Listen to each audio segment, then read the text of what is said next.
may we request Sheikh Aminuddin Abdulaziz to lead us in the invocation.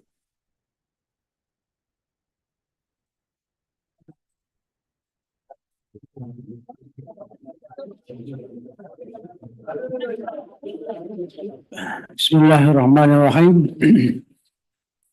الحمد لله رب العالمين الرحمن الرحيم مالك يوم الدين إياك نعبد وإياك نستعين اهدنا الصراط المستقيم صراط الذين أنعمت عليهم غير المغضوب عليهم ولا الضالين آمين اللهم صل على سيدنا محمد وعلى آل سيدنا محمد اللهم أحسن أحوالنا إلى أحسن الحال اللهم اهدنا سبل السلام اللهم ثبت أقدامنا وانصرنا على القوم الكافرين اللهم ول أمورنا خيارنا ولا تول أمورنا شرارنا اللهم تقبل منا فإنك أنت السميع الدعاء وآخر دعواهم أن الحمد لله رب العالمين. Lorilo,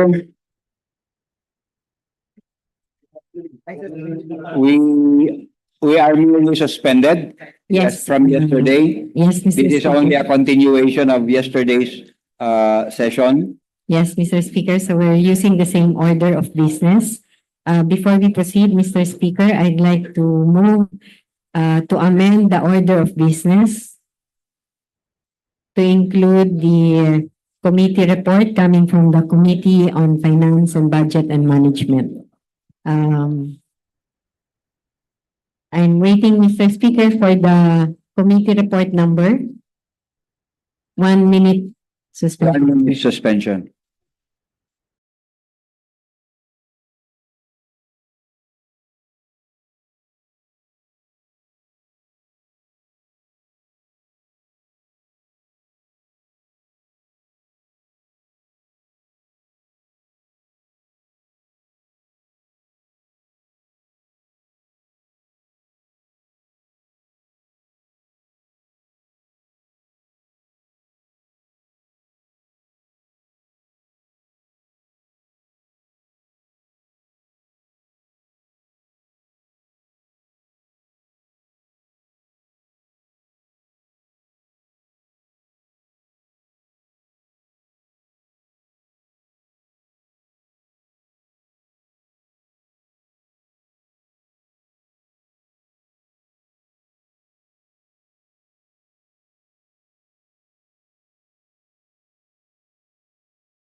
an act, sorry, appropriating funds, dali lang.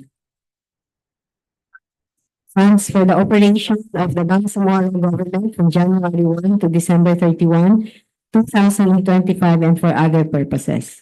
Committee report number. 110. There is a motion coming from the floor to amend the order of business to include committee report number 110 in relation to the Bangsamoro Expenditure Program 2025. It's been seconded. Any objection? Hearing none, the motion is approved. The order of business is consequently amended.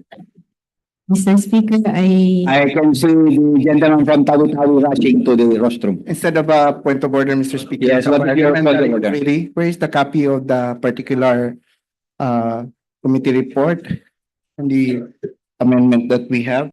As I'm checking my email account, I still do not have it, an e-copy of that version. Yes, floor leader. Mr. Speaker, I believe the Secretariat is now printing some copies of the committee report. Pending that, Mr. Speaker, I think we cannot proceed with the deliberation. Yeah, with the deliberation on the committee report. Yes. I believe we can proceed with the other items on the I agenda. agree with that, Yeah. Mr. Speaker. Yes, The chair agrees with the point of order of the clarification of the gentleman from tawi-tawi. We cannot deliberate on the budget unless there is a copy of the committee report. Therefore, we will proceed with what is in the item as of now and based on available Mr. documents. Mr. Speaker, we can now move to bills on third reading. And I move that we tackle BTA Bill number 273 for nominal voting by the members of the Parliament. So we are proceeding with the third reading. Yes, Mr. Speaker. There is a motion from the floor to proceed with item number 5 on unfinished business. No, on bills on On third reading, Mr. third Speaker. reading. BTA Parliament Bill number 273, an act to recognize, develop, and protect the indigenous peoples and their rights in the Bangsamoro Autonomous Region, Muslim Mindanao, strengthening the Ministry of Indigenous Peoples Affairs and appropriating funds therefore and for other purposes. What is the pleasure? Mr. Speaker, Yeah. sorry. Yes, Instead of a point of order, may a parliamentary inquiry. Do you have the copy of the updated version? This is just an inquiry. When did the secretariat, we have, I think, just for guys, four copies have been printed already.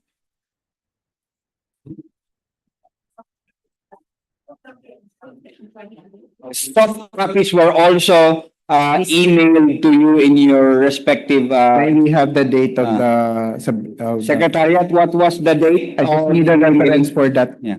Just to comply with the requirement of the parliament rules. Secretariat, 1 minute suspension. Pakialis ito.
Floor leader, have we any answer for the inquiry of Yes, Mr. the gentleman from Tawi-Tawi?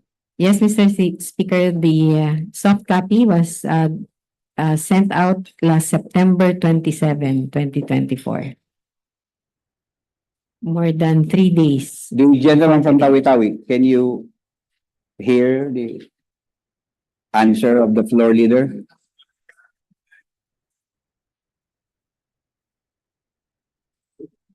Mr. Speaker, so the copy that was sent to us is still the updated copy of that. Yes, it is the bill approved on second reading. May we remind the Secretariat to please, in matters like this, to also reconsider resending important piece of legislation Secretary, take note. just for reference and for guidance. Thank The you. request of the gentleman is noted. So, Mr. Speaker, I move that we proceed with the nominal voting. Yes, there is a motion, there is a pending motion. I am hearing no objection. The motion is approved. We will proceed with the approval on third reading of BTA Parliament Bill number 273. Secretariat, proceed with nominal voting.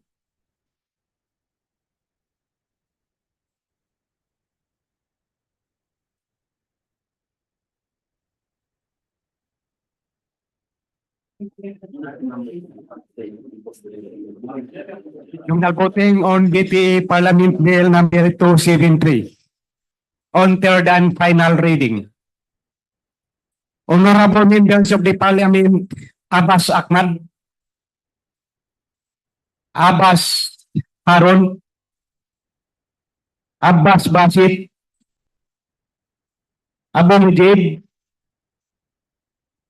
Alami Alaida,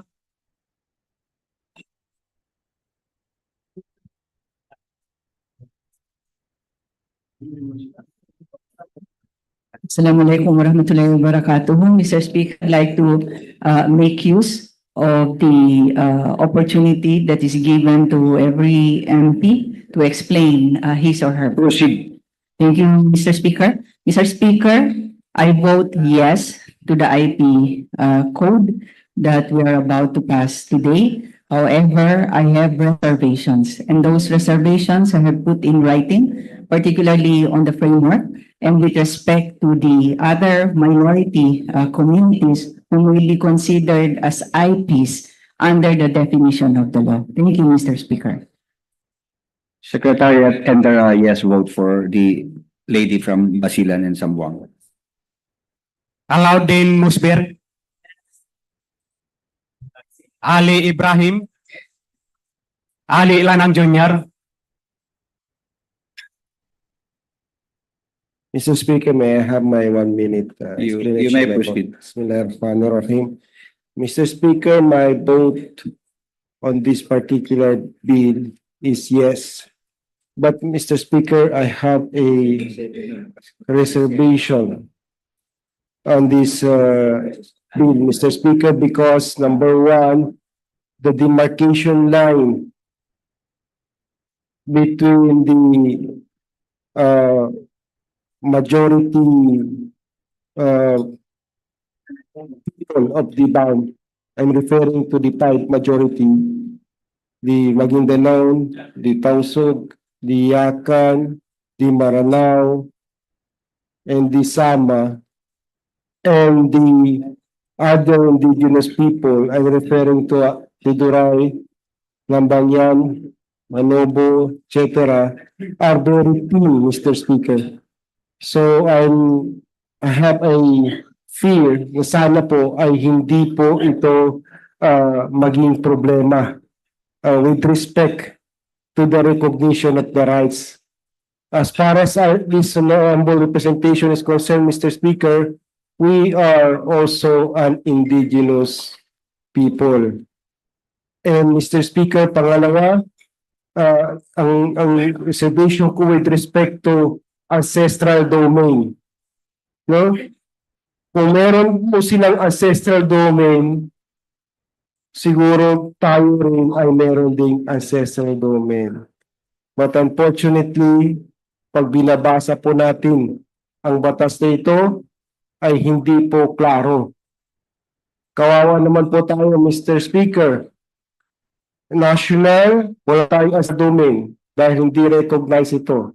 Sa bar, wala rin tayo ancestral domain dahil hindi rin na-recognize ito. Saan tayo lalagay? Yan lang po ang fear ko dito sa implementation ng batas. But my vote is yes, Mr. Speaker. Yes, with reservation. Ali Idi.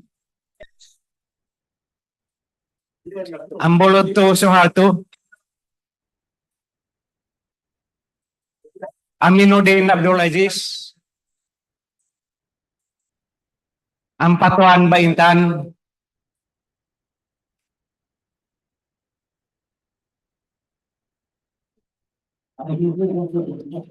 Mr. Speaker, may I have my 2 minutes or more? You may proceed. Thank you very much, Mr. Speaker. Bismillahirrahmanirrahim. Assalamualaikum warahmatullahi ta'ala wabarakatuh. The IP code is considered as one of the landmark legislations. According to the proponent, it has undergone tedious process.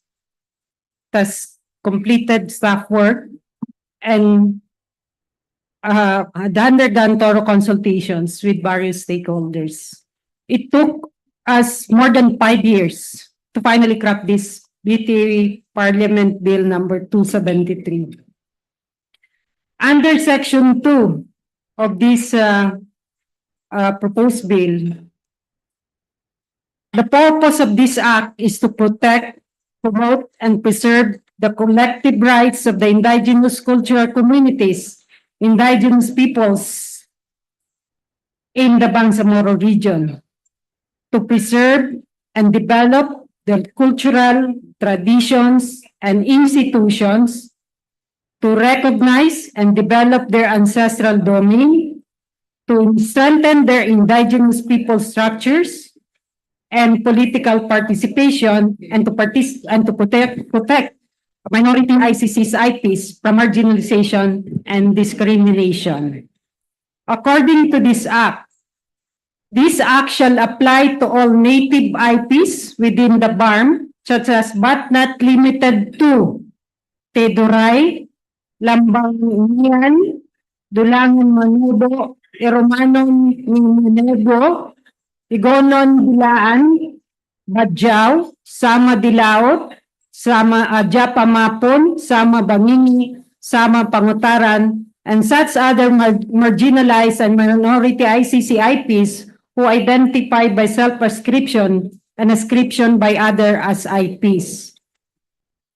This piece of legislation has guaranteed vulnerable rights for the IPs, such as but not limited to the following: right to ancestral domain, such as right to ownership, right to self-determination, right to equitable share, right to develop lands and natural resources, right to stay in their territories, right during armed conflict, right in cases of displacement, right to regulate entry of migrants, right to safe and clean environment, right to claim parts of reservations, right to solve land conflict, right to resolve other conflicts, and right to free and expeditious issuance of certificate of ancestral domain or land titles. Also, right to ancestral land, such as right to transfer land or property, and right to redemption, right to determine and decide priorities for development, right to participate in decision-making, self-governance, and recognition of IP structures. Indeed, we have actually protected much our indigenous peoples in the Bangsamoro Autonomous Region.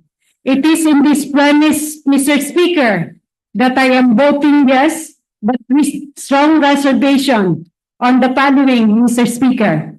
One is the creation of the Pusaka Inged Development Office, which is an attached agency of BIPA, whose function include assisting the various indigenous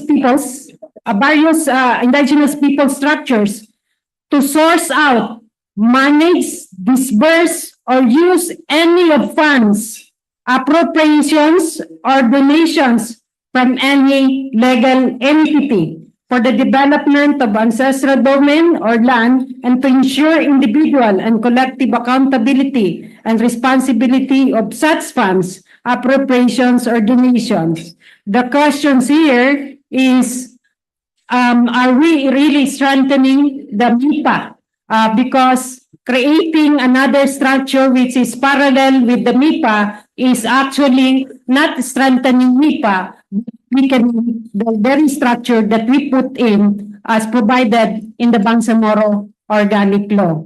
Mr. Speaker, also, I have reservations with regards to the delineation of ancestral domain claims. Mr. Speaker, my reservation rests with the clear understanding of all the stakeholders of what really is intended for the IPs. This must be cleared in a mechanism which will be established in the implementing rules and regulations, and I hope that nobody will be adversely affected by the implementation of this act, but will actually develop and protect our indigenous peoples. My vote, Mr. Speaker, is yes. Anayatin Susana. Mr. Speaker, may I use my 2 minutes privilege? You may. Thank you, Mr. Speaker. Magandang hapon po sa ating lahat. Assalamualaikum warahmatullahi wabarakatuh. Pio Tumugan. Mr. Speaker, lumaki po ako sa lugar ng mga katutubo. Nasaksihan ko po ang kapulungan ng serbisyo para sa sektor na ito. But the journey 4,000 miles starts with a single step. So this parliament has taken the single step. The law may not be perfect, but we look forward na sa pamamagitan po ng batas na to, maiaangat natin ang kabuhayan ng mga katutubo, maipapalaganap yung kapayapaan at kaunlaran sa ating mga katutubo. Mr. Speaker, ang boto ko po ay yes. Maraming salamat po. Antaw Muhammad Kili.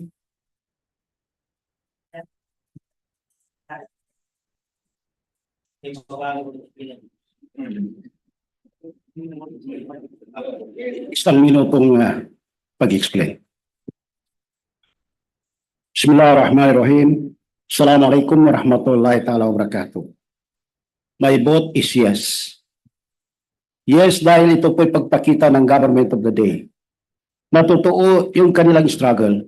Na mula sa MNLF, sa MILF, ang sinasabi sa MNLF is yung Moro National Liberation Front and the Highlanders. Pagdating sa MNLF, nandiyan naman yung Moro Islamic Liberation Front and the indigenous people.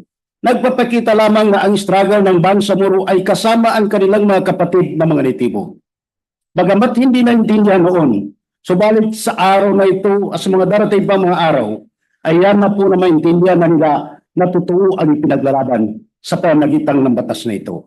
Kaya po ang aking vote ay yes dahil po sa suporta ng ating leadership sa Bangsamoro Autonomous Region in Muslim Mindanao. Subalit mayroong malaking reservation. Tulad na mga kasama ko na itong delineation, dahil kapag tingnan natin kapag yun ang masunod, palagay ko po pagka sa pagdating ng panahon ay magkaroon tayo ng problema. Subalit sana po sa paggawa mo ng IRR ay doon po may lagay na kung saan man lang ang actual occupants ng ating mga kapatid na mga katutubo ay naroon ang para sa kanila. Para hindi po nating masabi na malampasan ang sinumang na mayroong nagmamayari nun. So again, my vote is yes for our brothers indigenous people.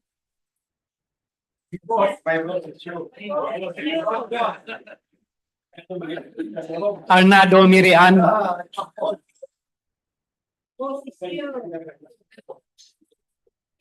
Mr. Speaker, may I have my 1 minute? You have your 1 minute. To our Chief Minister, Alhaj Murad Ibrahim, Speaker Pangalian Balindong, fellow members of the Parliament, esteemed guests, dignitaries, and to the people of BARM who are watching our proceedings today, good afternoon. We stand today to cast our votes on a bill that goes beyond mere policy. It touches the very soul of our land and the people who have called it home for generations. The Bangsamoro Indigenous Peoples Act is not just a legislative measure. It is a commitment to the protection, empowerment, and flourishing of the indigenous peoples of this region who have for too long been sidelined, their voices unheard, their wisdom overlooked. All law breaking, all disregard for human dignity and justice begins from that first evil thought, the thought that we are above the land, or worse, that we are above other people. The history of indigenous peoples, not just here in Barn, but across the world, is a testament to this tragic truth. Time and again, their lands have been taken, their identities questioned, and their knowledge dismissed. But their resilience, our resilience, has endured. We must go beyond polite acknowledgements, beyond token gestures, beyond the ceremonial dances and speeches that leave everyone feeling satisfied but none the wiser. We must engage. We must make indigenous perspective and development an integral part of our discussions, and not just in word but in practice.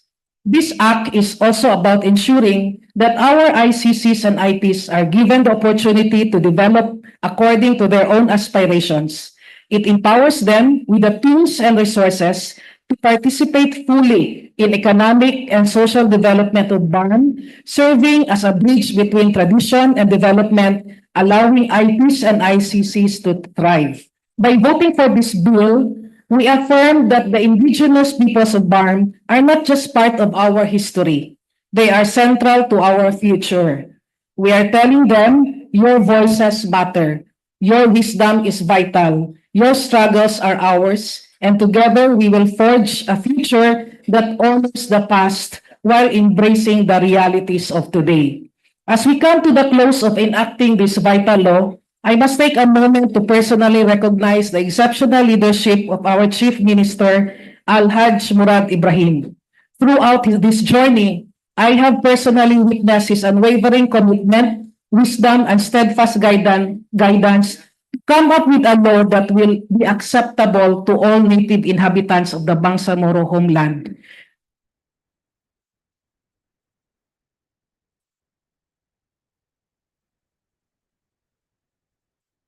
His decisive policymaking and thoughtful contributions were instrumental in shaping and passing this bill, and his leadership reflects a deep understanding of the intricate dynamics between the Bangsamoro and our indigenous people, rooted in the historical kinship of Mamalu and Tabunaway.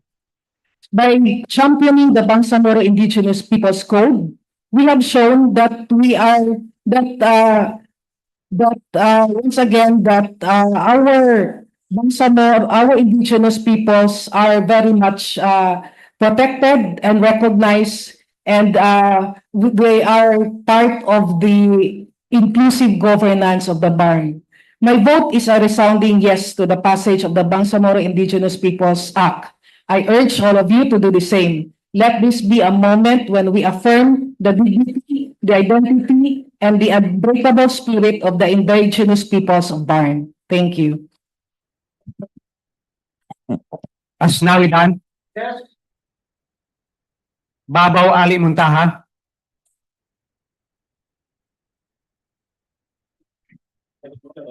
Thank you, Mr. Speaker.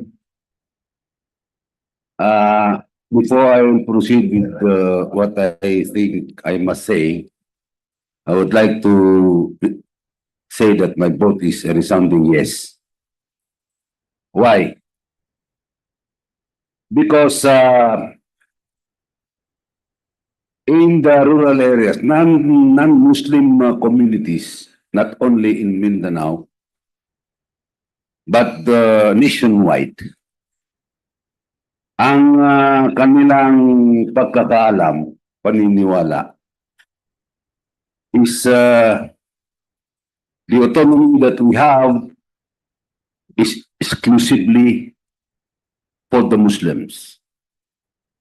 Kasi pag pinakinggan mo, Bangsamoro Autonomous Region in Muslim Mindanao. Iniisip ng iba, para lang sa kanila ito. Para sa mga Muslim lang. So, with the passage of this bill, the approval of this bill, it will prove, as if we are announcing to the world, in the world, that what they think of BAM is wrong. That BAM is not for Muslims alone. Because this act is calling for the recognition, development, and protect our indigenous people. Yung palagi ko po sinasabi, Mr. Speaker, in a national perspective, yung enumerate nilang mga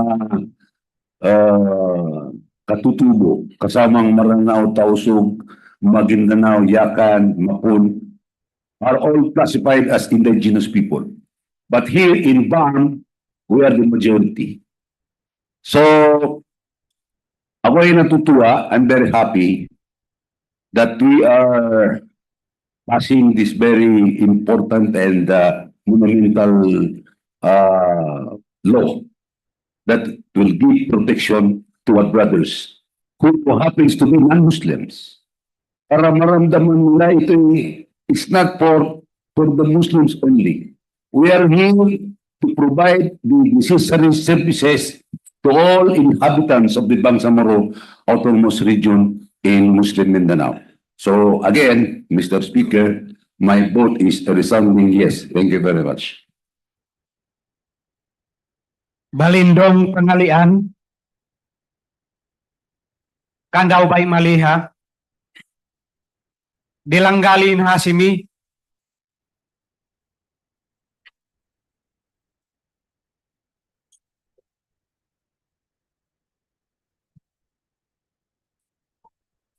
Mr. Speaker, may I have 1 minute? Thank you, Mr. Speaker. Assalamualaikum warahmatullahi ta'ala wabarakatuh. I am voting yes with reservation on the Bangsamoro Indigenous Peoples Code. While I fully support its intent to our indigenous peoples, there are provisions that require greater clarity and safeguards. My reservation focuses on the right to ownership, equitable share, delineation, and the treatment of all lands within ancestral domains. Kailangan natin tiyakin na malinaw at patas ang proseso ng pag-aangkin ng lupa at pamamahagi ng benepisyo. At higit sa lahat, dapat nating masuguro na hindi maabuso ang mga probisyong ito. Sa halip magamit ito para sa tunay na kapakanan ng ating kapatid na katutubo. This code must uphold equity and justice for indigenous communities while ensuring that these rights are protected from exploitation or misuse. Again, my vote is yes, but with reservation. Maraming salamat. Wassalamualaikum warahmatullahi ta'ala wabarakatuh. Lumama ba sa Iliha? Ibrahim Ahud, Ismail Suharto. Check. أعوذ بالله من الشيطان الرجيم بسم الله الرحمن الرحيم السلام عليكم ورحمة الله تعالى وبركاته. Honorable colleagues, I rise today to express my support for the creation of the Indigenous Peoples Code for the Bangsamoro people as vital steps in recognizing and protecting the rights and heritage of our indigenous communities. However, as we move forward, I hope that this legislation will not inadvertently cause harm or fuel disputes, particularly concerning land conflicts that may arise between indigenous people communities and others. Let us ensure that this code becomes a tool for justice, inclusivity, and peace rather than a source of tension. It is our duty to safeguard the welfare of our indigenous brothers and sisters by carefully addressing these concerns in the implementation of the law Together, let us build a Bangsamoro where all communities feel secure, respected, and valued. Mr. Speaker, my vote is yes. Estino Matarol. May I have my 1 minute, please? أعوذ بالله من الشيطان الرجيم بسم الله الرحمن الرحيم السلام عليكم ورحمة الله تعالى وبركاته. Honorable esteemed colleagues, today I cast my votes of support for the Indigenous Peoples Code, driven by the belief that this legislation is a critical step towards justice and equity for the indigenous community of Bangsamoro. This code affirms the right to preserve their culture, traditions, and ancestral domains. Yet, as we embrace this progress, we must also remain vigilant to ensure it does not become a source of conflict, especially in the matters of land dispute. It is our shared responsibility to implement this law with a fairness, sensitivity, and a commitment to peace and resolution. Let this code serve as a bridge of understanding and unity, creating a stronger Bangsamoro for all. My yes votes reflect my hope for a future where every community thrives with dignity and harmony. Assalamu alaikum wa rahmatullahi wa barakatuh. Gayak Abdullah. Gera Edward. Haji Abdullah Khalid.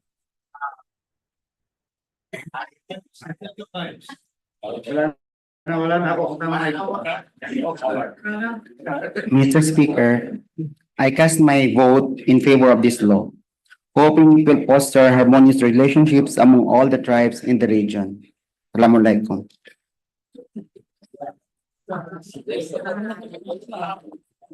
Hasim Abdullah.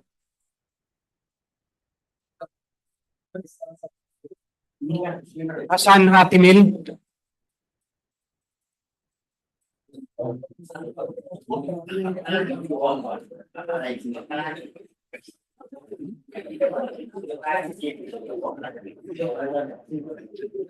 Bismillahirrahmanirrahim. My vote yes, Mr. Speaker. However, I just like to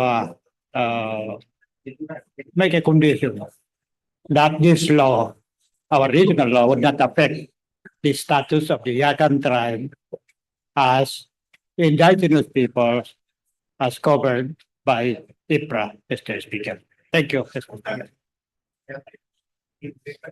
Iqbal Mahagir.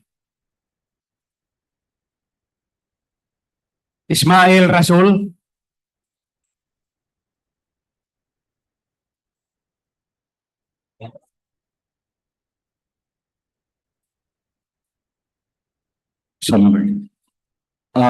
Mr. Speaker, my vote is yes.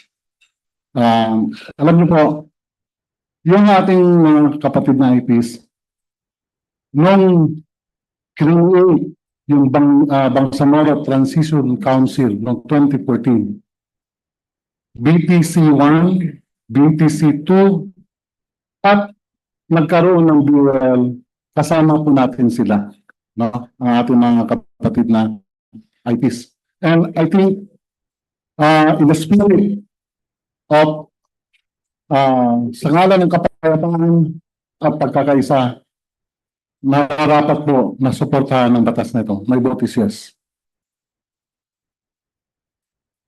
Jajori Raisa. Jakilan Muslimin. Mr. Speaker, may I have my 1 minute? Proceed, sir. Thank you, Mr. Speaker. Bismillahirrahmanirrahim. My vote is yes, but I just want to inform the body that the longest debate in the committee level was about the Yakans of Basilan. In fact, nag-status quo kami until we arrived at the office of the Chief Minister. We realized through the advices of the Chief Minister, and considering that the Yakans of Basilan are governing the province, in fact, our congressman is a Yakan, our governor is a Yakan, and the vice governor, and most of the LGUs, we were convinced that we are part of the majority tribe of the Bangsamoro. But even then, we are folk from Basilan, was once even branded as abandoning the rights of the Yakans as an IP. Part of our agreement was that the rights of Yakans in Basilan shall be stipulated or written in this code, not reducing it, but maintaining our rights. But in Basilan, I think this law may correct some issues. One issue I noticed, in a given LGU where the Yakan is the mayor, the vice mayor, and almost all the Sangguniang Bayan members are Yakans, even the IP member is also a Yakan, which may be contrary to this law. Now, I hope this law will correct this issue, and hopefully our political leaders in Basilan will agree to my idea of correcting the issue, because we have to give rights to our Sama tribes in Basilan to be represented as IPMR. Thank you. Again, my vote is yes. Jikiri Albakil, Kahalan din Martin, Karon Faisal,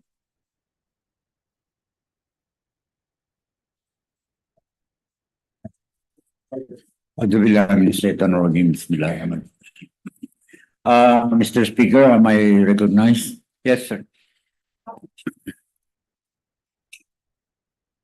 To my esteemed colleagues, members of the Secretariat, and our staff behind us, of course, the honorable presence of the Speaker Attorney Pangalian Balindong.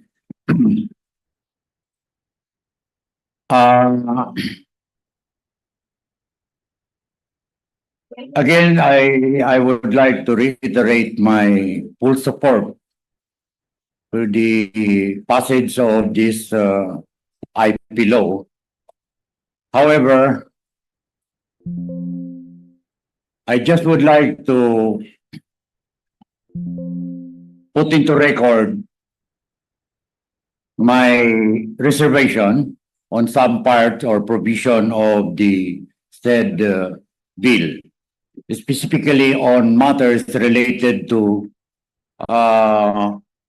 ancestral domain claim, as it was also been mentioned by recent speakers. Our dilemma on this matter, that of course we want this BARM to succeed in harmonizing the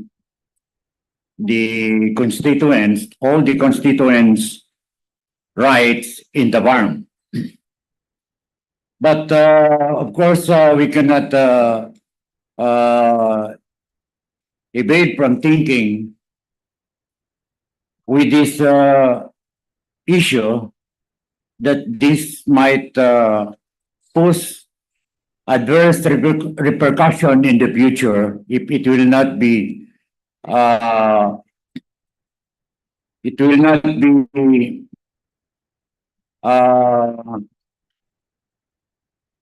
fully reviewed by this honorable August Assembly, just like also the the word inserted in this bill, which is the non-Moro IPs. Hindi naman ako kontra doon sa ano. As I have said, I have nothing against this IP law. Pero gusto ko lang din na maging tiyak yung magiging resulta, the result of this bill, insofar as our IP brothers and sisters is concerned. Kasi meron din akong reservation na baka in the near future magkakaroon po ng ibang implication yung word na yan, no? Yung non-Moro IPs inside the Bangsamoro homeland. So I do hope and pray that this assembly would give a perusal attention and review on those particular provision of the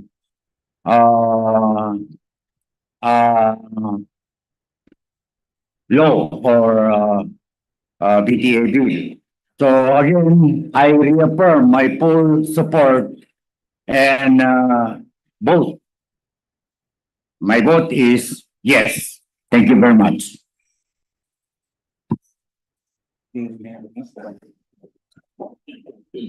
John Anthony. Loong Benjamin. Loong Dong Mustafa. Lorena Jose. I think the gentleman from Sulu or what? Cotabato City is willing to express something.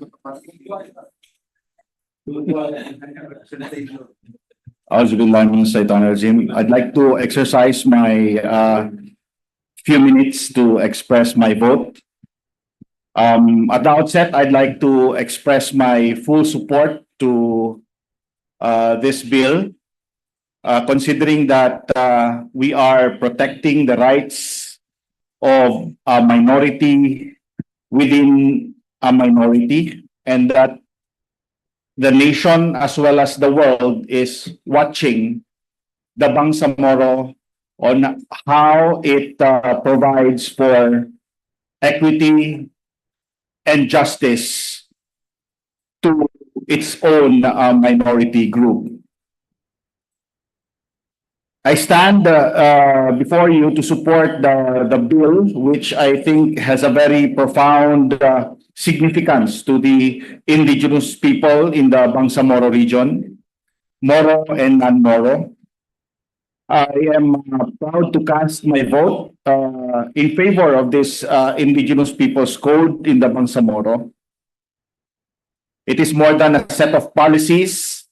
It is a profound recognition of the invaluable contributions of the indigenous peoples. For centuries, they have been stewards of our lands and the bearers of our culture and the heart of our collective history. However, while I support it, I'd like to also put on record my few reservations on it. Number one was I had continuously advocated that the Yakan could have been included in the coverage of Section 3. I do not understand what is the reservation, why they could not be listed. And number two, my reservation is in the aspect of ancestral land as well, where it might cause conflict in the future if it is not fully clarified, especially in the IRR, especially in the Chapter 3, Section 12, stating that unauthorized and unlawful intrusion to any portion of the ancestral domain or violation of rights therein shall be punishable under this law, and it's punishable by 9 months to 12 years and 100,000 to 500,000. And the failure to provide a certification for free and prior consent is a prima facie evidence. So I just want to put it on record that my reservation is that this might be a cause for conflict in the future in areas that are unclear, as well as in Section 87 that states unlawful interference by any public officer directly and indirectly shall cause administrative and criminal liability, the breadth of which might also be abused in the future. And in Chapter 11, as it states, delineation and recognition is based on self-delineation. And the definition states that any family or clan of the IP can define their ancestral domain. My worry is that as we know, while we protect the minority within the minority, the non-Moro indigenous people within the IP Moro people, there might be a clash of claims as well. And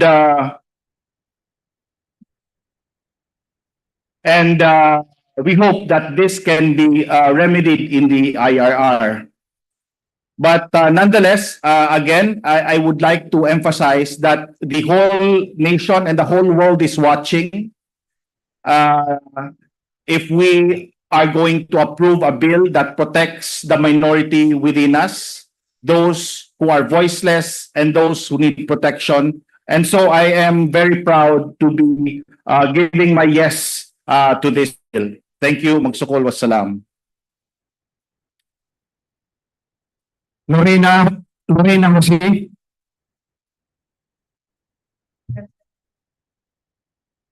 Makagawa Jamil.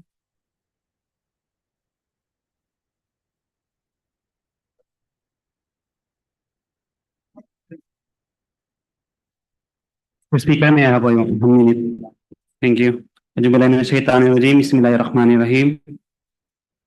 After today's vote, we will celebrate a momentous victory for justice, equality, and the recognition of the rights of our indigenous peoples.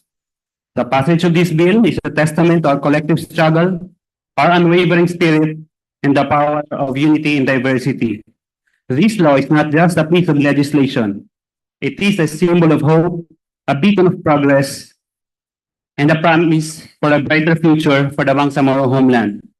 It recognizes the ancestral domains of our indigenous communities, protects their cultural heritage, and ensures their right to self-determination. My vote is yes, Mr. Speaker, for the passage of this bill. Thank you very much.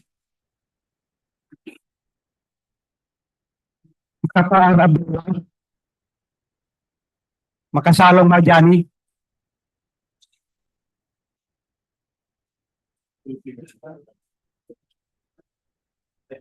$30 lang. Can I have it, Mr. Speaker? Thank you. Auzubillahi minasyaitonirrajim. Bismillahirrahmanirrahim. Alhamdulillah wa bihi nasta'inu alayhi natawakkal. Amma ba'd. Assalamualaikum warahmatullahi wabarakatuh. Mr. Speaker, dear colleague, this legislation recognizes the distinct identities, rich traditions, and inherent rights of the indigenous peoples, ensuring they receive the vital support and protection they deserve under the law. It aspires to empower their active participation in the region's development, safeguard their ancestral lands, and defend their access to essential social services, education, and healthcare. Therefore, Mr. Speaker, with heartfelt conviction, my vote is fairly yes. Thank you. Makatanong Amrosi.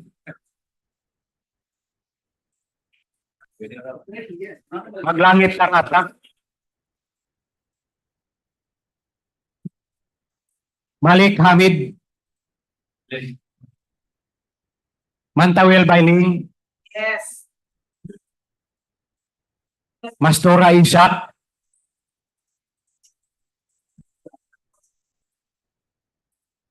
Assalamualaikum warahmatullahi wabarakatuh. I vote yes with reservations. My reservation is particularly on the framework because there are overlaps and even contradictory provisions with the national IPRA law, and perhaps even violations of fundamental rights. Rights that we already enjoy in the national IPRA law may have been diminished.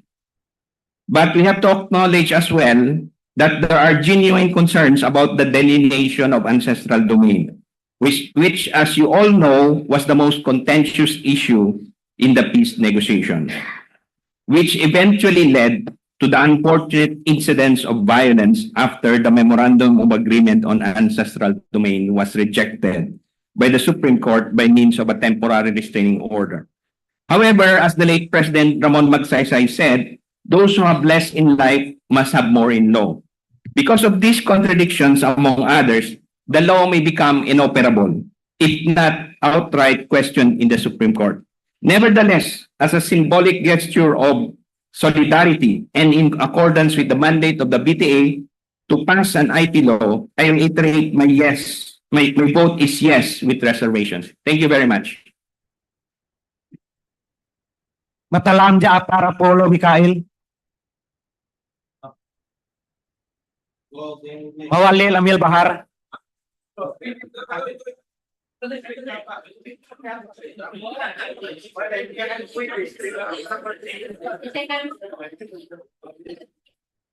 Mr. Speaker, can I have my 1 minute? 30 seconds. Thank you, Mr. Speaker. I would like to express my support, Mr. Speaker, for the Bangsamoro Indigenous Peoples Act of 2024. A landmark legislation that seeks to recognize, protect, and empower the indigenous culture communities and indigenous peoples in the Bangsamoro Autonomous Region.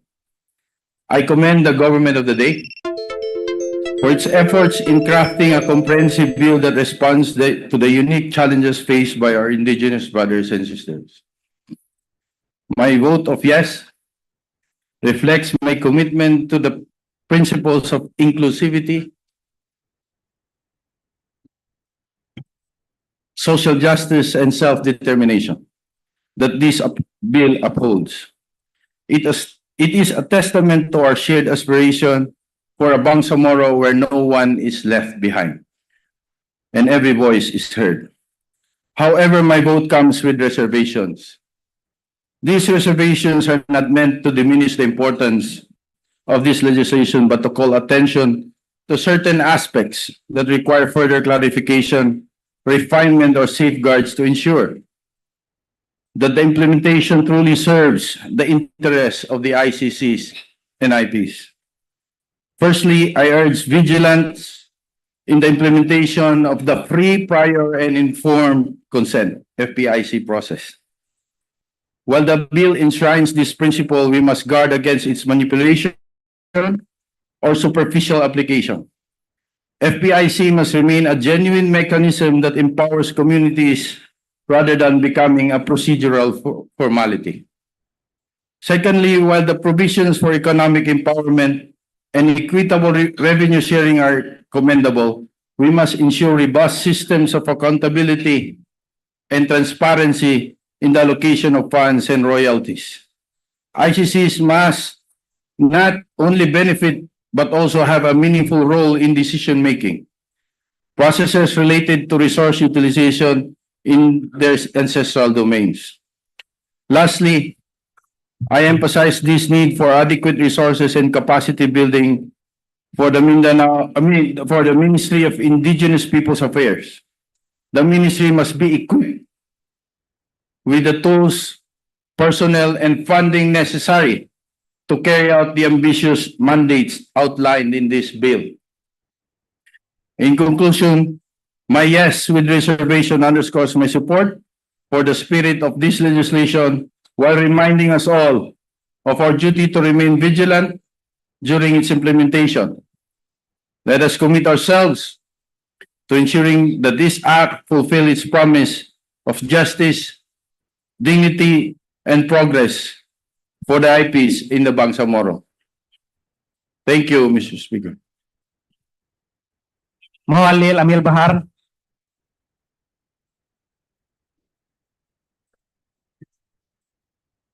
Mr. Speaker, let me explain my vote.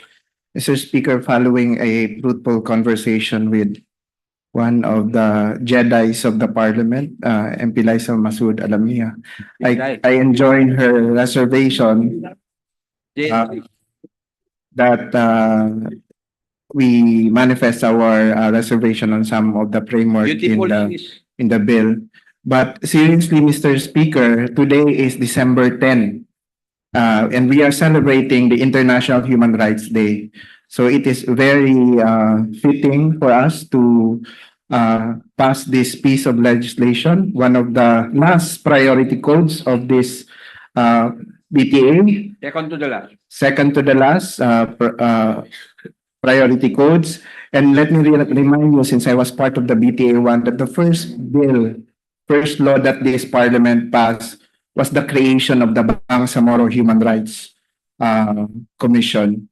So it speaks a lot about our commitment to human rights and justice and fair. So with that reservation, I vote yes, Mr. Speaker. Thank you. Mendoza Froiling.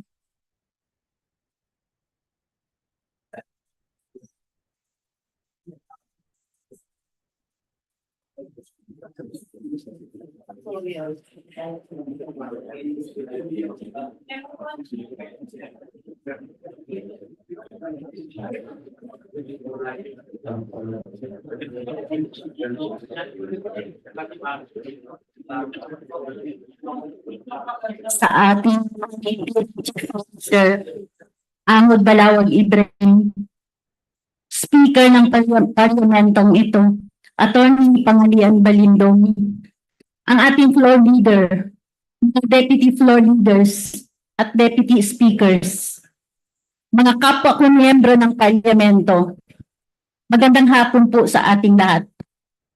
Ang matagal nang naghihintay ng Indigenous Peoples Act ay isa ng ganap na batas ngayong hapon na ito, December 10, 2024.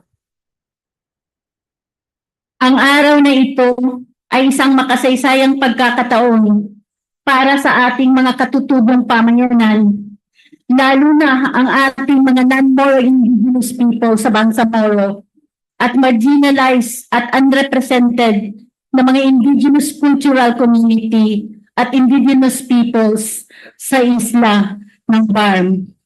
Sa wakas, ito ay isang magiging ganap na batas na.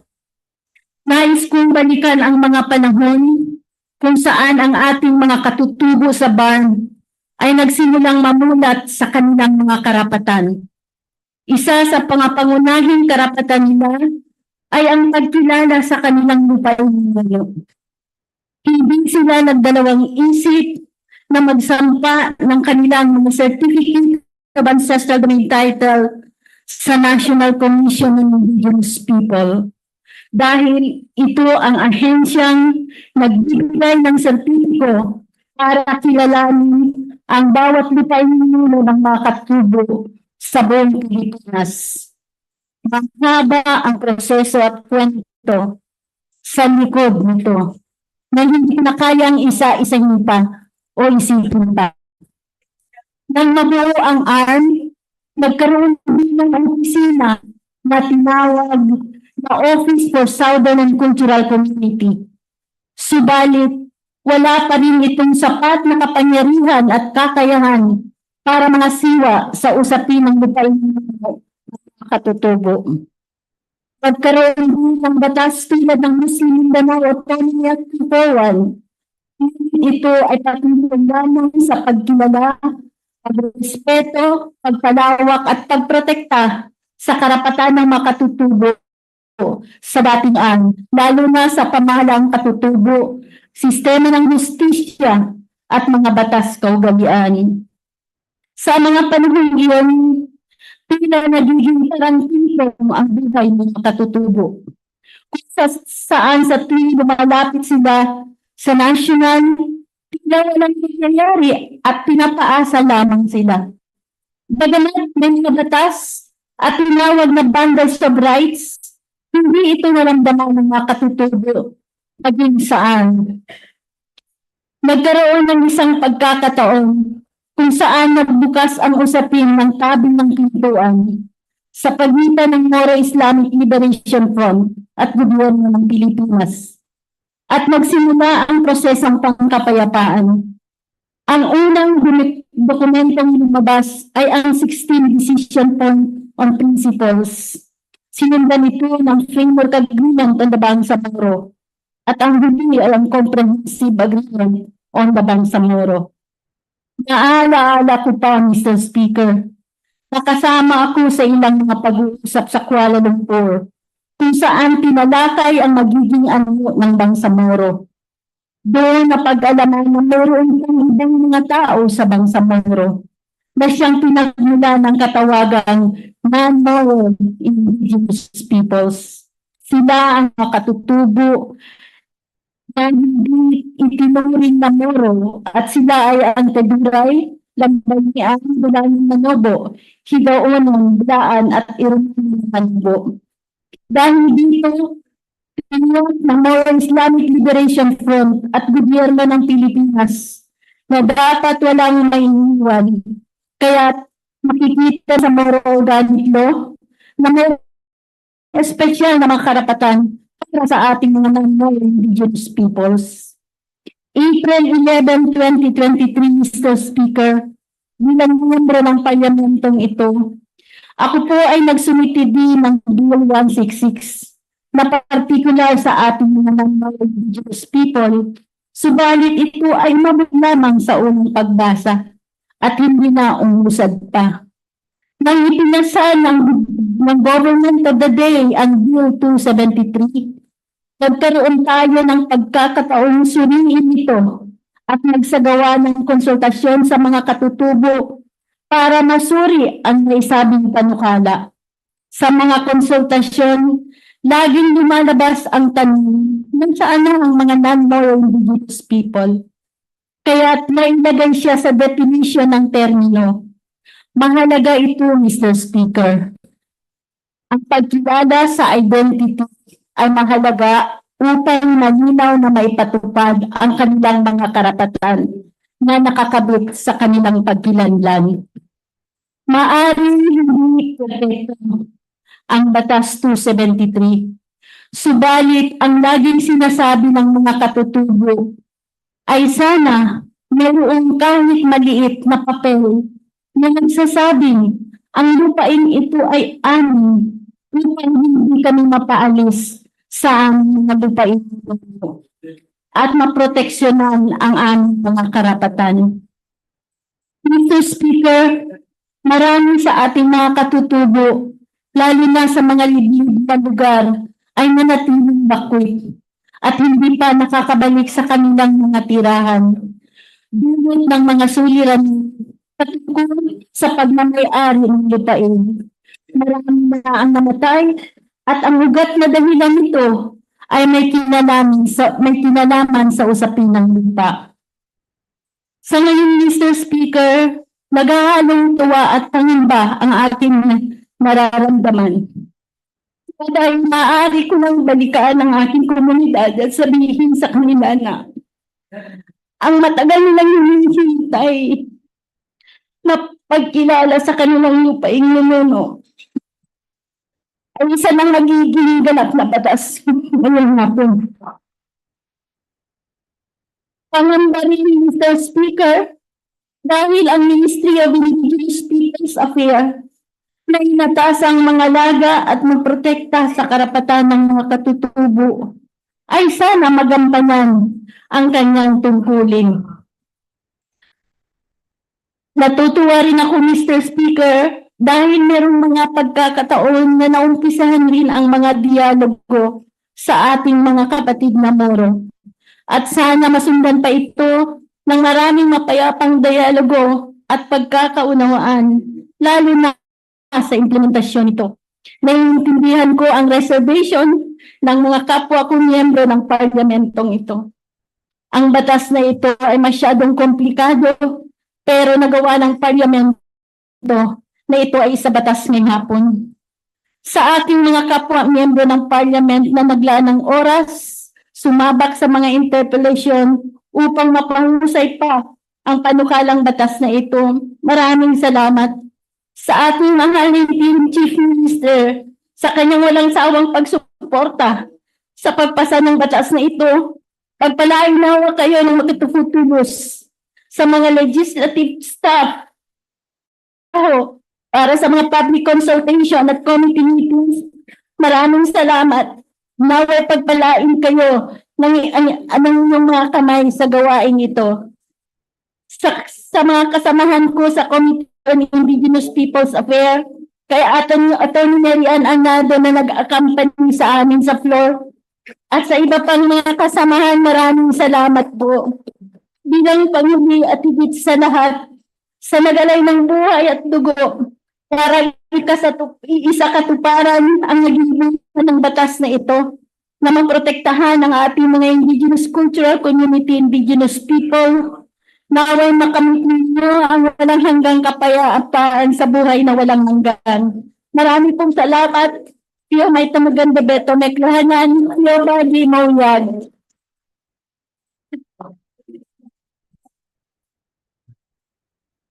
Meeting Bang Michael. Uy, bawal yun.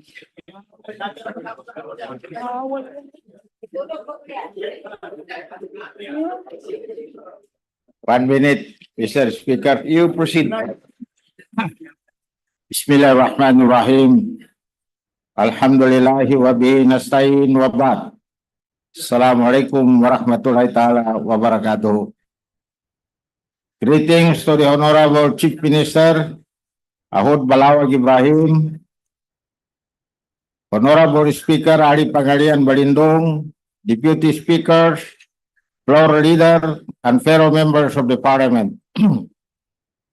I am expressing my unwavering support for the Bangsamoro Indigenous People Act, a critical piece of legislation aligned with the Section 4 at Article 16 of the Bangsamoro Organic Law.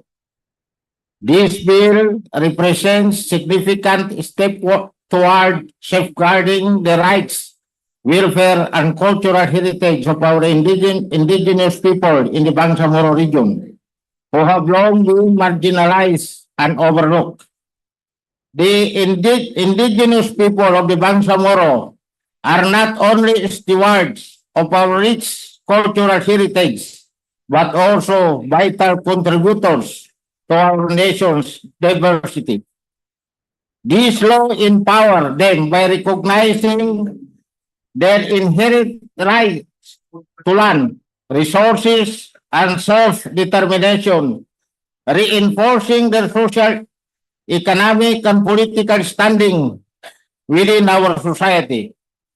By endorsing this bill, we affirm our commitment to inclusive governance and a united Philippines. Where every voice matters, it is an opportunity to rectify historical injustices and foster the Bangsamoro Indigenous People Act is not only a moral imperative, but also a testament to our dedication to the national unity, cultural recognition, and promotion of social justice. Let us lead with compassion and vision, ensuring the rights and welfare of indigenous people are protected. So, Mr. Speaker, I urge my fellow members to vote in favor of the vital legislation. So lastly, Mr. Speaker, gakaliwatan at magmamahalan tayo. I vote yes. Please remind everyone to we go back to our agreement to wearing properly our dress code.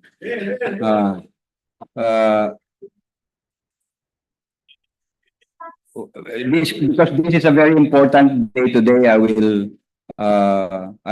excuse those who are not following the dress code. Proceed with the voting. Meeting Bang Tawakal.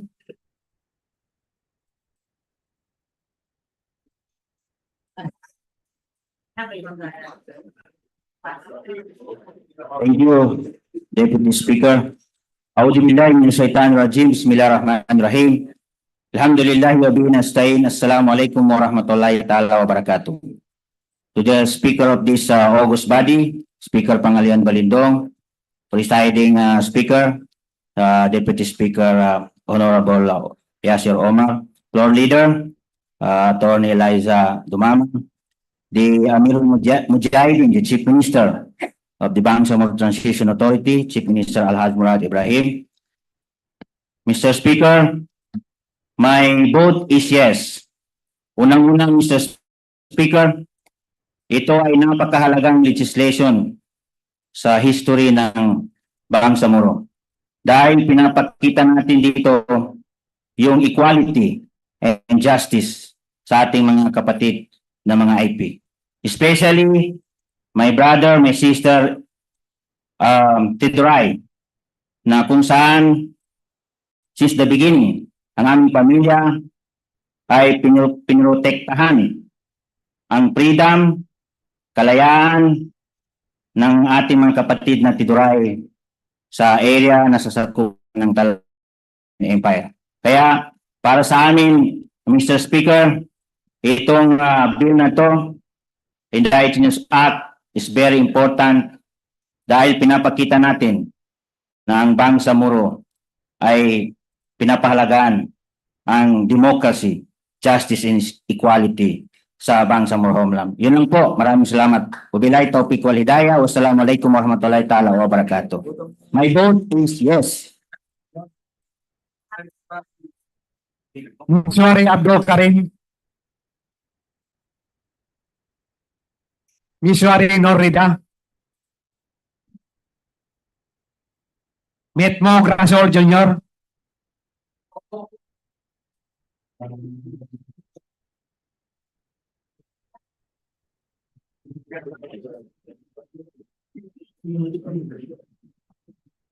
Mr. Speaker, I would like to request my 2 minutes. Mr. Speaker, ang boto ko po ay yes with some reservations. Yes po dahil unang-una, nirecognize itong batas na to yung rights ng yakan. Second, dahil pumasok po yung Sama Center. At pangatlo, dahil yung SDF po natin ay klaro na pwedeng gamitin sa mga areas ng indigenous people. Dahil dito, bumuboto po ako ng yes. Subalit may reservation ako dahil part po ng batas natin sinasabi, babalik pa din to sa parlamento dahil dun sa paggawa ng IRR, may mga miyembro pa din ng ating parliament na kasama. Ang nais po sana natin is pag nagpasa tayo ng batas, klaro po yung guidelines at mabilis po ito na magawa ng ating executive. So ito po yung sa tingin ko mas tamang pamamaraan. At ang isang experience ko po with IRRs, minsan after natapos yung batas, 5 years pa bago lumabas yung IRR. So nag-hope po ako dun sa mga miyembro ng IRR, pagpas na natin ng batas na to, within 1 year, sana mapasa po nila. Salamat po. Munoz Hussain. Oranon Suaib. Pakasim Obaida. Pak Abdul Wahab. Pangandaman Nabila Margarita. Parkasio Randolph. Yang Ramon Senior.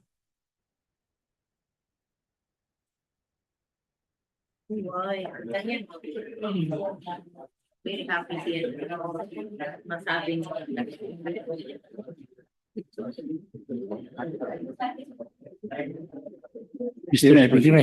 Okay. Mr. Speaker, distinguished colleagues in the Bangsamoro Parliament, Piyotamagan, Assalamualaikum warahmatullahi wabarakatuh. As we celebrate this historic day of the final approval of Bill 273, I would like to acknowledge the support of our esteemed Chief Minister, Ahud Balawag Ibrahim, from day one up to this time that the Bill 273 has reached its approval. I would like also to thank our Speaker of the Parliament, Speaker Pangalian Balindong, for his support. And of course, our esteemed Majority Floor Leader, Madam, for the support that you have always given to the Bill 273, again from day one up to its approval. BTA is deeply rooted in the rich cultural heritage and shared living tradition of our Moro IP kinship, which recognizes that the native inhabitants of Mindanao are descendants of Apu Mamalu and Apu Tabunaway.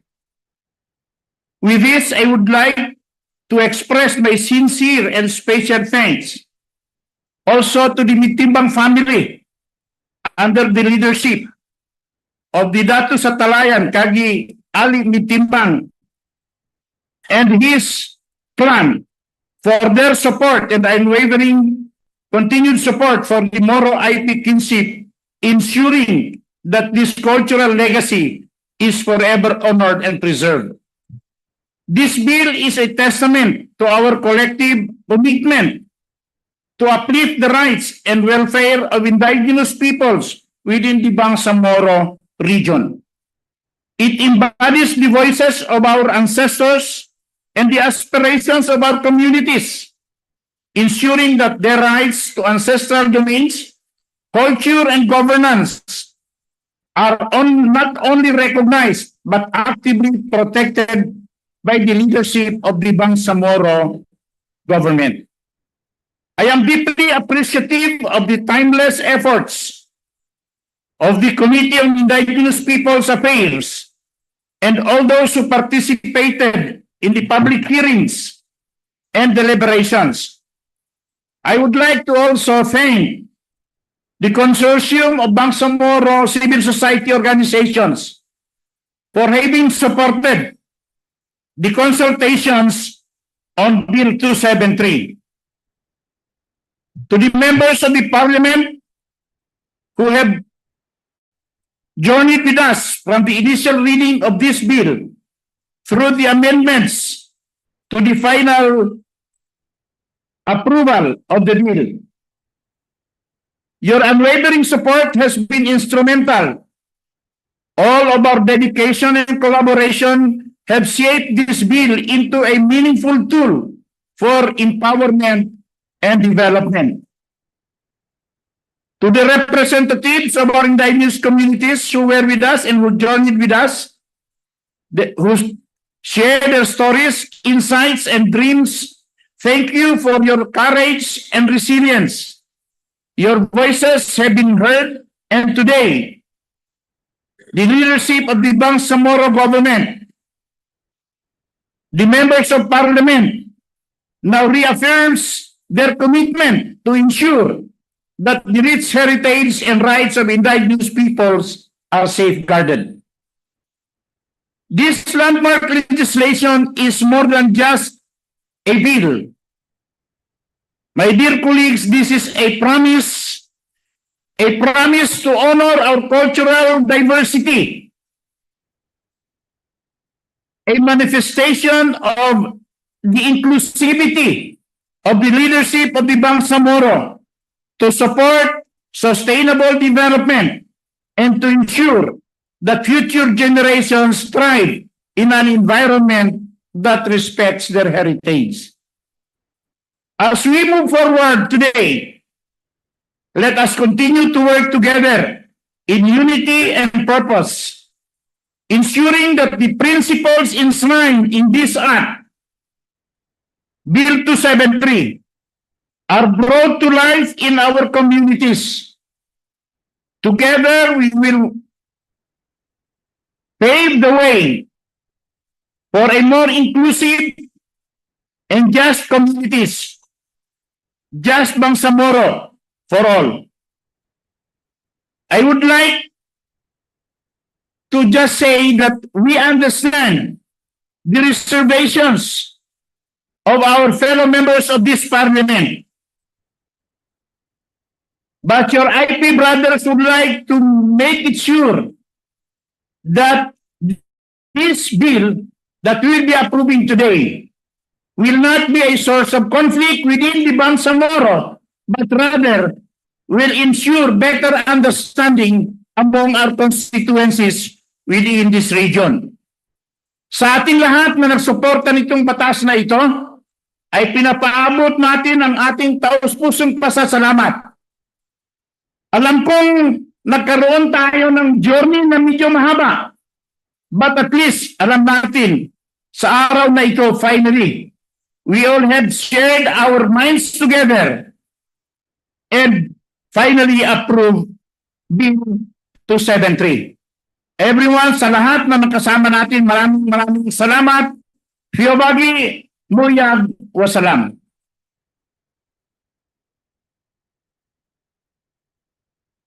Ramos Jamila.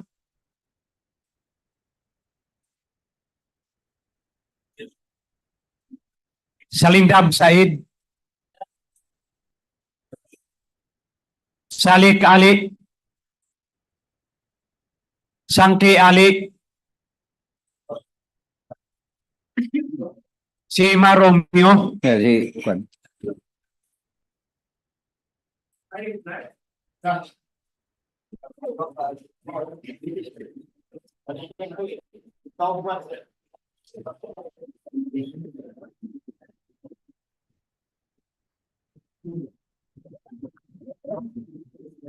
Assalamualaikum warahmatullahi wabarakatuh. My courtesy and respect to the Interim Chief Minister Haj Murad, the Parliament Speaker Attorney Balindong, and of course the President Presiding Officer Attorney Umar Sima. This representation would like to say something about this Parliament Bill number 273, which unfortunately this representation was not able to participate when this was discussed, as I'm not a member of the committee. Usually when a non-member participated in the discussion, we cannot even vote because they said you're only a guest. And that was the reason why in all the deliberation on some vital committees, this representation was not able to participate actively, not because that I don't want, but I want to participate. I would like to inform the principal author of this Parliament Bill number 273 that this representation have encountered so many things about our indigenous peoples. In fact, with due respect to the presiding officer, the first mayor of the famous Ampatuan municipality, my brother, that happened to be my brother, that of Dulasangki, in whose honor another municipality was named that of Dulasangki municipality. The tribe people were given so much importance. In fact, my brother as mayor for 20 years, his vice mayor was a Christian, Ilonggo. And you'll be surprised that the chief of police was a Tiduray, Manong Tranquilino say. So the tribe peoples are equitably distributed. In today's gathering, I would like to cut short my message. This parliamentary bill number 273 entitled An Act to Recognize, Develop, and Protect the Indigenous Peoples and their rights in the Bangsamoro Autonomous Region Muslim Mindanao is strengthening the Ministry of Indigenous Peoples Affairs, appropriating funds therefore and for other purposes. This representation would like to invite the honorable members of this august body that I made so many I made so many position papers on giving rights to ancestral domain claims. The ancestral domain claims are based on the rights given to the native inhabitants in a given area. When we talk of giving rights to the native inhabitants in a given area, this does not only include the non-Muslim IPs. It includes the Muslim IPs themselves. But you'll be surprised that immediately after the signing of the 1990 final peace agreement between the MNLF and the government of the Republic of the Philippines, this law on Indigenous Peoples' Rights Act, the IPRA law, which created the National Community of Indigenous People, NCIP, which was created just right after the signing of the final peace agreement, talks of the rights of the indigenous people, meaning the non-Muslim indigenous peoples.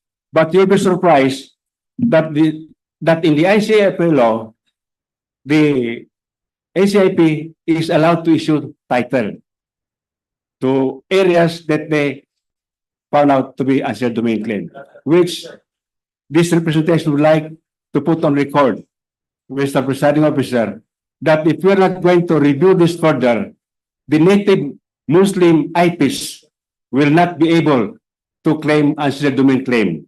Because under the NCIP law that created the NCIP, they're allowed to issue land title on the unshared domain, whereas the Muslim National Commission of people is not allowed. So this representation, while I'm so happy that our brother indigenous peoples are given that power, I think this Parliament also must also look into the powers that will be given to the Muslim as also indigenous people in this country. So I would like to put on record, Mr. Presiding Officer, that I'm voting yes to give whatever rights that will be given to our brother indigenous people composed of the non-Muslim IPs. But at the same time, we must further look and review the indigenous people's right, indigenous people's law pertaining to the Muslim IPs. So with this message, Mr. Presiding Officer, and to my sister, Quellen, I was so touched when she was talking, and that this representation is so closely associated with their brothers and sisters. So with this message, this representation would like to vote with some condition that we must further look into the NCIP law and the National Commission of People, and also the National Commission on Muslim Filipinos to reconcile whatever rights pertain to the land acquisition. So with this message, Yes, vote with the reservation. Romeo.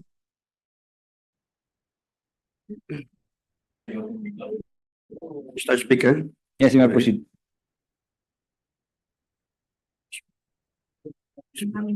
My vote is yes, but with the reservations on the definitions of the unregistered domain, which includes coastal seas.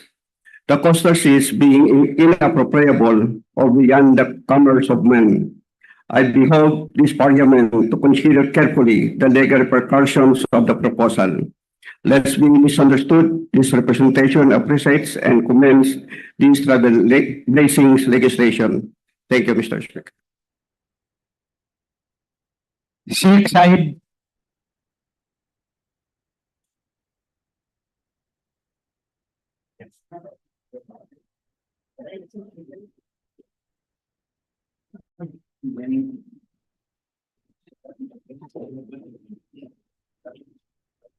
Bismillahirrahmanirrahim. Assalamualaikum warahmatullahi wabarakatuh. Salam. Our beloved Chief Minister, Ahud Balawag Ibrahim, and the Speaker, Pangalian Balindong, and the Presiding Officer, and all my colleagues in the Parliament. This is a historic moment why we are here. We are all from Mindanao today. This is an important occasion. That's why I did not lose the opportunity to talk in the Parliament. Brother and sister, we have identified the Bangsamoro grievances. We are here now to solve the problem of the Bangsamoro provinces, grievances. This is a colonial mistake, colonial power mistake. Because once Manila is belong to Raja Sulaiman, and also Mindanao for centuries we remain as a Bangsamoro. My dear colleague in the Parliament, we are now halfway in our objective. But Alhamdulillah, nakikita natin na we are trying hard na maibigay sa bawat isa yung rights niya. Dahil yung mga kapatid natin na katutubo ay nakita nila na in-accommodate natin sila. Yung mistake ng colonial power, huwag yan ma-repeat. Dahil kailangan tayo sa Bangsamoro government, bunga ng pawis, dugo at buhay ito. Kailangan magkaisa tayo na ituloy natin yung hindi pa natapos sa napag-agreean ng national government at sa Bangsamoro people representing by More Islamic Liberation Front and Moro National Liberation Front.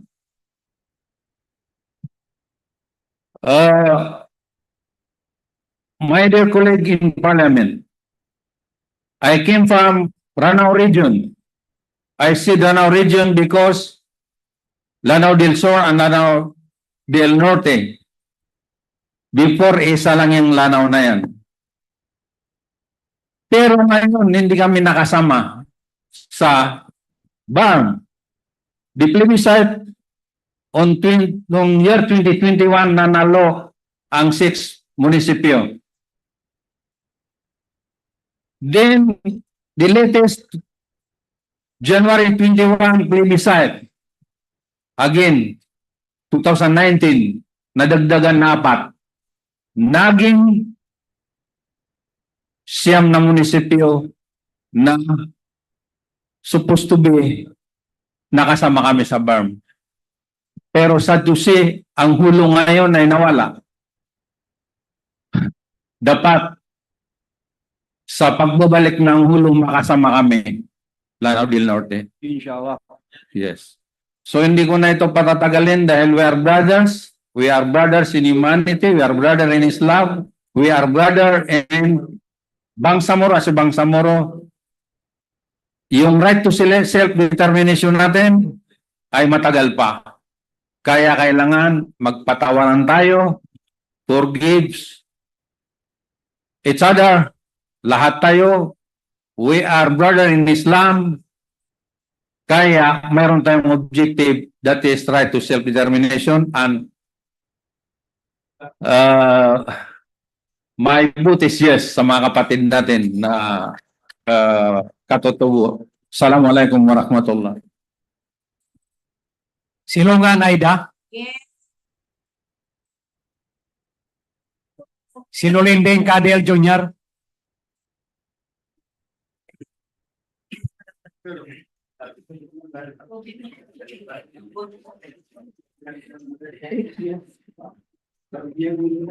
Mr. Speaker, may I have my 1 minute? Bismillahirrahmanirrahim. My courtesies to the Chief Minister, the Speaker, and the all honorable members of the Parliament who are here. I vote yes, with simple reason of giving back the recognition that was perceived to be misplaced for a long time. This is a realization of the dream among the descendants of Raja Mamalo, the brother of Raja Tabunaway, whose voices, aspirations, and the exercise of their rights has been silenced voluntarily or by natural causes for a long time. The same goes for minority tribes categorized under the indigenous peoples of Bangsamoro land. This is a measure that upholds not only protect the inherent rights of the indigenous Bangsamoro and make their presence be felt and their voices be heard that was subdued. Though the measure does not answer all their woes and questions, it paves a fair way of expressing their thoughts and action. On the other hand, this measure may also cause uneasiness among other tribes, especially among the ruling majority who felt some of their rights were also sidelined at some point.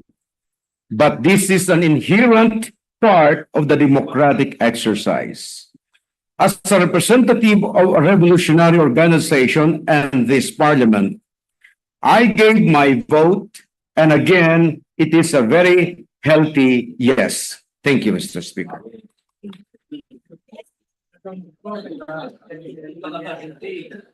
Sulaiman Ali. Tago Kaisalin.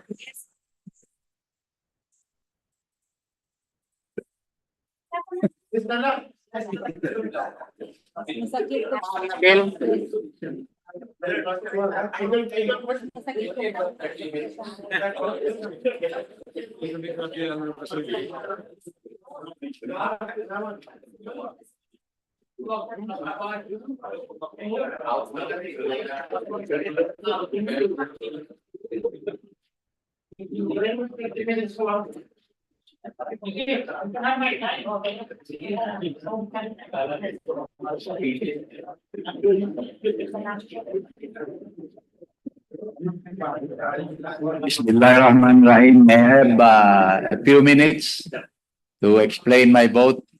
You may have. Thank you, Mr. Speaker. My salam to our real speaker here present with us today.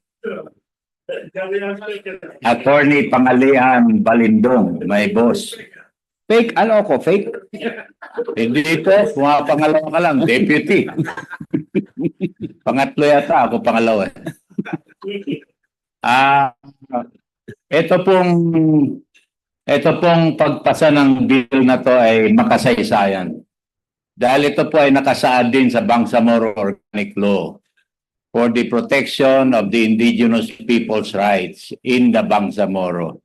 Tayo po mga Muslim were taught, di ba, admonished to give more rights to people who is not within from our community but are residing in our community.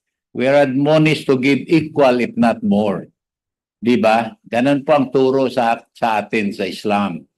So sa akin, with the reservation, yes, with reservation, kasi parang nabalitaan ko na ang pag-determine ng ancestral domain ay hindi yata masyadong klaro.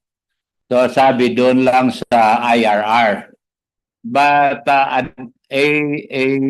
konting caution lang po, doon sa IRR, it cannot give more rights than that mentioned in the law itself.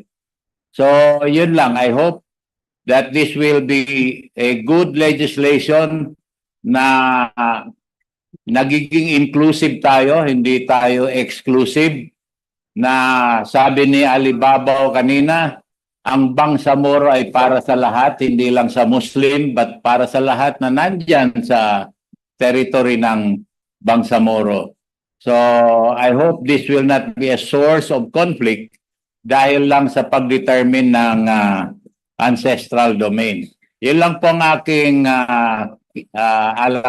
pag-aalangan doon sa magiging resulta ng pag-demarcate nila ng ancestral domain. Salamat po. Yes, with reservation. Usman Ajpar.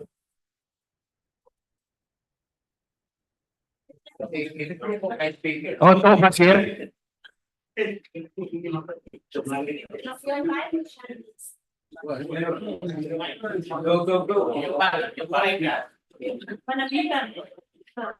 Bismillahirrahmanirrahim. Assalamualaikum warahmatullahi ta'ala wabarakatuh. Sa aking mga kasamaan sa parlamento, Chief Minister Rahul Balawag Ibrahim, Speaker Attorney Pangalihan Balindong. Una, gusto kong klaruhin ang boto ko ay yes.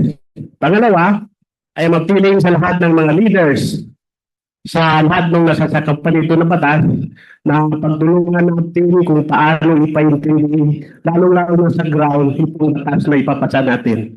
Para magkaroon ng makontinue yung samahan ni Tabunaw at Mamalo na nagmamahalan bilang magkapatid. Huwag tayo kating mahinaya. Wassalamualaikum warahmatullahi wabarakatuh.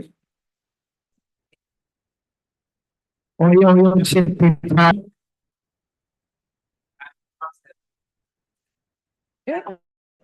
May I have my minute to explain my vote, You Mr. have. Speaker? Bismillahirrahmanirrahim. Assalamualaikum warahmatullahi ta'ala wa barakatuhu. My courtesy to this august body. I join the reservations manifested by my fellow MPs. During our benchmark activities conducted abroad, we happily learned that Filipino IPs are way in better positions compared to the IPs there.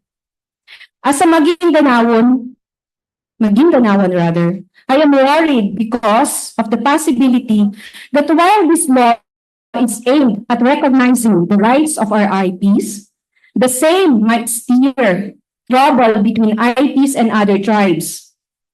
Because this law is too broad, that is akin to a blanket power given to a certain tribe only.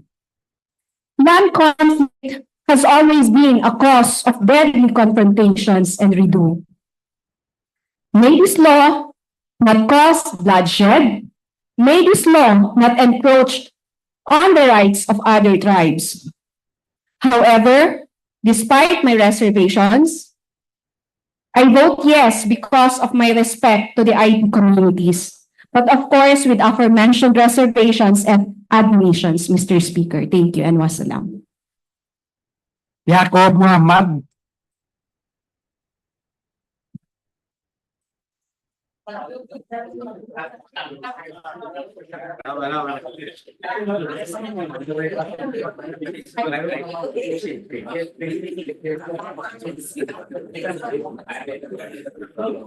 you, Mr. Speaker. May I have few minutes to explain my vote? Thank you. Honorable Speaker, Tony Pangalian, my colleagues in this parliament, Assalamualaikum warahmatullahi wabarakatuh. My vote is sound yes.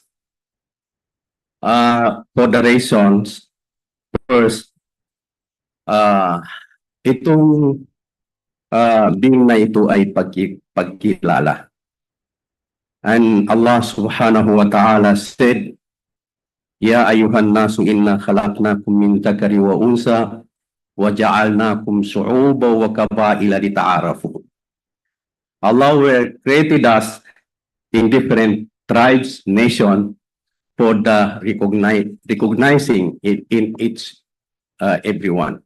So ito po ay pag-recognize sa ating mga IPs. The Bangsamoro people struggled to be recognized.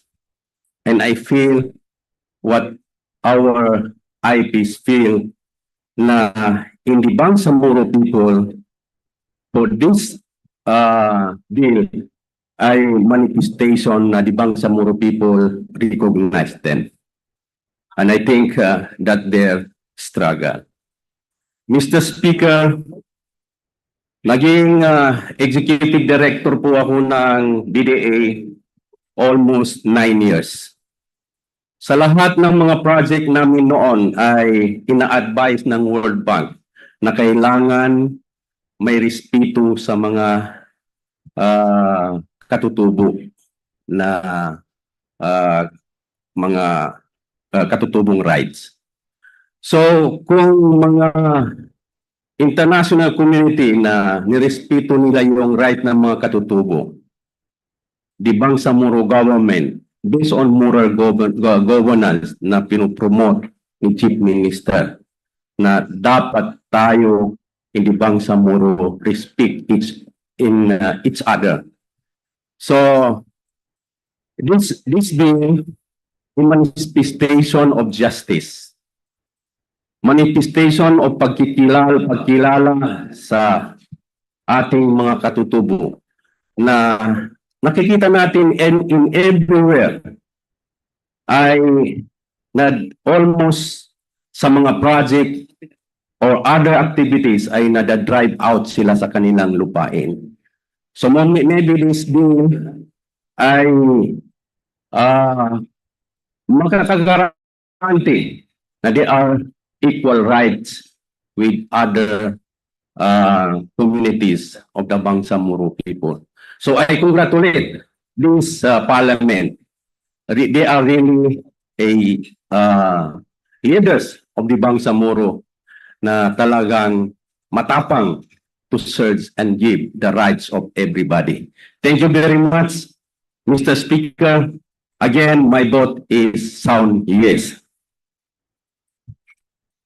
Dumama Albasa Iliha. Bismillahirrahmanirrahim. Assalamualaikum warahmatullahi wabarakatuh. Mr. Presiding Officer, may I have just 2 minutes? Thank you, Mr. Speaker. Today we vote to pass on third and final reading a crucial legislation that reflects our collective commitment to honor the indigenous peoples in the Bangsamoro and ensure that their rights, culture, and heritage are preserved and promoted. Similar to other experiences of other peoples in the Bangsamoro, the indigenous peoples in our region have been patient in their pursuit for promotion and the protection of their rights. This is proven by the patience of our fellow MPs, MP Froilin Mendoza and MP Ramon Piang, who have stayed calm and consistent in their advocacy. I am actually humbled by your openness, understanding, and patience, MP Froy and MP Ramon Piang. The Bangsamoro Indigenous Peoples Act of 2024 stands as a testament to our unwavering commitment to justice, equity, and human rights. The government of the day recognizes the distinct identity of our indigenous brothers and sisters by providing this comprehensive framework for their development and meaningful participation within the Bangsamoro Autonomous Region. Mr. Speaker, my dear colleagues, the passage of this act is not merely a legislative achievement, it is a moral imperative. It sends a powerful message that in the Bangsamoro Autonomous Region, every community, every individual matters. It affirms our commitment to building a society where diversity is celebrated and where every person can thrive. As we cast our votes today, be proud that we did so with a conviction that we are on the right side of history. Let us honor the resilience and strength of our indigenous brothers and sisters by giving them the recognition and support they rightfully deserve. In closing, I am voting yes in favor of the Bangsamoro Indigenous Peoples Act of 2024. Thank you. Assalamualaikum warahmatullahi wabarakatuh. Dan Anthony.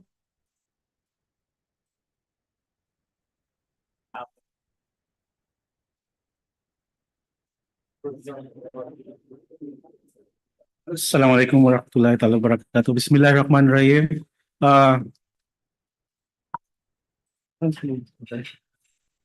The Honorable Speaker and fellow members of this august chamber, I vote yes for this milestone legislation, and with your indulgence, just a minute of explanation. Proceed. I vote yes on the Indigenous Peoples Act of the BARM because it first and foremost upholds the rights and welfare of our indigenous communities in our region. Second, I vote for the passage of this act because I believe that it strengthens peace, unity, and sustainable development in our diverse region, leaving no community behind in our shared progress, inshallah. Finally, I believe that this act ensures the protection of our indigenous people, preserve and promote their rich cultural heritage. I take this opportunity to congratulate each and everyone for passing this, again, this very important legislation. Shukran. Are there any other votes to be heard? Secretariat. 1 minute suspension.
Ano?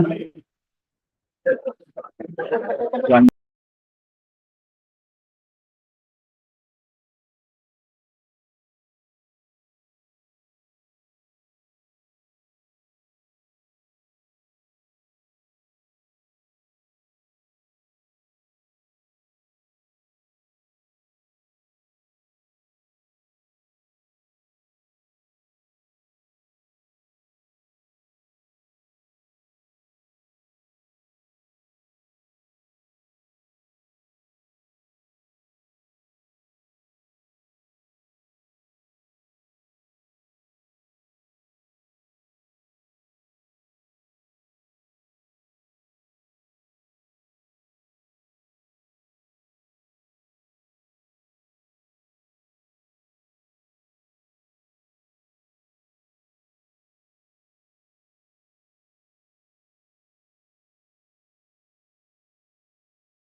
Session resume. Secretariat, what is the result of the voting? Bismillahirrahmanirrahim. Assalamualaikum warahmatullahi wabarakatuh. Mr. Speaker, the result of the nominal voting on the BTA Parliament Bill number 273, entitled an act to recognize, develop, and protect the indigenous peoples in their rights in the Bangsamoro Autonomous Region in Muslim Mindanao, strengthening the Ministry of Indigenous Peoples Affairs, appropriating funds therefore and for other purposes are as follows. 63 yes votes, 0 no vote, 0 abstention vote. The yes vote have its outcome, Mr. Speaker. With 63 yes votes, 0 no votes, and 0 abstentions, BTA Parliament Bill number 273 is approved on third and final reading. Congratulations, everyone.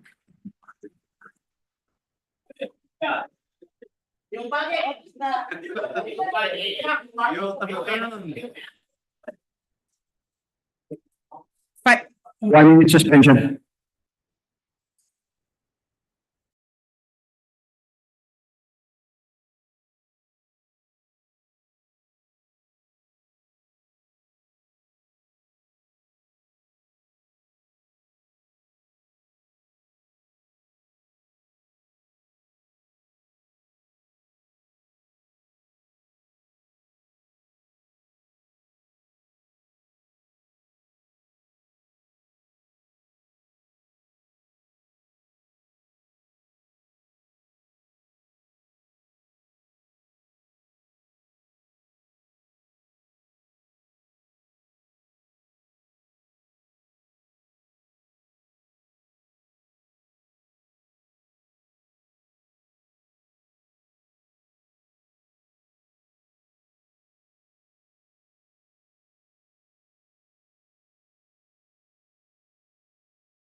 Is now resumed.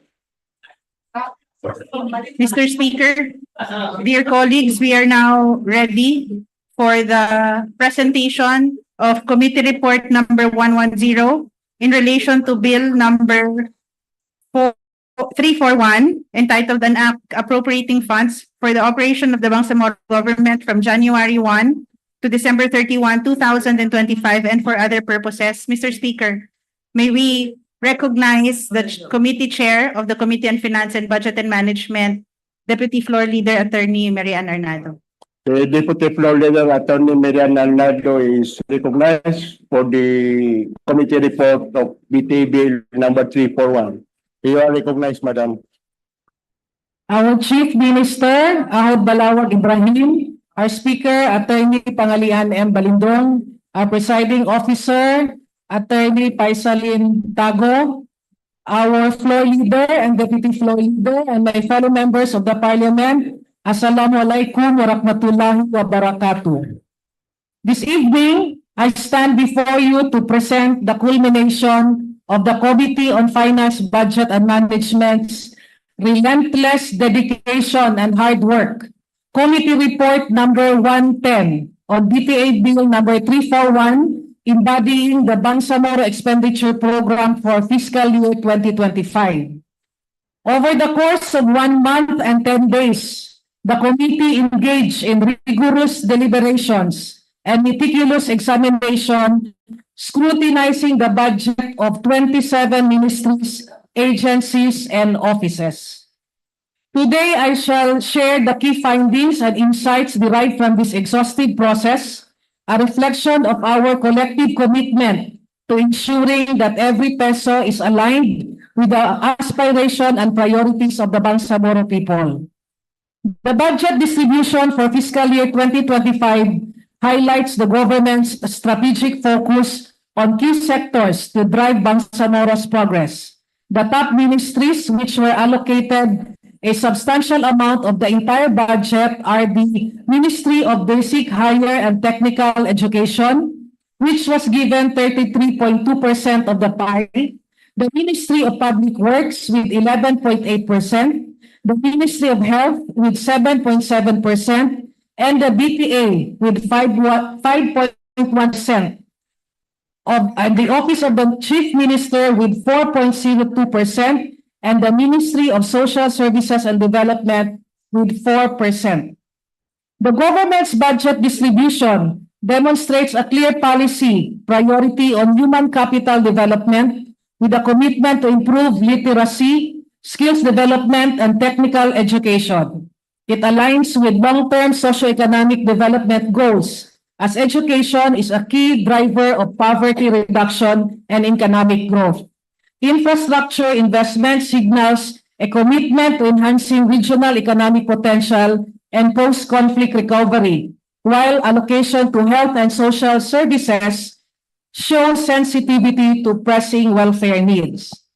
Meanwhile, the allocation for the Parliament and the Office of the Chief Minister ensures the continuity of the region's governance during the remaining transition period and supports legislative work, governance, and initiative to sustain peace and development in the region. In sum, the budget encapsulates a forward-looking vision that balances investments in education, infrastructure, health, and the welfare needs of the Bangsamoro people. It is a blueprint for building a resilient, inclusive, and prosperous Bangsamoro. The cumulative budget utilization rate of the Bangsamoro government for fiscal year 2020-2024 stands at 62.28% for the current year, leaving 37.7% of funds unutilized. This utilization rate reflects both achievements and persistent challenges in budget execution.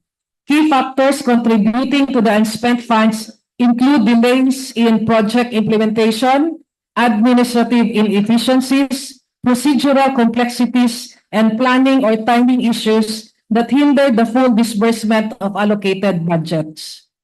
As of October 31, 2024, consolidated BUR from various ministries, offices, and agencies showed that 77% of BOAs have obligated more than 50% of their current year's budget, with 21 out of 27 MOAs falling into this category. However, 23% report utilization rates below 50%, highlighting areas where budget execution remains a significant challenge.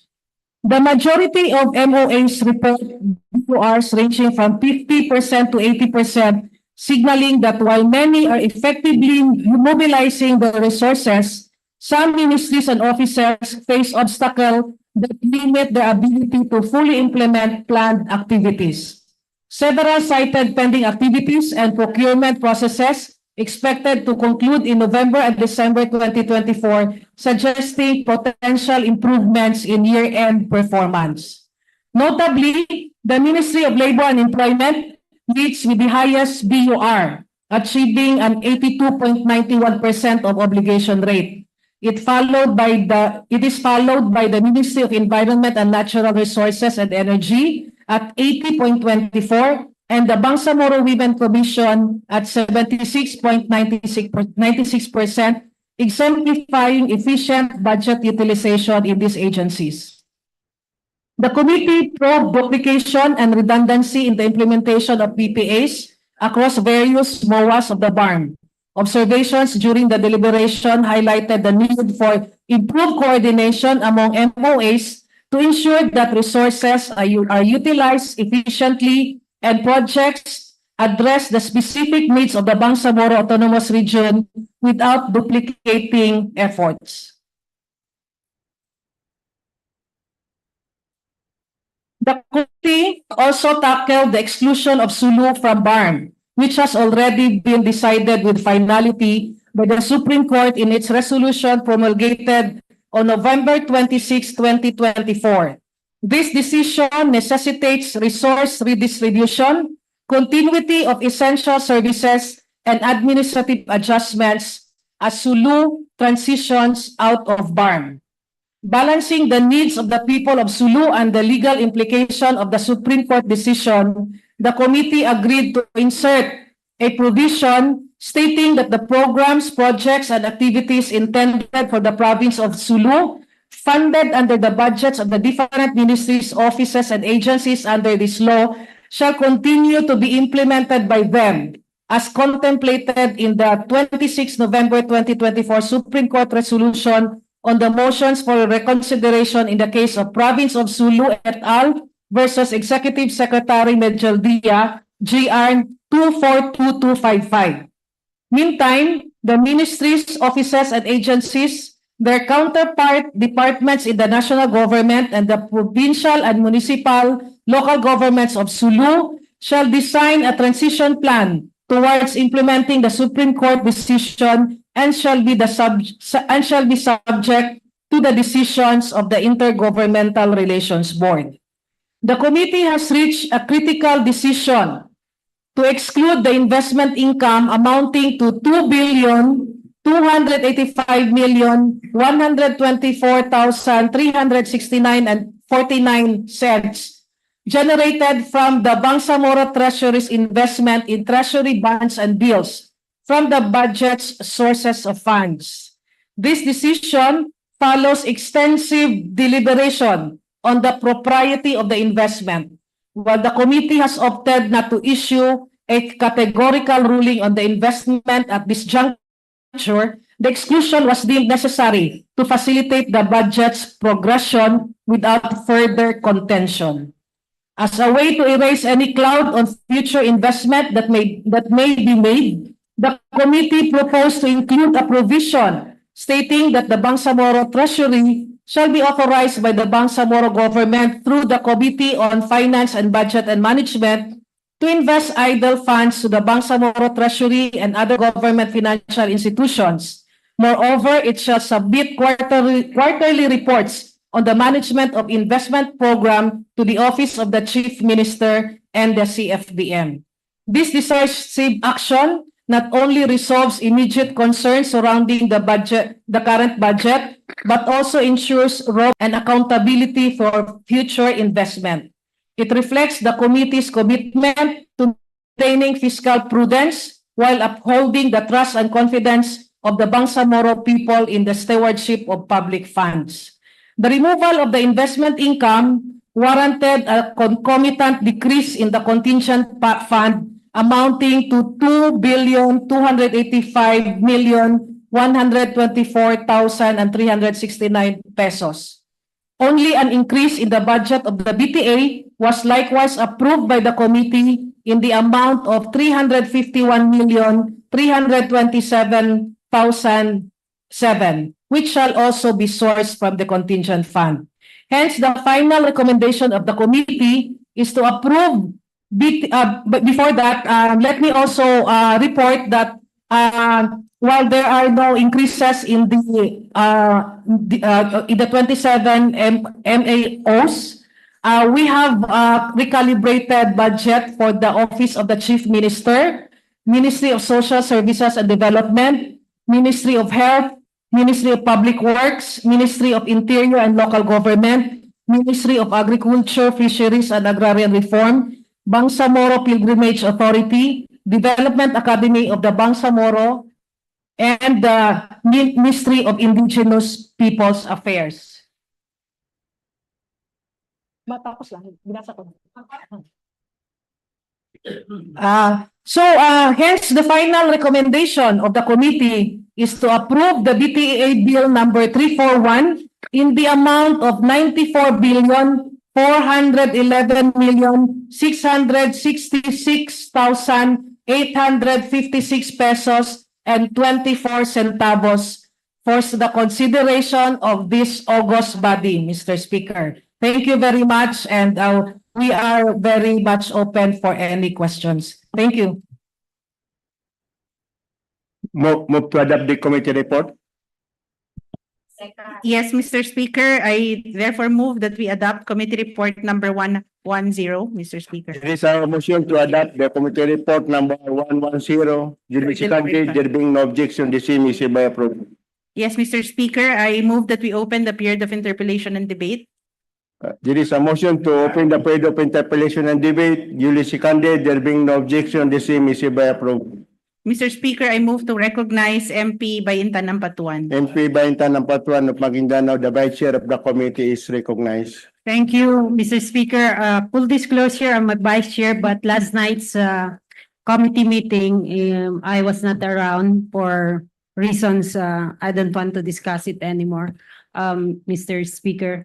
But this is not an objection to this. Of course, this is part of our output for more than a month. And for the sake of those who have not participated in the process, medyo mahaba, as narrated by our chair. So, ang sa akin lang dito, kung may pakita natin dyan yung aprobahan natin, mas maigi siguro, Madam Chair. Dahil hindi lahat ay naging parte ng isang buwang budget deliberation ng mga ahensya. So, request ko lang, sana kung pwedeng mabasa ng Secretariat. At pangalawa, Madam Chair, gusto kong klaruin, ito yung tanong na portion, ulitin ko, nung pinukpukan namin yung mga ahensya, as a committee, back in Cotabato, may mga recalibration doon. And I hope that all of those approved recalibration are part of the report. Kasi hindi ko naman lahat nabasa na itong final report, pero just to ensure that all agencies that were instructed to recalibrate should have followed the recalibration, no, including yung MAPAR, because I've seen that hindi na include doon sa report, but I know that in-adjust na ng Secretariat. So part na ng recalibration yung sa MAPAR. Panawa, Mr. Speaker, merong binasa yung ating chair, which is my interest actually, tungkol dun sa idinagdag na general provision patungkol sa mga investment na gagawin ng Bangsamoro government, at mukhang may napag-agrian yung committee kagabi. Again, wala ako kagabi for some reason, Mr. Speaker. Gusto kong makita rin, no? Diyan sa screen na yan, kung ano yung specific na nilagay natin na provision patungkol doon sa investment. Dahil, Mr. Speaker, baka pwede nating i-improve pa. And I prepared the proposed amendment na pwede nating pag-usapan, at ako ay may mga reasons din bakit ko pinropose ito, Mr. Speaker. So, again, can you show in the screen the amount? And also the special provision. Kasi may tatanong ako, anong context nitong special provision na ito, general provision na ito, kasi hindi naman lahat nakaalam saan nanggaling, bakit nagdagdag tayo ng general provision. So, ito yon. Napakasakit sa mata naman yung puro caps lock, no? Sige. So, ang tanong dito, Mr. Speaker, unang-una, ibinigyan natin ng authority dito yung Ministry of Treasury, Ministry of Finance, Budget and Management through the Bangsamoro Treasury Office. Tama po ba yun? The chair of the committee and the proponent of the bill, please answer the query of MP Baintan Potuan. Yes, Mr. Speaker, this is mainly a reiteration of the powers already provided to the Bangsamoro Treasury Office under the Bangsamoro Autonomy Act number 13 or the Bangsamoro Administrative Code. Di ba po, Mr. Speaker, under sa Bangsamoro Organic Law, particularly Section 4, Article 12, ang function po ng Bangsamoro Treasury Office ay ito po, Section 4, Article 12, Bangsamoro Organic Law, Bangsamoro Treasury Office. They hereby created the Bangsamoro Treasury Office, whose primary function is to receive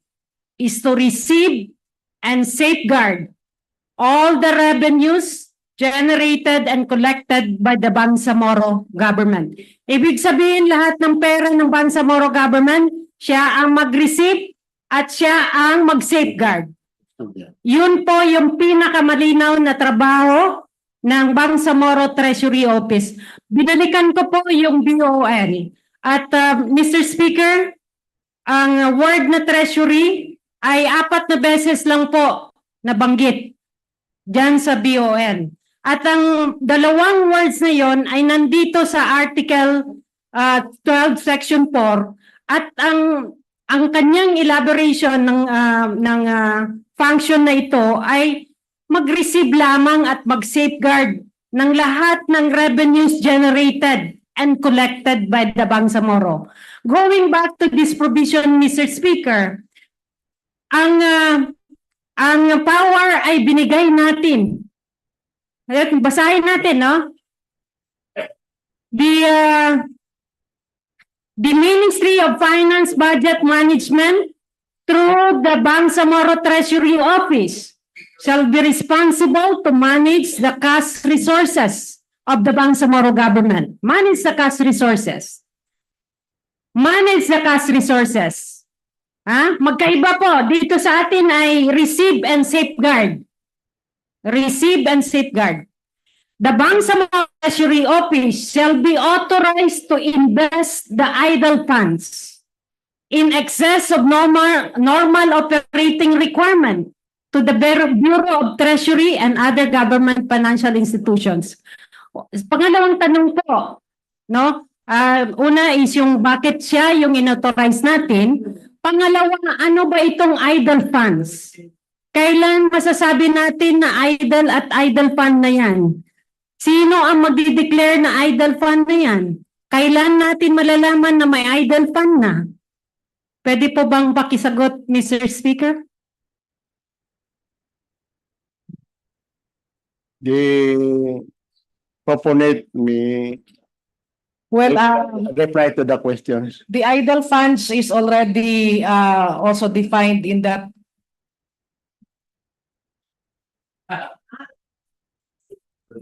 The idle funds is actually based on a COA circular, and it is defined as in excess of normal operating requirement and shall generally mean the level of funds which an entity can freely invest in government securities and or fixed term deposits after considering provisions for coverage or regular and recurring operating expenses like salaries and wages, repairs and maintenance, inventories, supplies, debt servicing within the context of the entity's cash operating cycle. So this definition is based on a Commission on Audit Circular number 91-362.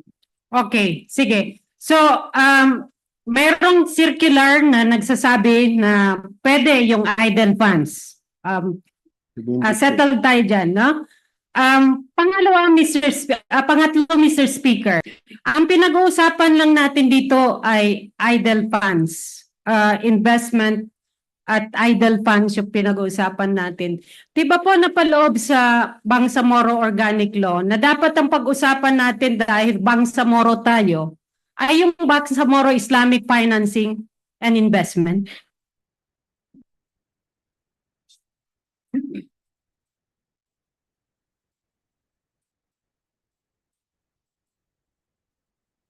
The proponent may reply to the query.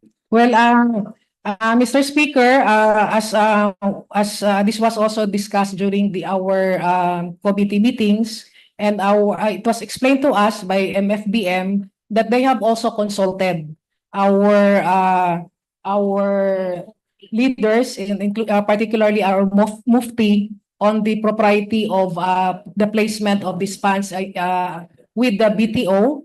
With the Treasury Office, and the only guidance there is that whatever earnings from that amount should be spent for charitable and humanitarian activities. Mr. Speaker, hindi po yun ang ibig kong sabihin. Ang ibig kong sabihin, settled tayo na pwede yung idle funds, pero wag nating kalimutan na kung ang pag-usapan na investment, kailangan napaloob dyan yung Islamic financing and investment.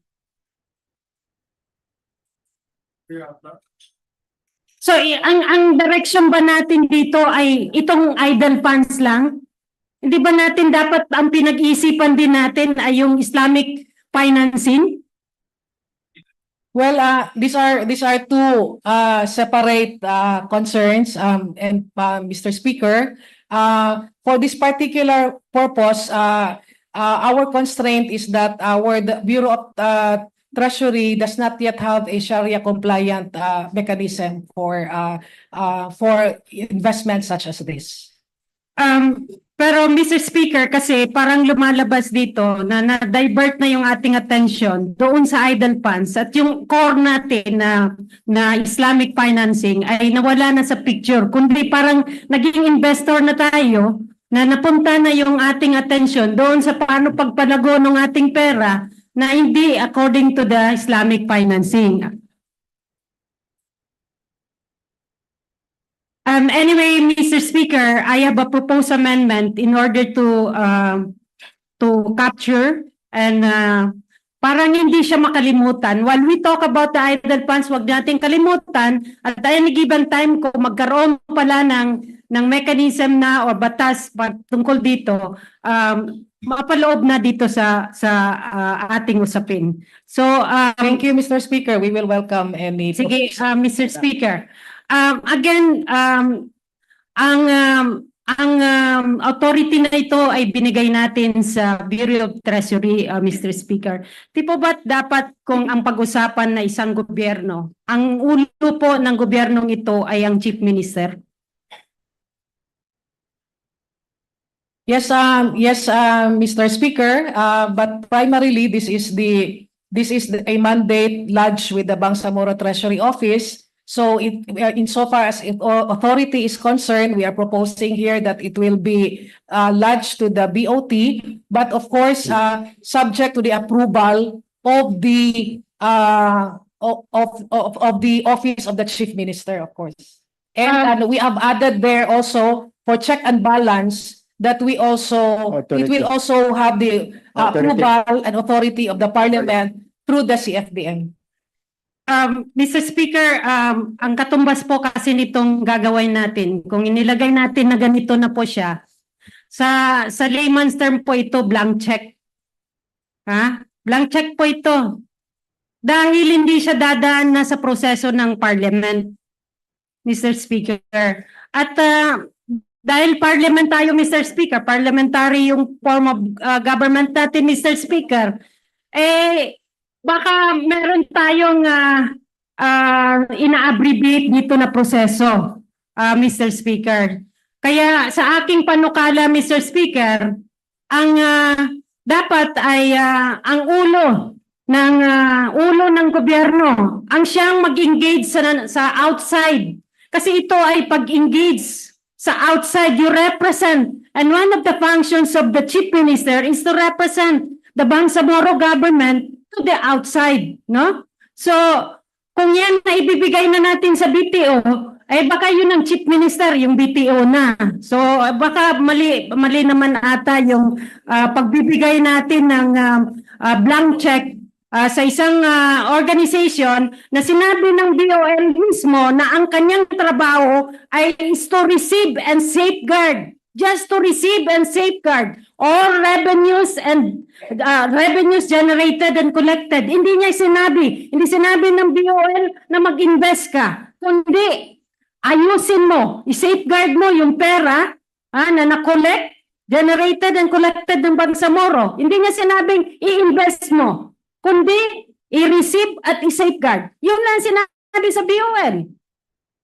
Mr. Speaker, if I may, insofar as the provision on the BOL is concerned, that is the general mandate of the Bangsamoro Treasury, but the details of its functions and powers are enumerated under the Bangsamoro Administrative Code, which already includes the management of cash resources for the Bangsamoro government and to also develop an investment strategy for the Bangsamoro. So in terms of authority, Mr. Speaker, we deem it practical that the authority should be lodged with the Bangsamoro Treasury, because usually this type of transaction is a government-to-government transaction, and it involves the Bangsamoro Treasury and the Bureau of Treasury of the national government. So it will not be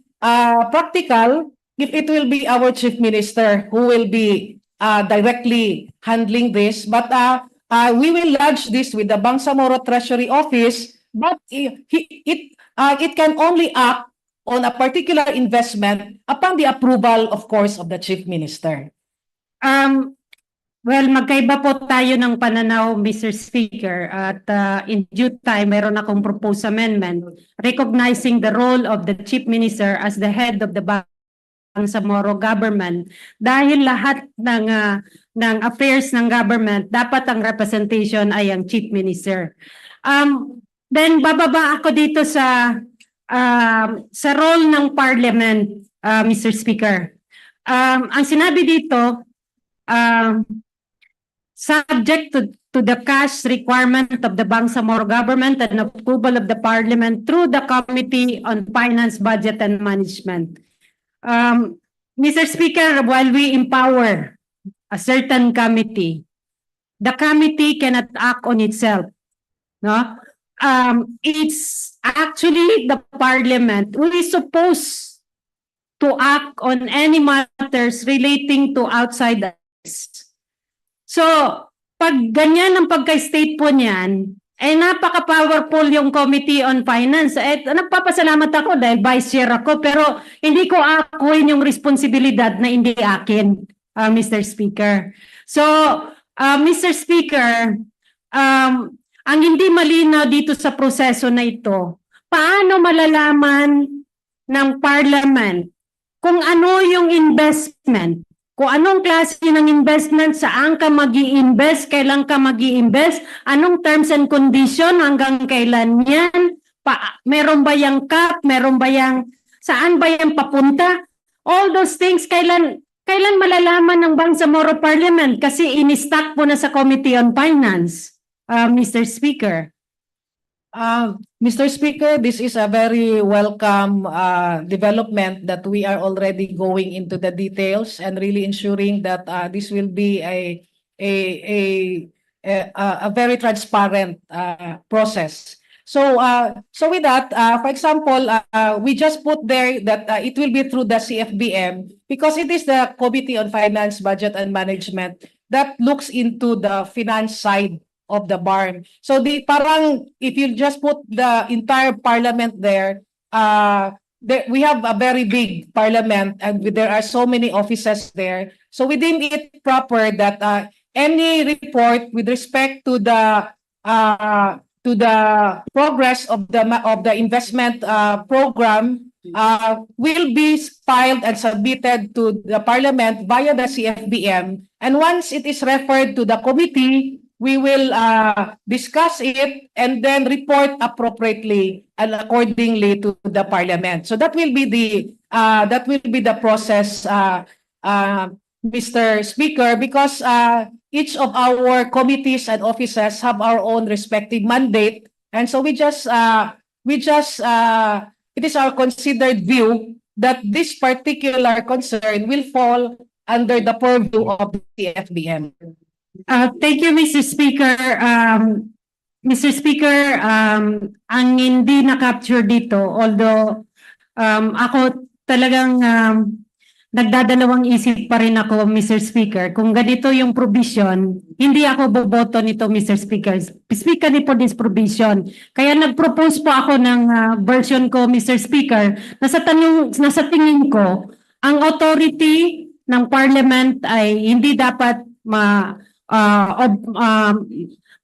makalimutan at also yung pagpapahalaga sa ulo ng gobyernong ito, ang Chief Minister, na siya dapat yung mag-engage sa kanya sa pangkalahatan na usapin ng Bangsamoro, Mr. Speaker. At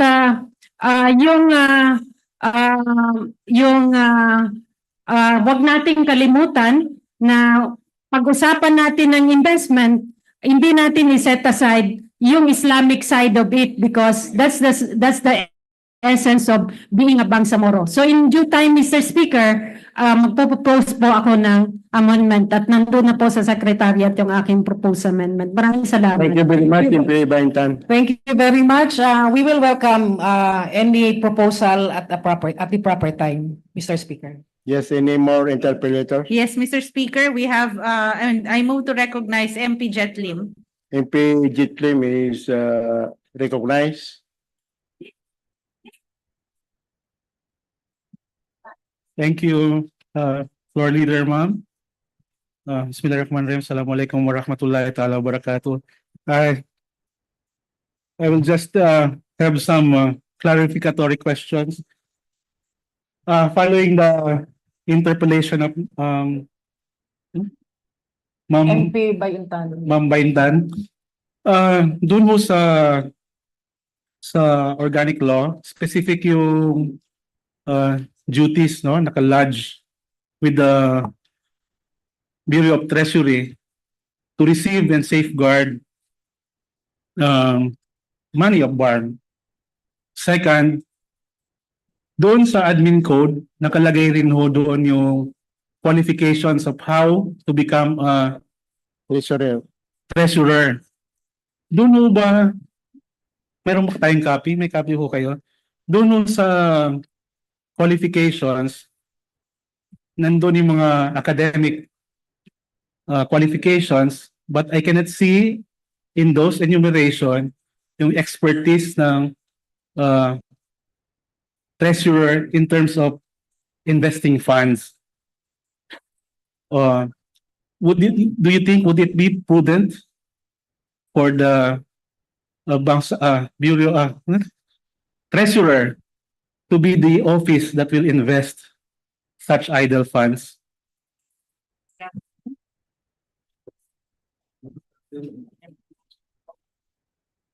Mr. Speaker, the qualifications of the treasurer are enumerated, and it includes must have at least 5 years of relevant experience in accounting, auditing, or financial management. So and then it is also required that he must have a bachelor's degree he must be a bachelor's degree holder in accountancy or relevant courses, and preferably a certified public accountant or a holder of master's in public administration or public administration, and most importantly, of proven honesty and integrity. Yung question ko kasi, because we're not talking here of hundreds of pesos, no, not even hundreds of millions, but probably billions. So hindi ho ba dapat mas rigid yung qualifications na to ensure the protection of our investment of the BARM's idle funds. But I have no, in general, I have no objection to this. But the qualifications of who will invest this particular fund, considering that doon sa particular provision po, we are not limited only to the T-bills, but also other government financial institutions, which can include SSS or GSIS, meaning to say we can also invest in their stocks or whatever. Kung sa Bureau of Treasury lang, limited lang ho yun sa T-bills. So that's my question po. Well, Mr. Speaker, this provision applies only to the specific authorization. But he will, the treasurer here will not be acting alone. He will be working with the finance team of MFBM, because this is really the Bureau of Treasury works and operates within the MFBM. And then whatever plan or recommendations or action that it will undertake with respect to investment, he will have also to submit that to the Cabinet and the Office of the Chief Minister. And in this particular amendment, we are also requiring that it will also be subject to the approval of the Parliament. So this is not a solo activity of the Bureau of Treasury, but the officer will be working in tandem with the entire ministry and with the supervision of the Office of the Chief Minister. In that case, would you be amenable to amend that particular provision just to highlight po yung sinabi nyo na it's not only the treasurer who will act on this? Yes, if actually during our committee meeting, the initial wording actually there was for the MFBM. So the Minister of Finance. But then there is also a proposal that since this is specific to investment, so why don't we zero in the authority to the Bangsamoro Treasury? So that is the background for the particular provision. But if you find that there is a more effective way to have check and balance and control, then we are open for any proposal at the proper time. The worry of this representation, if we put in one person or one office the receipt of money as well as the investment, baka it would be more prudent to put a dichotomy or separation there, no, para lang may, as you said, a check and balance. Second, ma'am, my question would be, am I correct in my understanding that this will not be limited only to T-bills, but also other GFI instruments? Well, at this point, insofar as the phrasing is concerned, yes, it's not only limited to treasury bills. Meaning to say they can also invest in stocks? Like mainly government financing. Government lang. May I know if there are GFIs. GOCCs who are also in the active trading like that?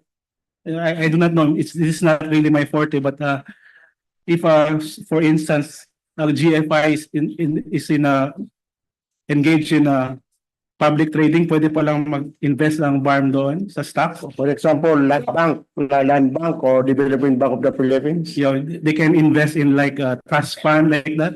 Would that Well, at this point, we are actually guided by the National Government Circular, and the direction with regards to idle funds is only with to be invested in the treasury bills, where it is really very safe and guaranteed by the national government. Exactly, ma'am. That's my worry. No? Pag sa T-bills kasi, I'm sa T-bills kasi it's most secured because it's guaranteed by the government. And the assurance that it will be repaid upon its maturity is almost 100%. This is because it is backed by the government. Yes. But other financial instruments do not have that same guarantee from the government. So there's a bit of a risk, no? So in due time, when I hope the proponent would be amenable to some amendments, especially to that provision on where to invest. Yes, we are open to discuss any possible limitation to ensure the safety and security of our funds. That would be all, Mr. Speaker. Thank you. Thank you very much, Bridget Lim. Mr. Speaker, I move to recognize Deputy Speaker Nabil Tan. Yeah, Deputy Speaker Nabil Tan is recognized for the interpellation.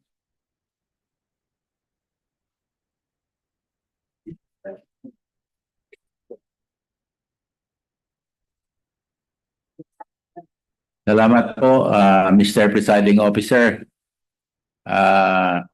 Ako po medyo nababahala dyan sa, ano ba tawag dyan? Special provision, general provision?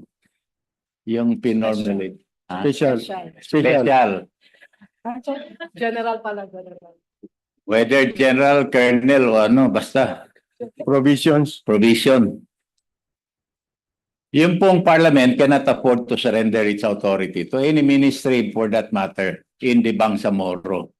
We will not be deprived of the authority to approve any investment strategy or investment fund, that investment that will be made. It should follow a process. So kung gusto natin mag-invest, I'm talking prospectively. So I presuppose that this will not be used for any past transaction, which we do not know. Ang gusto ko, ang sana mangyari, I think many of us here, especially the parliament, in the parliament, hindi natin isurrender itong authority na to. Dapat ma-exercise ng parliament through a parliament mechanism, authority to authorize the chief minister. Diba? So, hindi rin ako papayag dahil magkasama pa ang treasury at saka MFBM. May conflict of interest dito. Sa atin, sa national government, magkahiwalay ang treasurer, national treasurer from the Department of Finance. Paano? Magkasalungat ang function eh. Yung isa, nagsisave. Yung isa, gumagastos. So, ang gumagastos, Department of Finance or MFBM. So, hindi pwede under niya kasi pwede magkaroon ng conflict of interest. Sasabihin niya, treasurer, mag-certify ka, may availability of funds. So, kawawa ang treasurer. Sana kung na-separate na natin ito through a law, yung office ng regional treasurer, then there can be independent. Then there can be no conflict of interest. So as of the moment, it's difficult to agree to this kind of an arrangement. But I am more concerned with, I am more in agreement with what MP Baintan has stated earlier. So as presented, that is most objectionable, and I will not vote for this budget bill. But if we can do some tweaking to conform to certain process na hindi nagsusurrender ang parliament ng kanyang authority to any ministry in the parliament, in the BTA, in the BARM, papayag po ako doon. Pero with the colatilla that this will not be to para linisin yung mga past action ng Ministry of Finance, kung meron man. Salamat po. Thank you very much for that statement, Deputy Speaker Talutan. Thank you very much, Deputy Speaker. May I just quickly respond that the discussion really here is not to deprive the Parliament of our power to oversee the operations of the entire BARM, especially on this very important transaction on investment funds. And so that's why we are already providing the necessary amendments so that we can ensure that this will be subject to the approval of the Parliament. So thank you very much. Mr. Speaker, next to interpolate, I move to recognize MP Ali Muntaha Babaw. MP Ali Muntaha Babaw is recognized. Thank you very much, Mr. Speaker, Madam Floor Leader. I just want to be clarified of some very important issue involving this the provision of as presented earlier. First is I'm afraid, Mr. Speaker, that there's going to be a conflict of functions, power between three offices and agencies. One is the Ministry of Treasury, two is the MFDM, and third is the Board of Investment. Earlier, I asked the floor leader if during the BTA1 as to whether the Board of Investments had been created by the BTA1. So he answered in an affirmative. He said, yes, meron tayong Board of Investments. Well, actually, to my understanding, Mr. Speaker, the Bureau of Treasury, her role and mandate is just to safeguard funding or money of the BARM. Then the Board of Investment, we have also another ministry that I failed to mention, Mr. Speaker. We have the Ministry of Trade, Investment, and Tourism. So naging apat na ngayon yung nagkakalabo-labo dito, Mr. Speaker. Kasi definitely the Ministry of Trade, Investment, and Tourism is also mandated to prepare plan on how to invest our funds with an objective of earning money for the Bangsamoro government. So ngayon, ako talaga I'm very much confused about this. Kasi I support the idea, the statement of MP Nabiltan that we cannot allow that the power of that the authority of the Parliament will just be given to any ministry without authority by the Parliament. Imagine, I'm not a lawyer, Mr. Speaker, but may sinasabi dito, anything that we do here, yung ating investment, kung ano yung gagawin natin, we are a collegial body. It is the what I call, in fact, I consulted the presiding officer yesterday. And then we are, yung sagot niya sa akin, jointly and severally liable. In other words, we are members of the Parliament. We are the one deciding on what to do with the affairs of the Parliament. We are jointly and severally liable. So, dapat ito, you have to be very careful. And I fully agree with MP Baintan na dapat ito pag-isipan ng seriously. No? We have to discern and think of what will happen. Kasi kabara-barang nangyayari dito eh. We have the Board of Investment that is given the power to prepare, plan, strategize investment. No, similar in the national government. The Treasury Department, Mr. Speaker, is only a safeguard. Para bang depository. They are just safeguarding the funds of the autonomy of BARM. And then why bakit ibigay natin sa Bureau of Treasury The authority to invest. Para bang inaalis natin sa Board of Investments, inaalis natin sa other agencies that is really mandated to do the investment. Ibibigay natin dito sa walang kaalam-alam dito sa mga proseso na ito. So, we are talking here, Mr. Speaker, about idle funds. And then during the budget deliberations, may nakita tayo na itong idle funds is savings ito. Savings ito yung unutilized funding. So, natural, ako, I can agree with the idea that because natutulog lang yan, bakit hindi na lang natin invest? Invest na natin sa tama para kumita.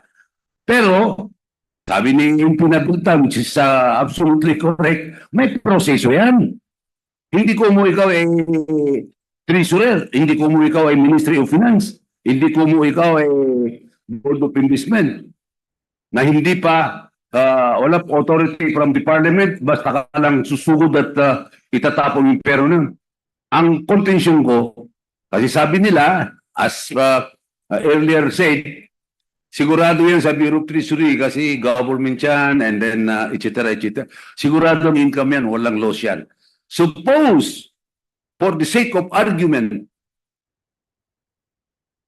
nagkaroon ng loss, nalugi, sinong mananagot na yun? Sinong mananagot? National Government, Farm Government, Ministry of Finance, Board of Investment, Treasury, kasi nagkabuhol-buhol ito eh. Kung baga sa EDSA, Mr. Speaker, kung saan-saan nanggagaling yung mga sasakyan, traffic din, nagkabundol-bundol na.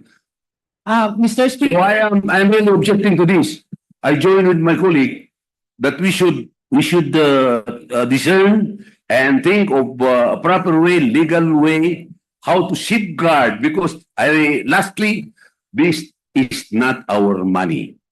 This is the money of the Bangsamoro people, and we are answerable in dunya and akhirat about this money. Yun ang aking concern, Mr. Speaker. Thank you very much, MP Alimunta Babaw. Yes, Mr. Speaker. Mr. Speaker, may I just briefly respond to the point raised by the Honorable MP Babaw.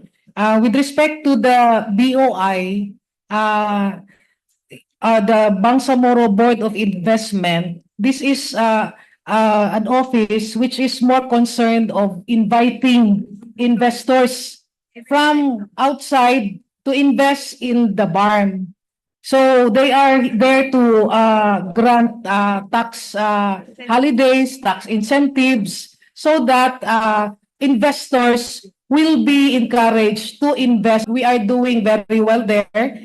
We have already reached our quota in terms of investment. So that is a separate matter. And for example, MTIT, you have also mentioned, that is also with respect to micro and small medium enterprise, encouraging trade and investments in the bank, but that is more also from the external. What we are discussing here is the idle funds from the treasury that we will invest. And I agree with you that definitely this is this is people's money. We need to be responsible, and that is why we are taking the necessary measures now. There are proposed amendments to be able to secure that there will be check and balance, so that this will really be we will be responsible in the management of the funds, and so it will not just be left in the hands of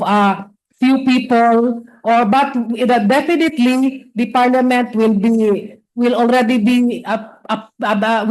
play a role in this particular investment, but with the proposed amendment that the MFBM will be providing quarterly reports on the status of the funds. And with regards to the risk, this is a fairly zero risk in terms of because this is only government to government. We are not investing in private stocks exchange, but we are only to the view of the national government. Mr. Speaker, I agree.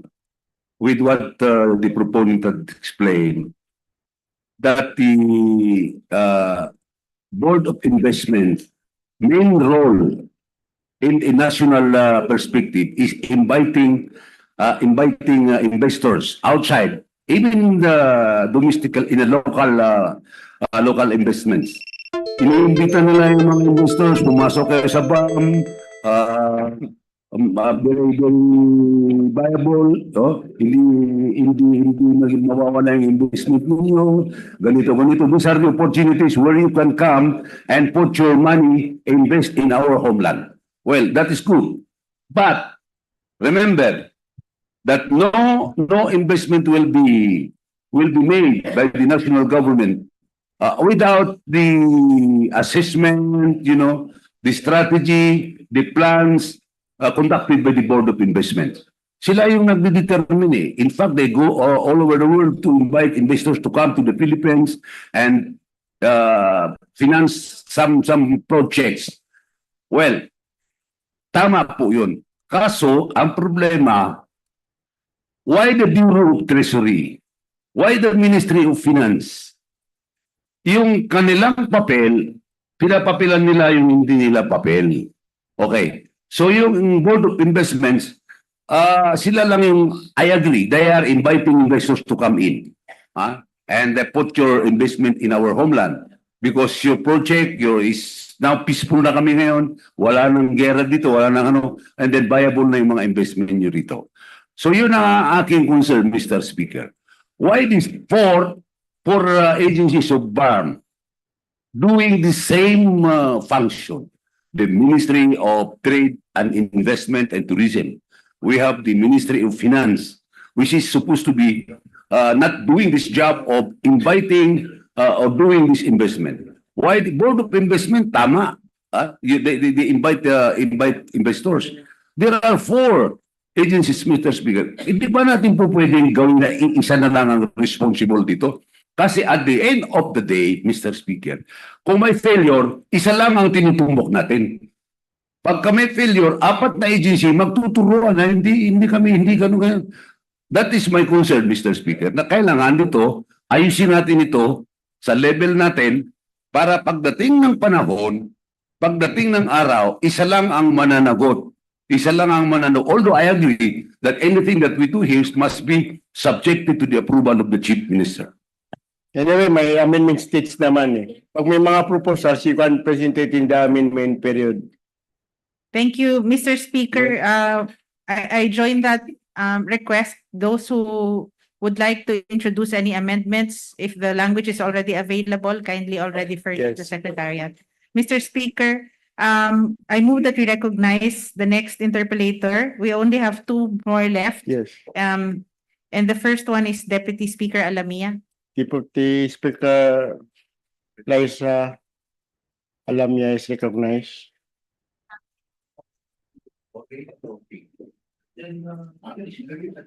Thank you very much, Mr. Speaker, to the proponent for allowing this interpellation.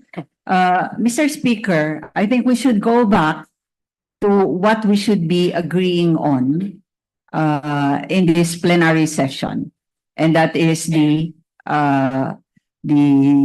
General Appropriations Act of the Bangsamoro for fiscal year 2025.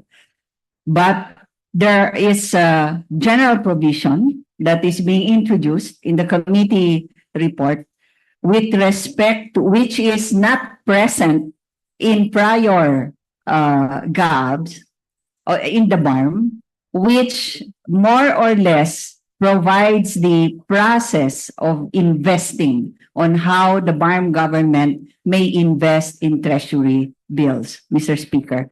And I think we all agree, and I would like the proponent to declare this, that we all agree that it is legal and also good business sense for a local government unit or a corporate entity to invest in treasury bills, government securities, and bonds because these treasury bills are issued and guaranteed by the government of the Philippines itself. Is this correct, Mr. Speaker?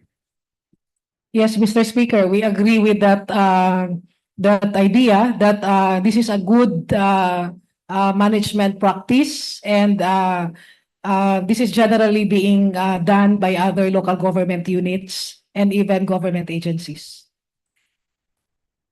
So, Mr. Speaker, the question now then is the question before us pertains to the elephant in the room, which we do not want for now to say, but later on we can propose in the amendments. Under the law, and has already been cited, discussed, deliberated upon at the committee level, the Philippine laws, including the Local Government Code and the BARM Local Governance Code, and circulars issued by the Department of Finance, decisions made by the Department of the Interior and Local Government, the process for the investments that will be made by an LGU similar to the BARM is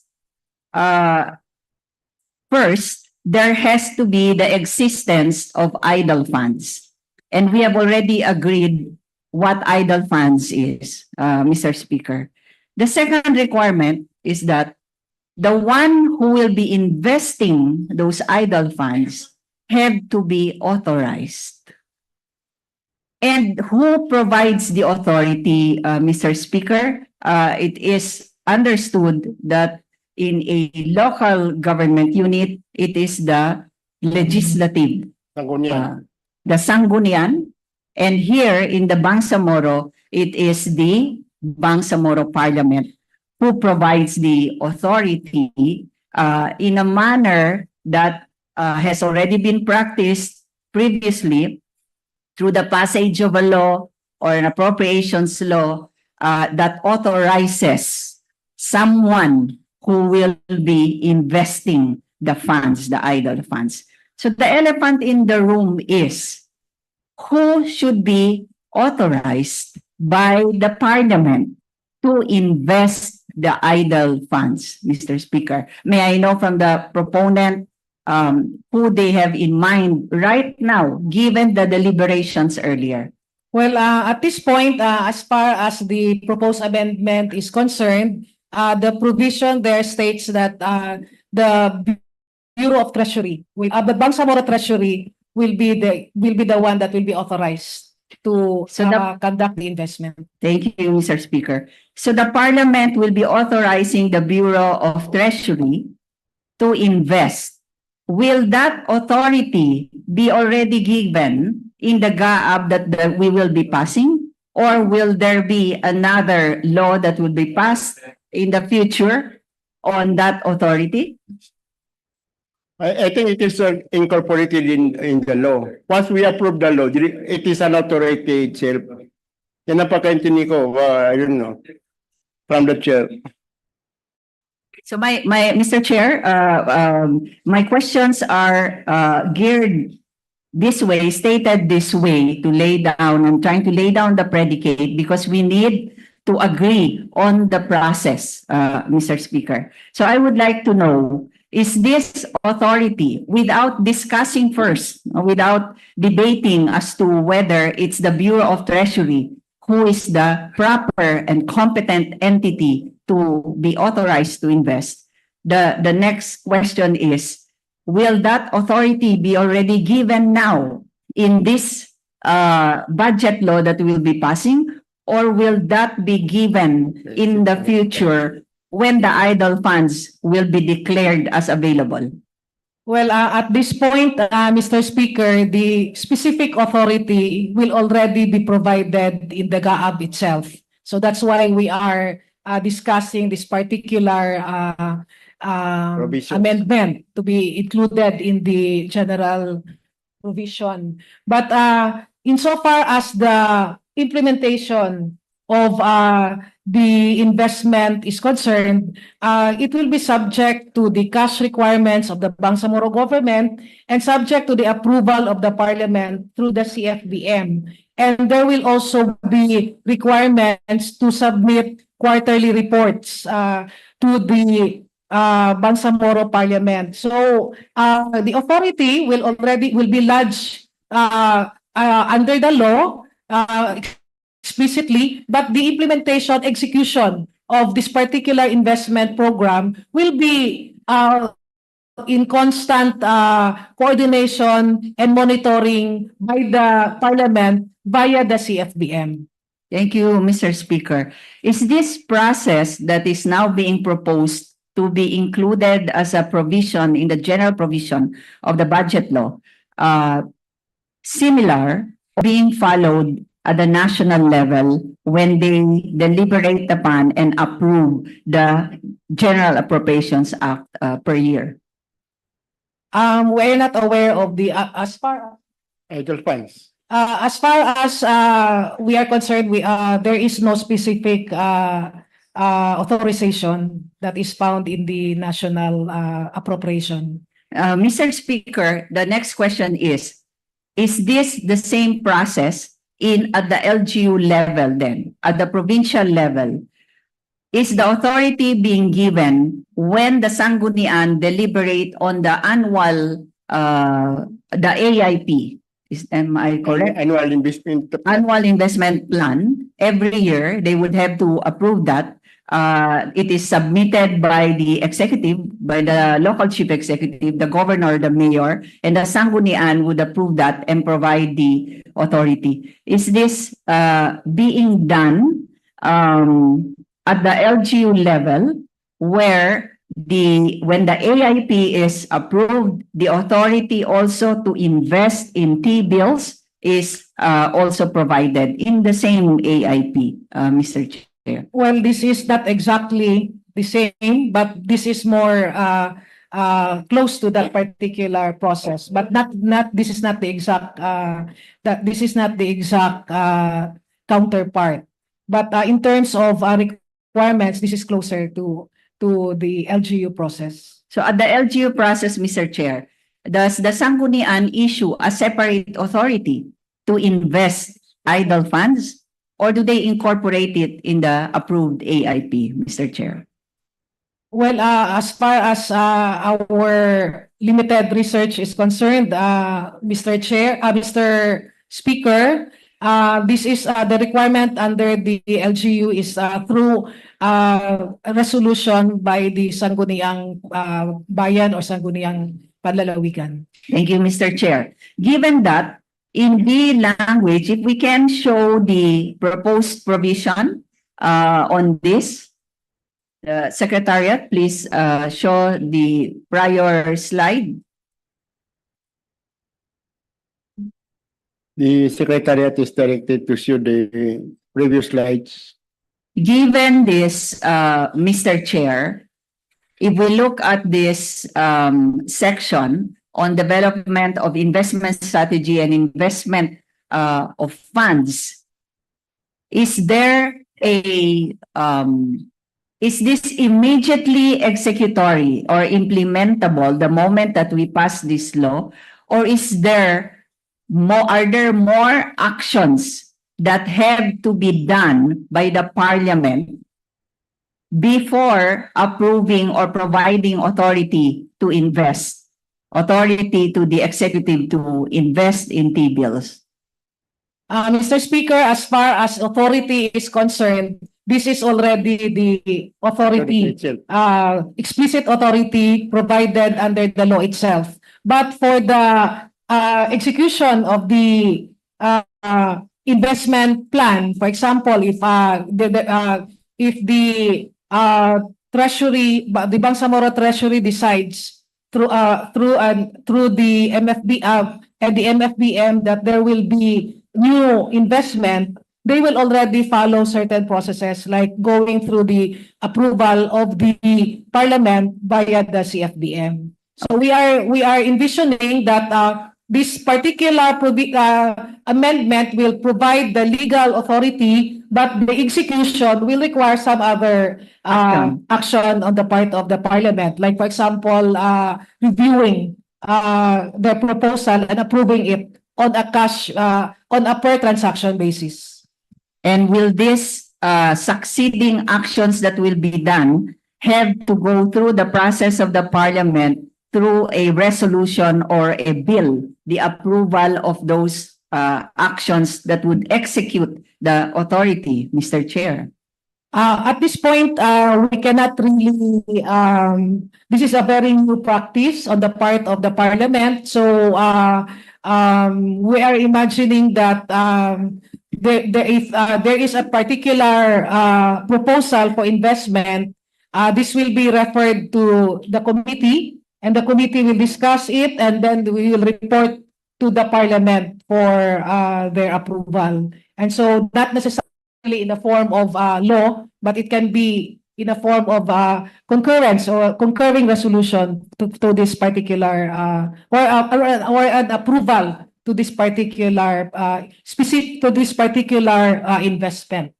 Thank you very much, Mr. Speaker, which means that the BARM government, the parliament, may actually consider legislating specific regional guidelines to enumerate, streamline, and regulate the whole investment process. Is the proponent open to this, Mr. Speaker? That will not preclude. There is all the parliament in the exercise of its oversight over this particular program will not be precluded if it desires to pass very detailed guidelines for that. Thank you, Mr. Speaker. So what is very clear in this interpellation, Mr. Speaker, is that the BARM government may invest funds that are idle as legally defined under the law and can use that for immediate public services. The parliament is the one that authorizes an entity to invest that amount, and that we should be following national regulations, COA rules, National Bureau of Treasury regulations, and Department of Finance regulations. And finally, based on this, the whole transaction should be documented, transparent, and auditable, Mr. Speaker. I would like that to be placed on record. And does the proponent agree on those statements, Mr. Speaker?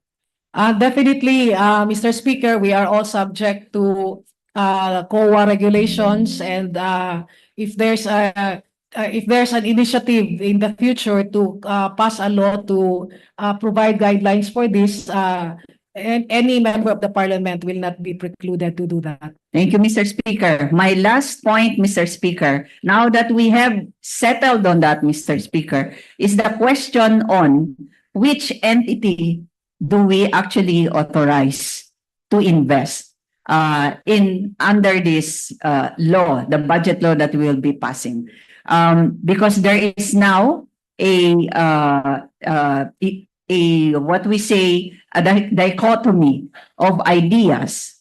Okay? The previous interpellators do not agree that it's the Bureau of Treasury, the Bangsamoro Treasury, but the proponent, based on this provision, is saying that it's the Bureau of the Bangsamoro Treasury Office under the MFBM.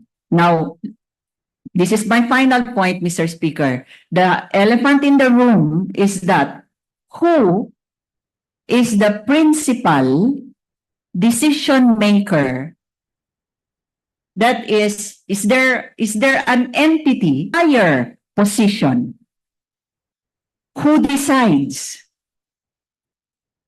on whether to invest or how to invest based on recommendations of those who are under this entity?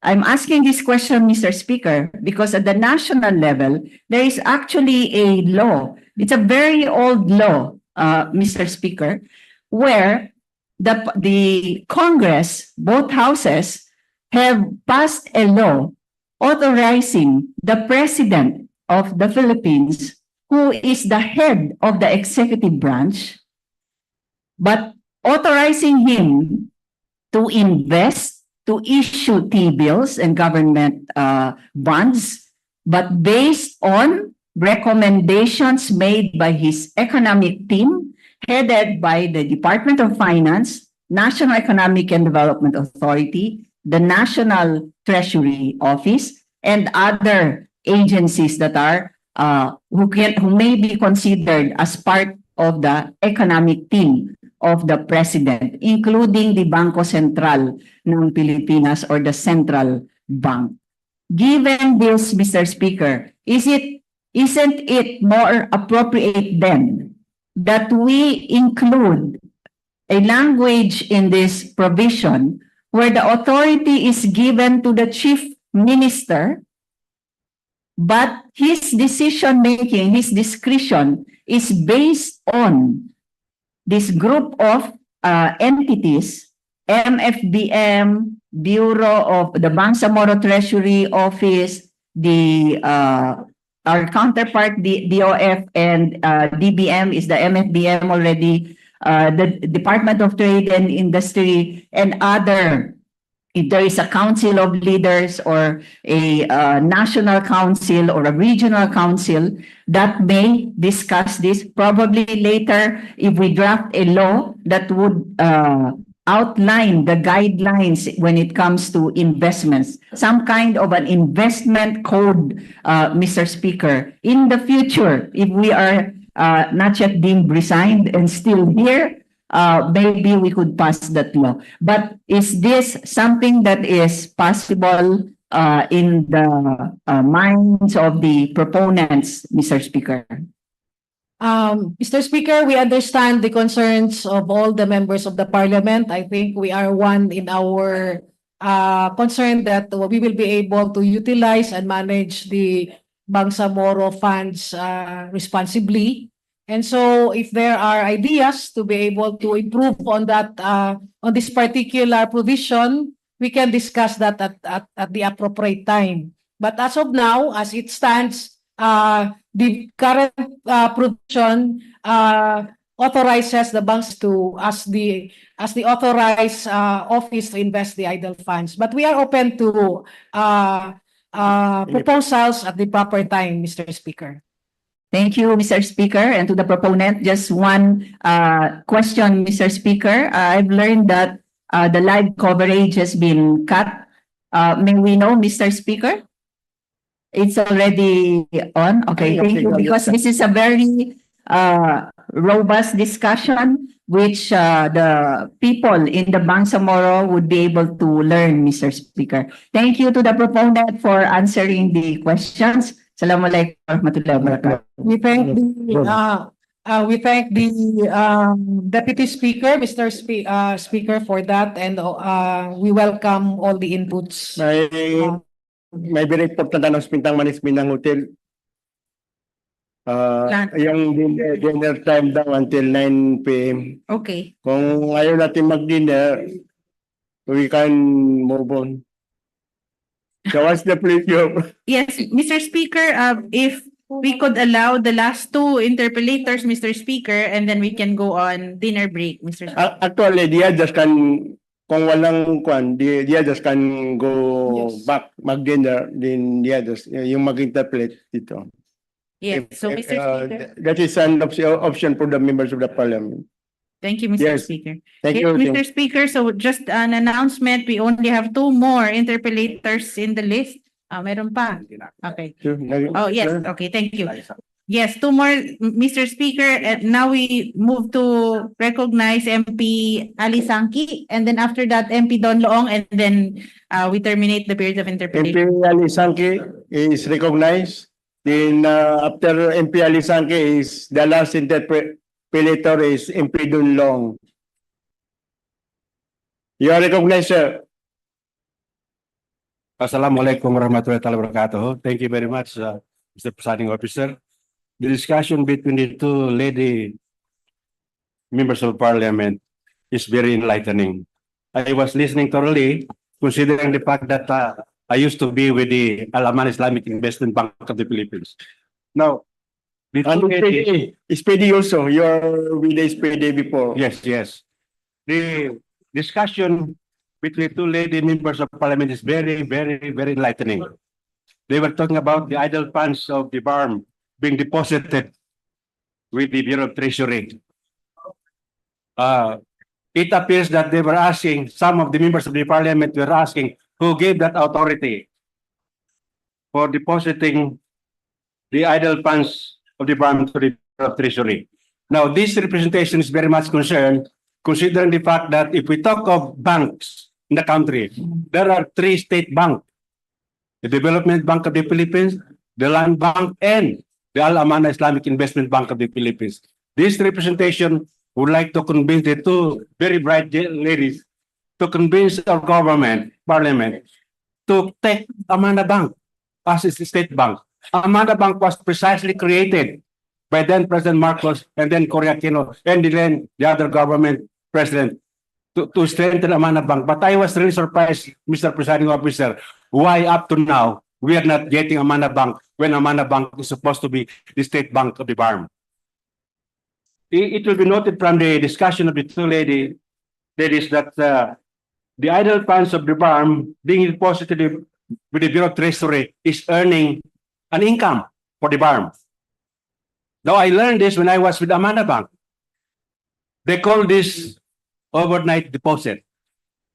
If you put your money in the custody of the Bureau of Treasury, and the Bureau of Treasury will look for somebody where they can invest it, and that money will earn income for you.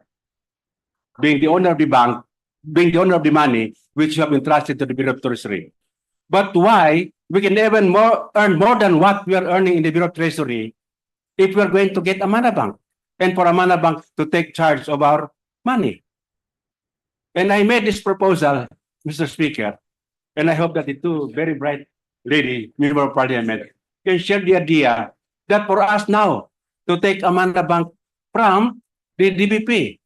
DBP, Development Bank of the Philippines, got Amana Bank against my will, being the chairman then of Amana Bank. But DBP and Land Bank was so afraid of Amana Bank to succeed. But now it is our time, my fellow members of parliament, if you share my idea, let us convince the Honorable Chief Minister to get hold of Amana Bank. Amana Bank has an authorized capital of only 1 billion pesos, Mr. Chairman.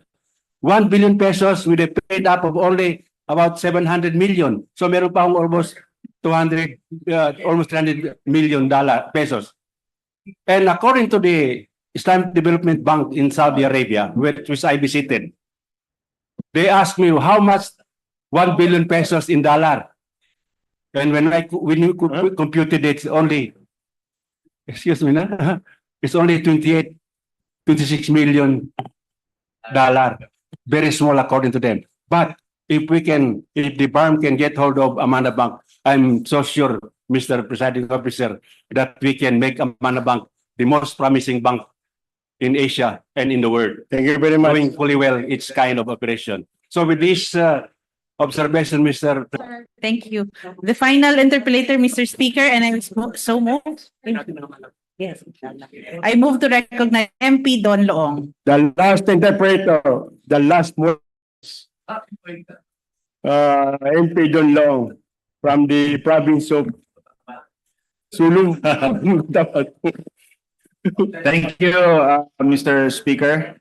My question, Mr. Speaker, on the committee report, as regards the funding for Sulu. So essentially, in the committee report, we have affirmed that we have approved and included all the personal services, capital outlay, and MOE as proposed by the government of the day for 2025. Is that correct, Mr. Speaker? Yes, Mr. Speaker, we have covered Sulu in the 2025 BEP.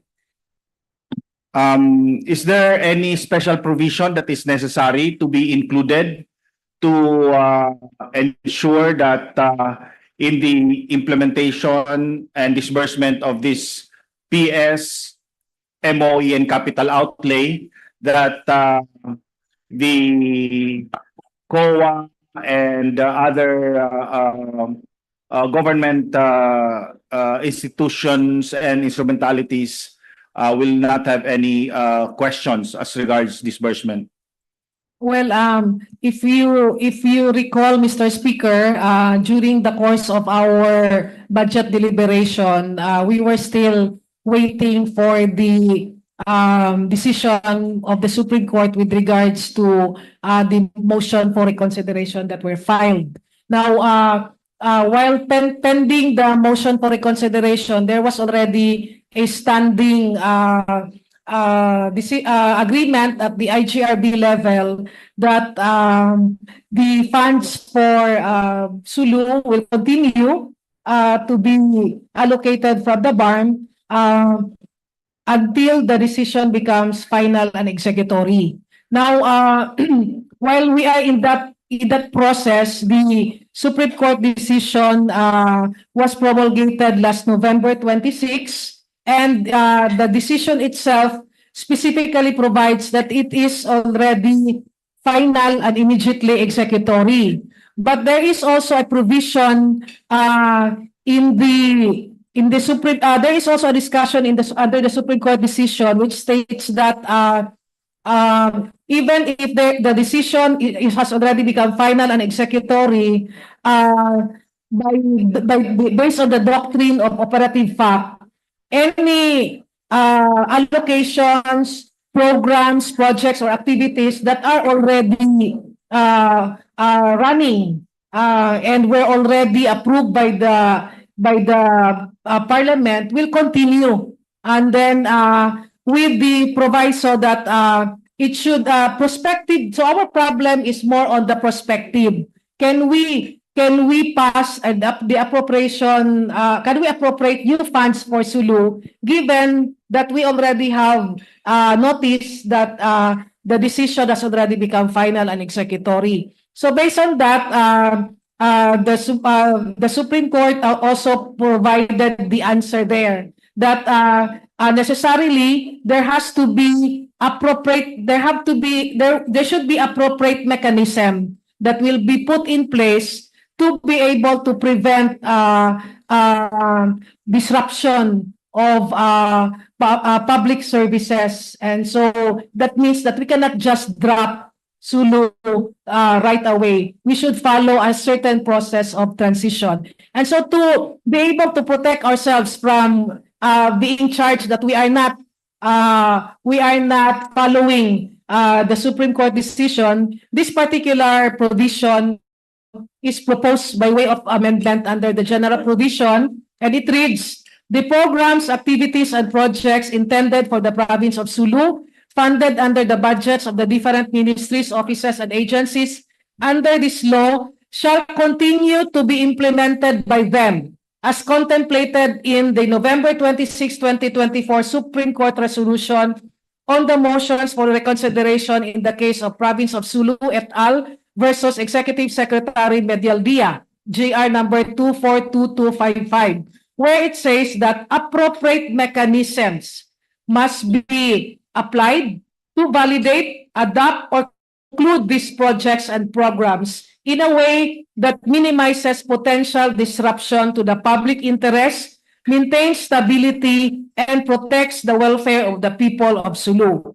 So, personnel necessary for the implementation of the said programs, projects, and activities shall continue to be funded by the ministries, offices, and agencies as appropriated herein.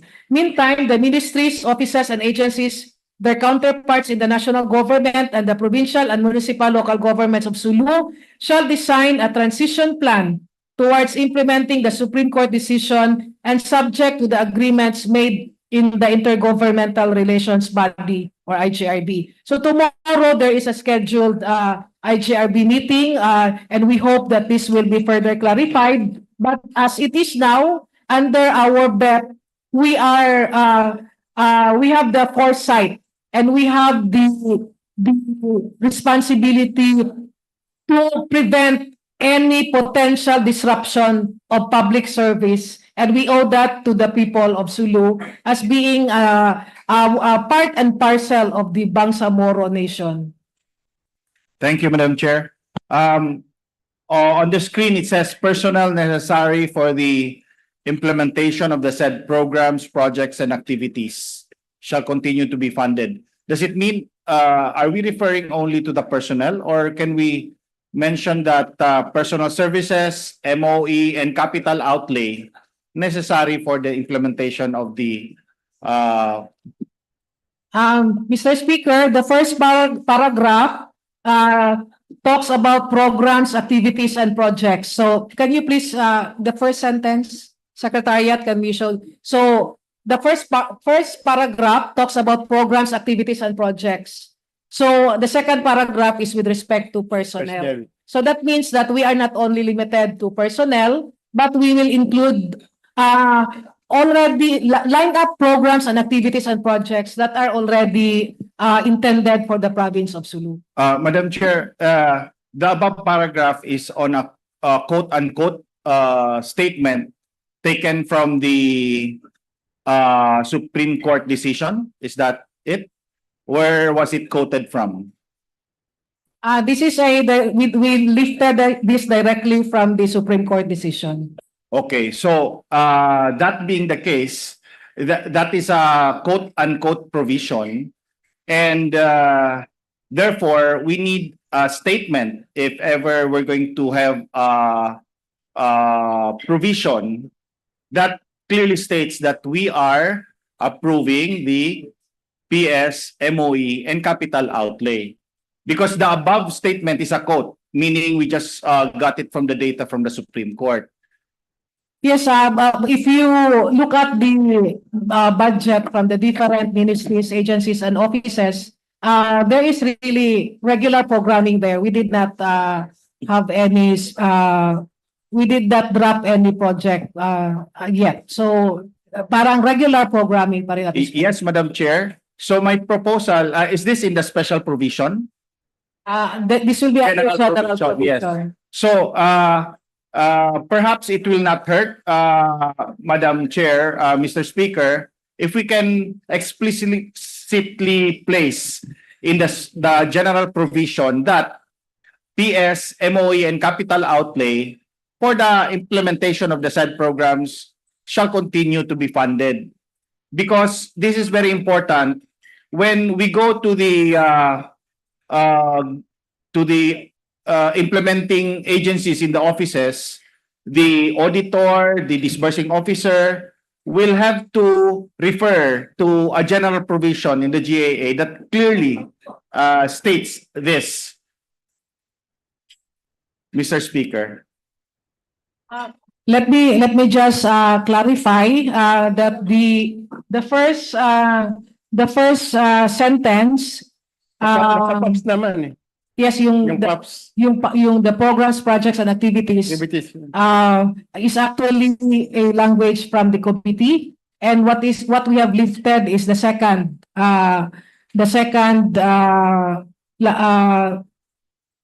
sentence with regards to appropriate mechanism. That's the one that we lifted from the Supreme Court. So there should not be a quote-unquote provision on the upper part. Dapat tanggalin ang quote-unquote siguro doon sa taas. Well, this is a matter of style, but this is not actually lifted. We just in a proper time, hindi naman sa amendments. Yes, yes, Mr. Chair, but I want to be clarified because if it is a typo, then it will become a statement of the committee versus something. So are we saying that the first quote-unquote should not be there? It's a matter of style, but we can remove that. Styling. Yes. Yes. So it means that the committee reaffirms that the programs activities intended for others shall continue to be implemented. So it's not a statement from somewhere, but Yes. it is our This is our provision, statement. our languaging. Okay, so that being the case, I rest my case on that issue, Mr. Chair. At least on the records of the plenary, we have affirmed clearly that the personal services, MOE, and capital outlay for Sulu for 2025 will be continuously funded, Mr. Chair. Can I get an affirmative action, clear affirmative action to that? Well, as it is now, yes, but that will be subject to the transition plan that will be developed by the IGRB.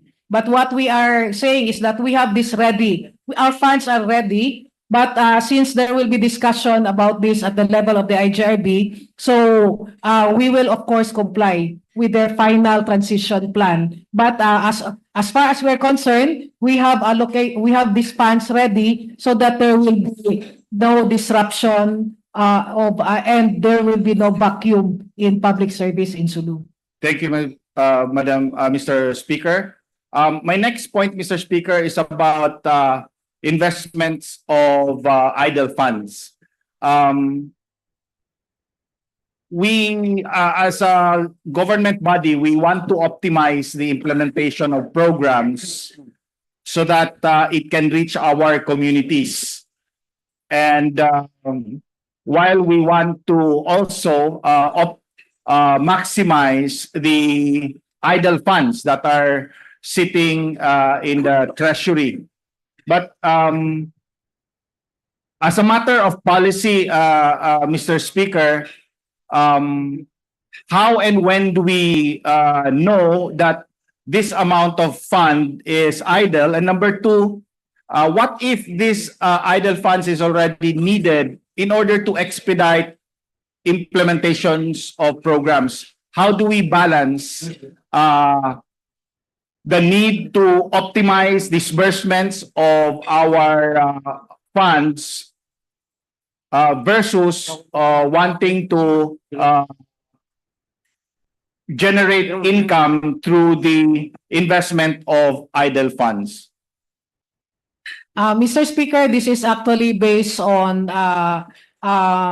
either funds that will not be required, that will be beyond the normal operating requirement per ministry. So our process is that funds will be released to the different ministries if it is already, and then there are also amounts that are still within the treasury. So that amount will be the one that will be invested. But this will be reviewed on a monthly basis, and this will be scrutinized and carefully reviewed. And as of now, we have introduced a new provision that it will in fact be already referred to the CFBM. Mr. Speaker, when we say we invest, does it have a lock-in period?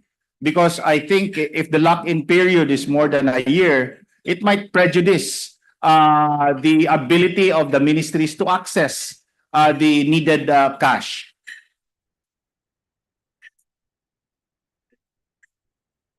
Mr. Speaker, there are different schemes. There are those that are pre-terminable anytime. You can withdraw it anytime.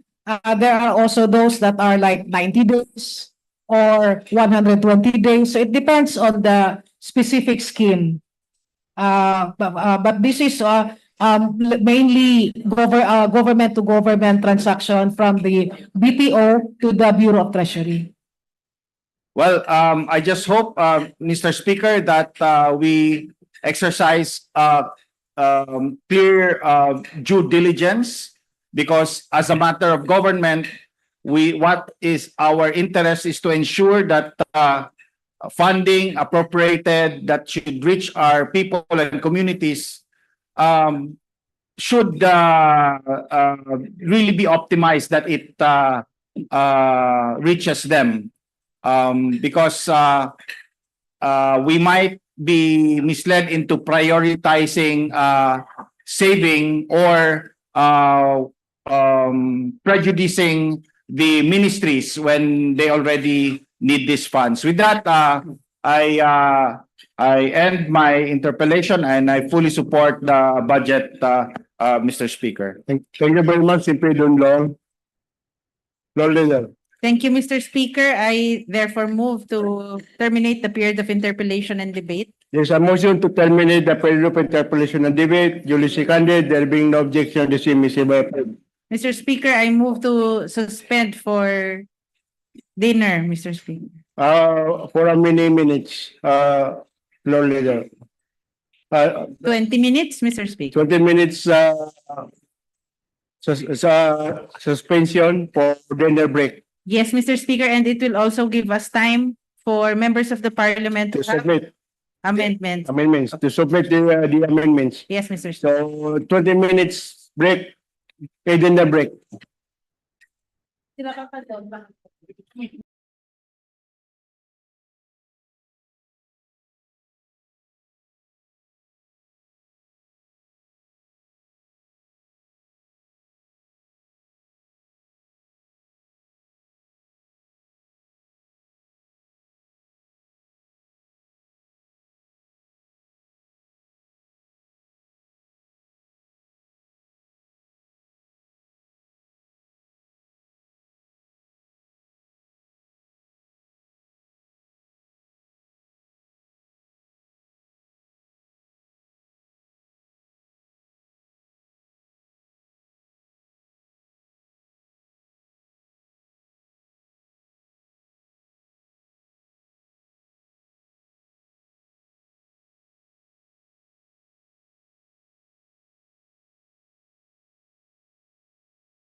Boss, marami ka na. Marami ka. Tatlo, no? Na-reflect.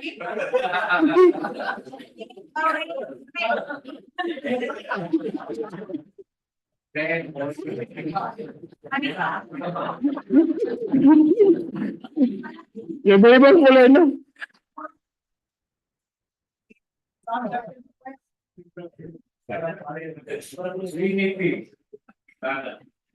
Yung pala ito, no? Iba-ibang kulay. Tatlong kulay.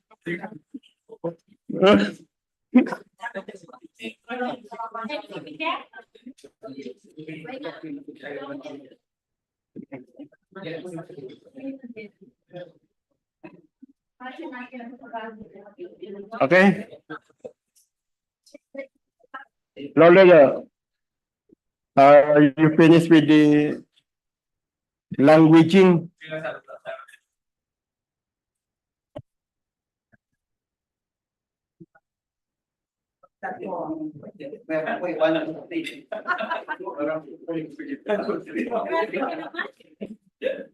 Yes, Florida. Thank you, Mr. Speaker. We now open the period of, I would like to move to open the period of amendment. There is a motion to open the period of amendments. Duly seconded. There being no objection, the same is hereby approved. Mr. Speaker, I move to recognize MP Bayinta Nampatuan. MP Bainta number 1, the vice chair of the Finance Committee is recognized.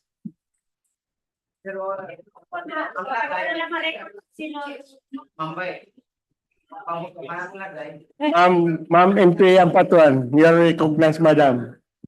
Thank you, Mr. Speaker. Mr. Speaker, may I request the Secretariat to please show on the screen my proposed amendment on the general provision of the inclusion of a new general provision under the Bangsamoro expenditure program and to be passed as GAAB. And the BT bill number 341. 341. 341. The Secretariat is directed to flash on the screen the proposed amendment on the general provisions.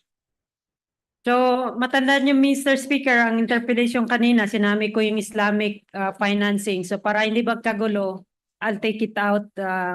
Isang usapin na yon. I would agree with the proponent. But, Mr. Speaker, ang premise ng amendment na ito ay sa 3 araw na pag-uusap natin, ang sinasabi ng Ministry of Finance ay trabaho ng Bangsamoro Treasury yung cash management, no? Pag-develop ng cash management strategy at pinopropose natin ngayon na ito yung lengguwahe na pag-utilize ng cash na yung sinasabing idle funds. So the section title would be Development of Cash Management Strategy and Authorization for Utilization of Cash Resources. Mr. Speaker, the first paragraph would be the Ministry of Finance, Budget and Management or MFBM through the Bangsamoro Treasury Office, BTO, in the exercise of its mandate as provided in the Bangsamoro Administrative Code, shall submit to the Bangsamoro Parliament a cash management strategy for its consideration. The cash management strategy shall define the projected amount of the BTO's declared idle funds in excess of the normal operating requirements of the Bangsamoro government, the projected income and other terms and conditions. Thereafter, no, so kung ma-present na yan sa Bangsamoro Parliament, thereafter, the Bangsamoro Parliament shall authorize the Chief Minister. So ito yung sinasabi ko na head ng government dahil pera ito ng gobyerno, ng Bangsamoro government. Thereafter, the Bangsamoro Parliament shall authorize the Chief Minister through a Parliament resolution to enter into a contract for the utilization of the idle funds with the Bureau of Treasury of the national government. In no case shall the amount exceed 15% of the current appropriation for the fiscal year. The MFBM through the BTO shall submit a quarterly report not more than 7 days after the end of each quarter to the Bangsamoro Parliament through the Committee on Finance, Budget, and Management on the status of the Bangsamoro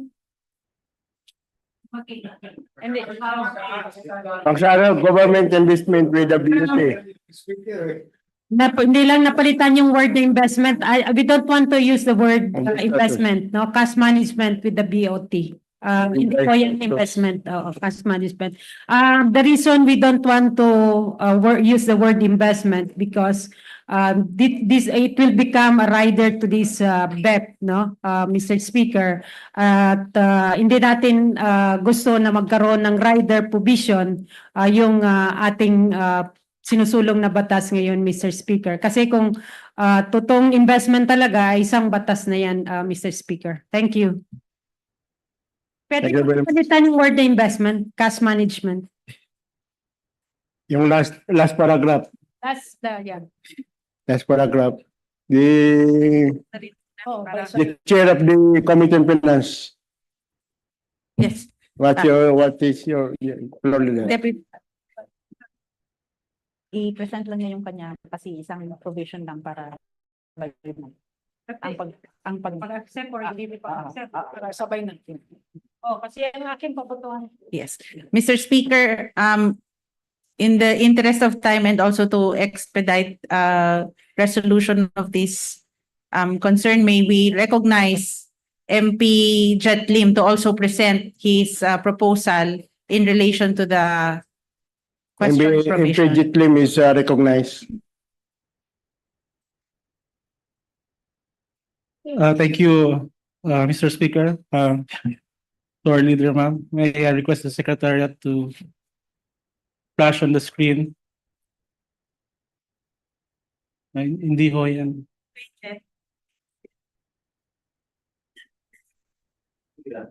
Ano na that one?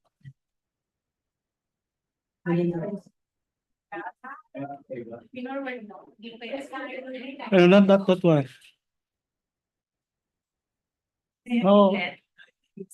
On the same section yan, no? Yeah. And based on the interpolation I have earlier, Section 20. Mr. Speaker.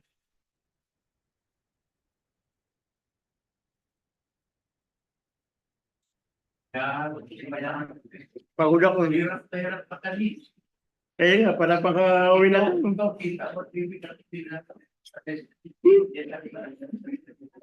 Essentially my proposed amendment is just to simplify the provision and make it explicit and not generic. So it excluded the word GFIs and limited only to the Bureau of Treasury and only limited to Treasury bills. And to ensure liquidity, I've also proposed the shortest maturity period available and callable at any time for that purpose. Ano gagawin? Ano gagawin? Oh, yeah.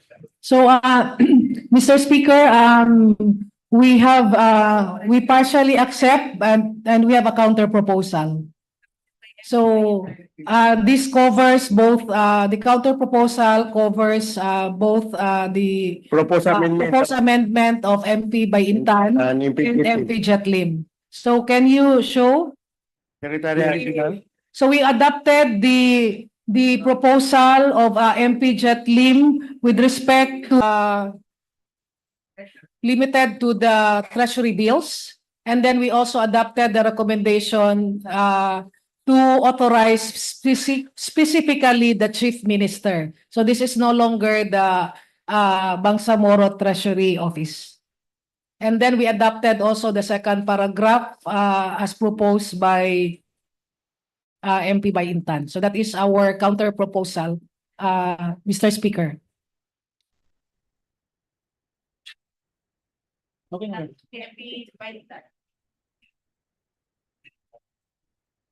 Thank you, the proponent, for accepting that proposed amendment, specifically referring to treasury bills, and of course, the Bureau of Treasury.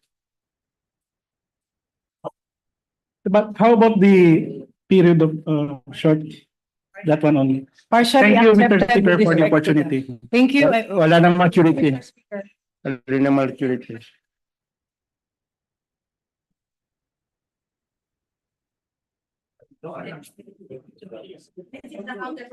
This is the counter proposal coming from the Committee on Finance on the proposed amendment of MPG claim and MP Benta ng Patuan.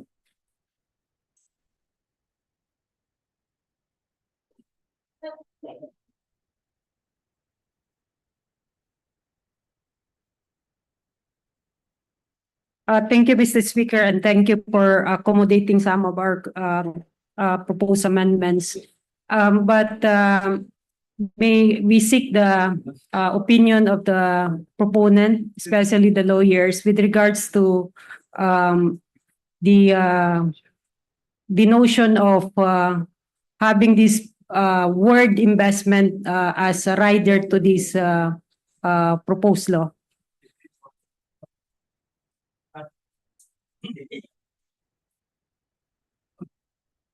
Mr. Speaker, our view is that it is appropriate to include in the law itself, in the GAB itself, the authorization with respect to the investment, because this is germane to the entire purpose of the appropriations law. And so we simply provided there the guidelines, the authority on what to do with idle funds.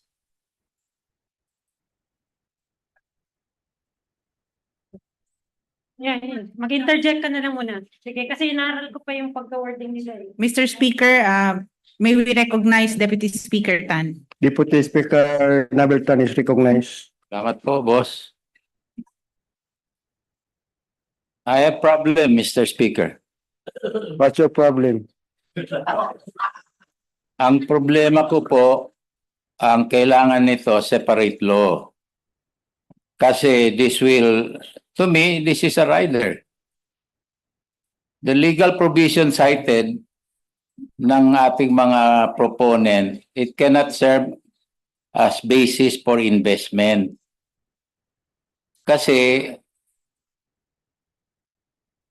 the authority granted by the Bangsamoro Parliament must meet a sufficient standard. Without that, it is tantamount to undue delegation of legislative power. That's one. Yung proper interpretation ng mga sinasite ng ating mga sponsor are merely general outlines of the Bangsamoro Parliament's authority. The Parliament must still exercise this authority by enacting a legislation that provides a complete and sufficient standard to guide the implementation. Kung plan lang nila maglagay ng general provision to authorize this investment, save pa rin yun. More importantly, it has the potential to be classified as a rider provision. For the benefit of non-lawyers amongst us, a rider provision refers to a clause or amendment added to a bill that is unrelated to its primary purpose, hindi lang purpose, often used to introduce measures that might not pass on their own. So in this case, if the general provision for authorizing investment is included in this legislation, which is appropriation law, that is not directly related to appropriation or fund spending. It can be considered a rider. This is because the authorization to invest funds does not align with the bill's primary intent, especially if the legislation pertains to appropriations or budget-related matters. To avoid the granting of authority to invest funds should be addressed through a separate specific piece of legislation that directly deals with the matter. The assurances like quarterly reports or cash management what if later on sasabihin nila, cash management definition is a general broad definition that includes investment. Ano pa magawa natin? There really is no sufficient standard for that. Mukhang yun ang ano ko, yun ang thinking ko. Let us resolve this first.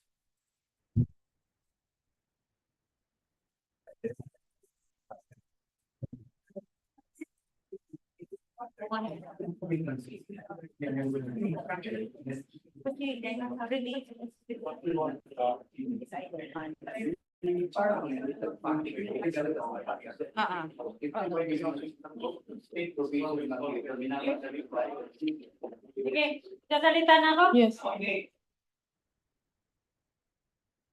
MP Baintan. MP Baintan. You are recognized. Thank you, Mr. Speaker. O, sige, ayun mo na. Grammar?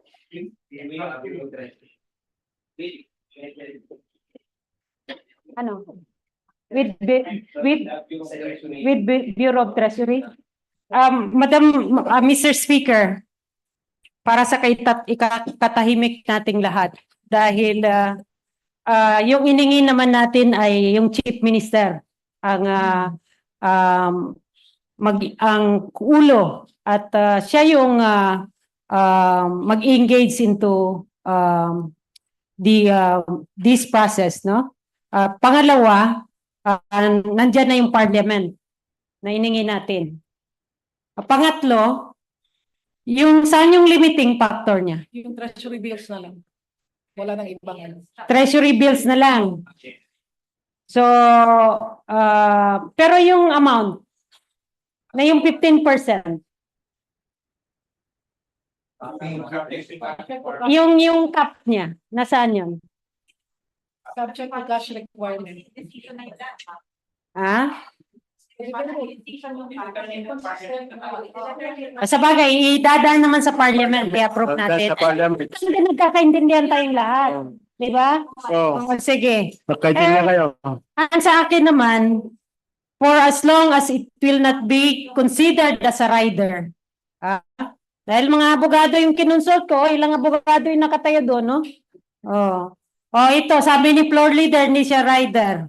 Kaya sumasang-ayon na ako, Mr. Speaker, dito sa proposal, sa counter proposal. Thank you very much, MP Mr. Speaker. And The proposed amendment as counter proposed is accepted as presented on the screen. Thank you, Mr. Speaker. With this, I move to terminate the period of amendment. There is a motion to terminate the period of amendment. No objection, the same is hereby approved.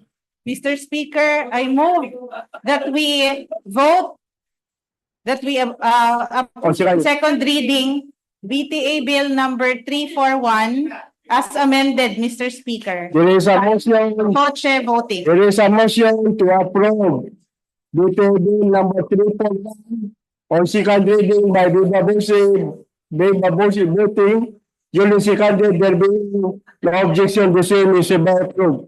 As many are in favor, say aye. Those that in favor, say nay. The ayes have it. The bill is approved on second reading. Okay, Mr. Speaker, I would like to manifest that there is a certificate of urgency submitted by the Chief Minister to the Honorable Speaker Balindong, dated December 4, 2024. Can you please read that for the information of all? It was already presented. This is the certification of the Chief Minister certifying BTA Bill number 341 as an urgent bill. Bangsamoro organic law, if it is certifies an urgent bill, there is no need for 3 days to wait for the approval of third and final reading. So we can go on to the third and final reading, floor leader.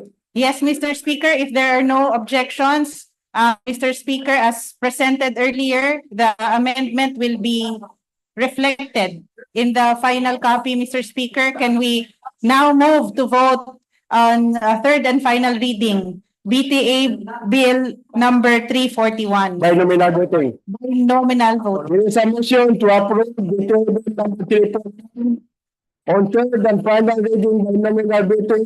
Duly seconded, there being no objection, the same is hereby approved. So, the Secretariat is directed for the roll call for the nominal voting of BTA Bill number 341. Secretariat, start. Huh? Dito pa na. Ito. Makinig kayo.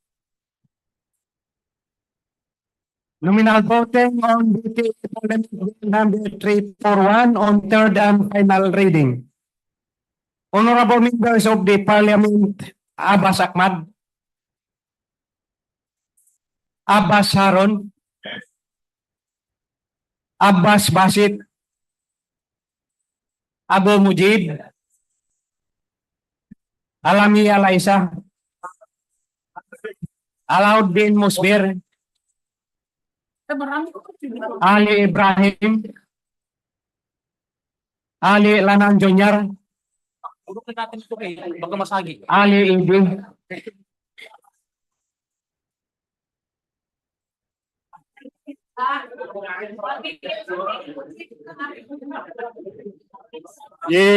Professor Eddie Ali is recognized for a minute explanation of his vote.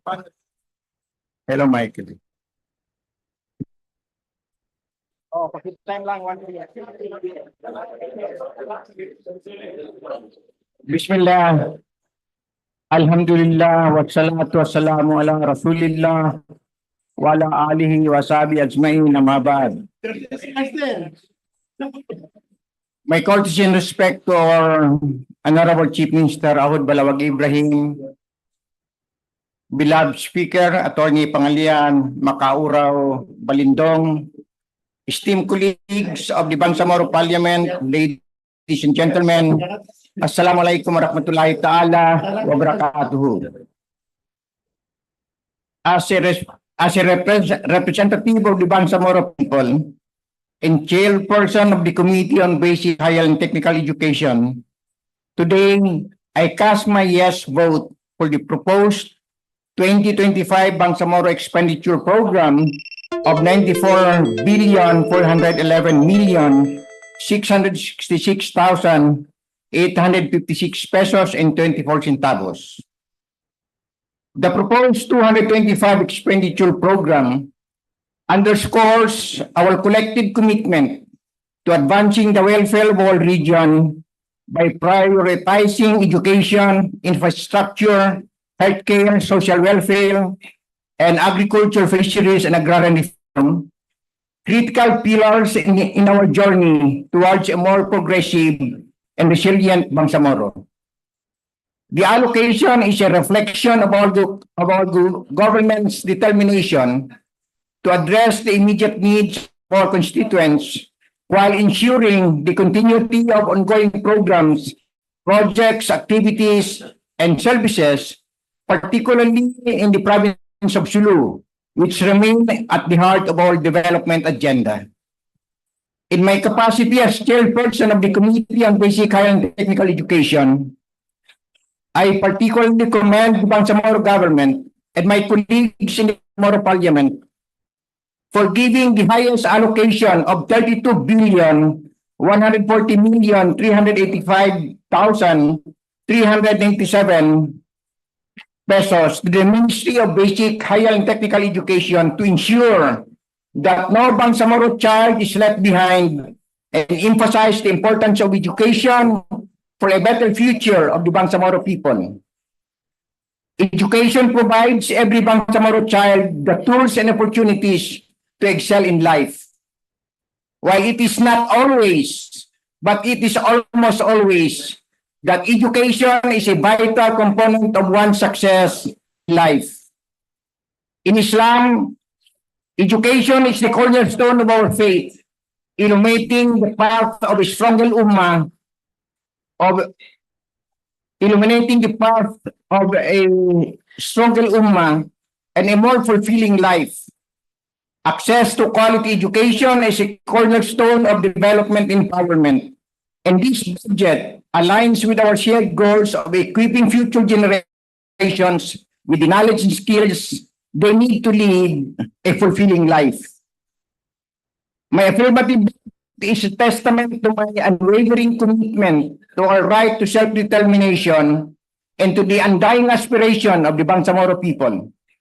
I stand firm in my belief that this budget lays the foundation for a better future, fostering equitable and sustainable development of all Bangsamoro.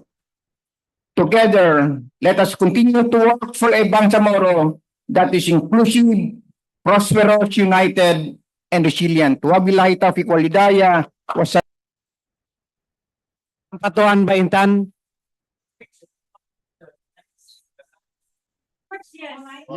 Yes. Nayatin Susana.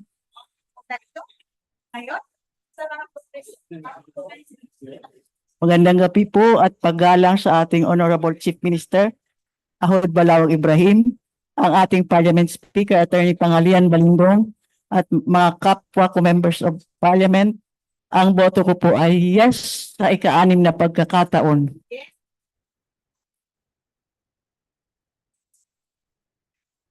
Antaw Muhammad Kili. Arnado Mirian.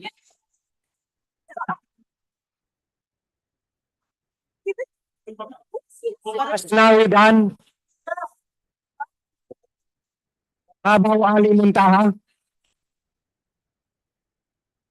Alindong Pangalian. Andaw Bay Maliha. Ilang galing na sini?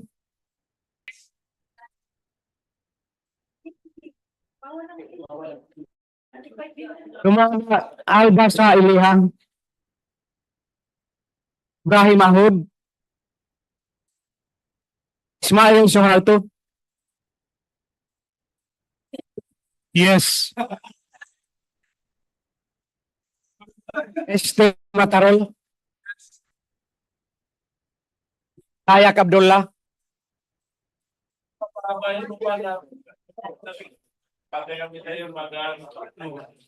Ira Edward. Abdullah Khalid. Yes. Hasim Abdullah. Atimil Hasan. Iqbal Muhagir.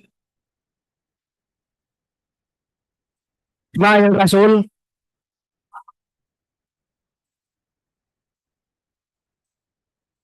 Mr. Speaker,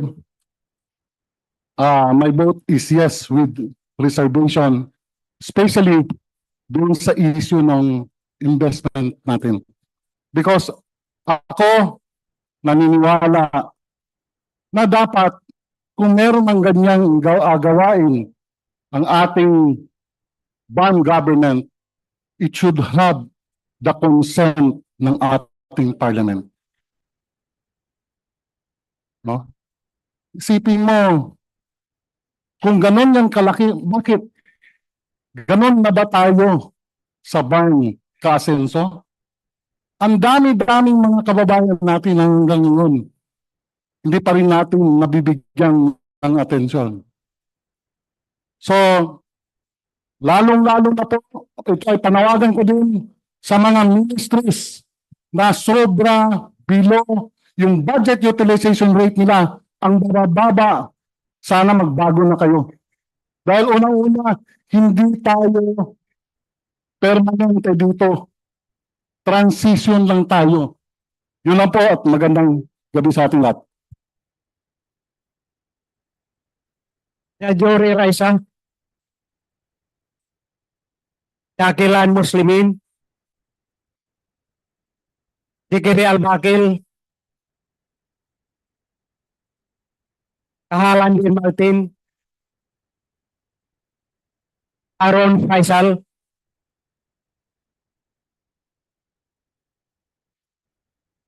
Dame John Anthony, Tom Benjamin, Ongong Mustafa,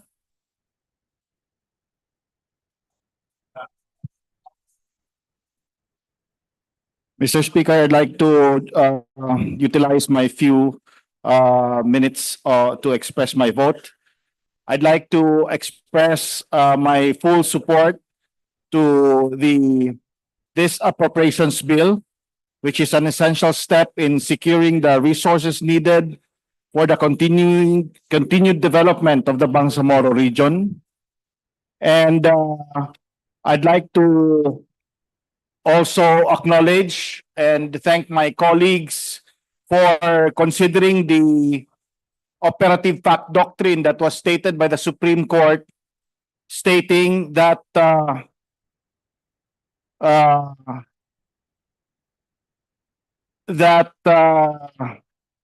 there is a need to respect the established impacts on governance, financial allocation, and administrative framework within the province of Sulu, and that appropriate mechanisms must be applied to validate, adapt, and conclude these projects in a way that minimizes potential disruptions to public interests, maintains stability, and protects the welfare of the people of Sulu.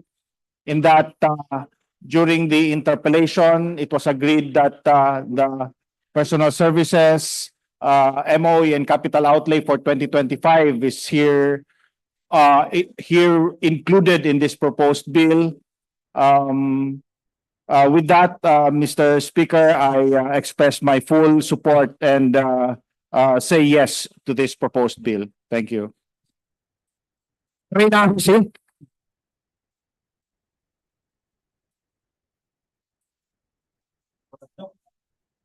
Kakakya Jamil,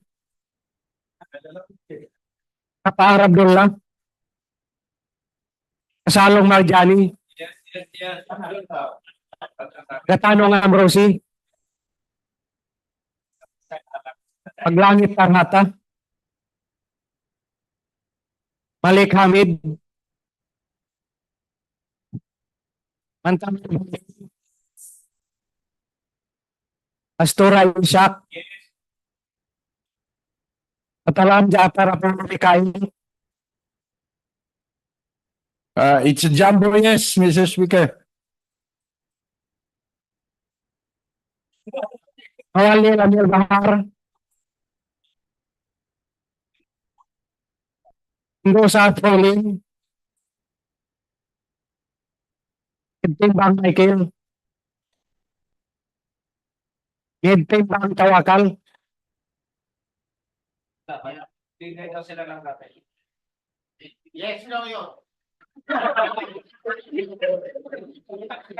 Iswari Abdul Karim, Iswari Norida, Petro Graso Jr.,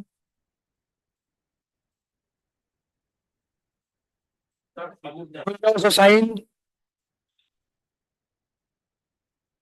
Uranon Suaib, Kasim Ubaida, Abdul Wahab, Pangandaman Nabila Margarita, Makasi Orando, Kang Ramon Senior, Ramos Diamila,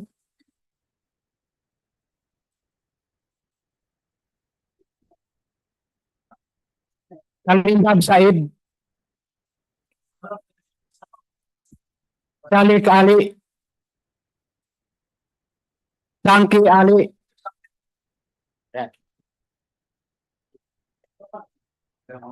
Thank you very much, Mr. Presiding Officer. I would like to qualify my voting for this kind of situation. My concern is the allocation of budget for the MAPAR. We all know that when we talk of MAPAR, we talk of agrarian reform and What's the other? Yeah, fisheries. MAPAR. Ministry of Agriculture present agrarian reform. When you talk of agrarian reform, we are concerned about the thousands of hectares of idle land where the Mujahideen are landless in their own backyard. This is my concern. I would like to manifest first before voting yes that my fellow members of parliament will take a look into the MAPAR. My concern is my brother, the minister of MAPAR is my close friend, and that my experience in aquaculture, you must know that Lake Bulwan is the richest lake in Asia. Richest lake in Asia. And we have the second biggest lake in the Philippines, Lake Lanao. And the richest lake is in our homeland. And yet we are struggling. We are very poor. Why we are very poor in a very rich area? It's because of sort of, with respect, mismanagement of our resources. So with the approval of the budget, my concern now is the Ministry of Agriculture, Fisheries and Agrarian Reform can take a look into this, and I am volunteering my services to help in attending to this. And therefore, I am voting yes, provided I'll be included in all the activities that we have in this month. Thank you very much. Sima Nasir. Sima Romeo. Pag-explain ng vote yan.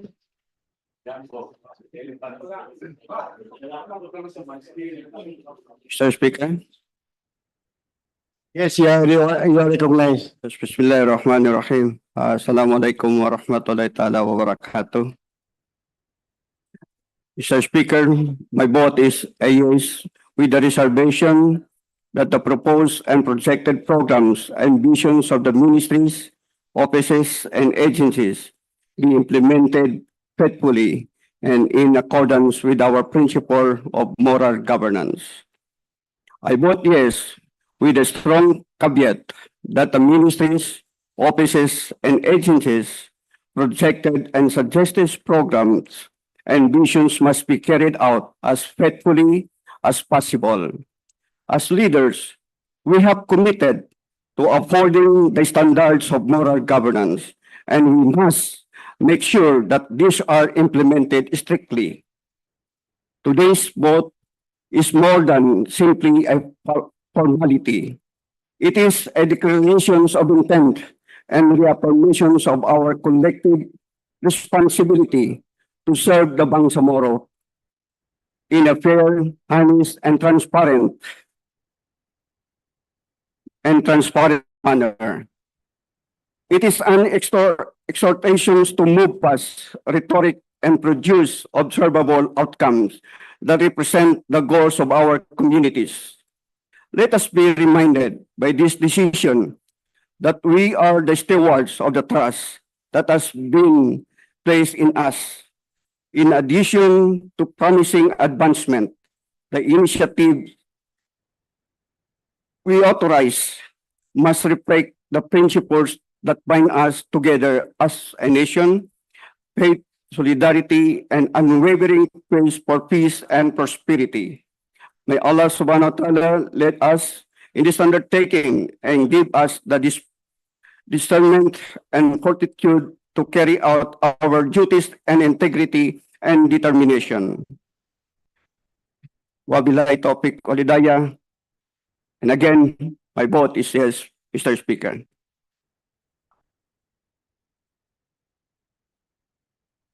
Sheikh Said. Silongan Aida. Tinolindong Kadil Jr. Mr. Speaker. Yes, yeah, you're Bismillahirrahmanirrahim. Assalamualaikum warahmatullahi ta'ala wabarakatuh. For health, nutrition, population, and development, my vote is yes, yes, yo.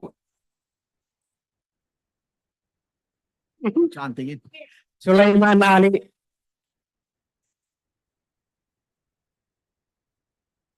Annabel.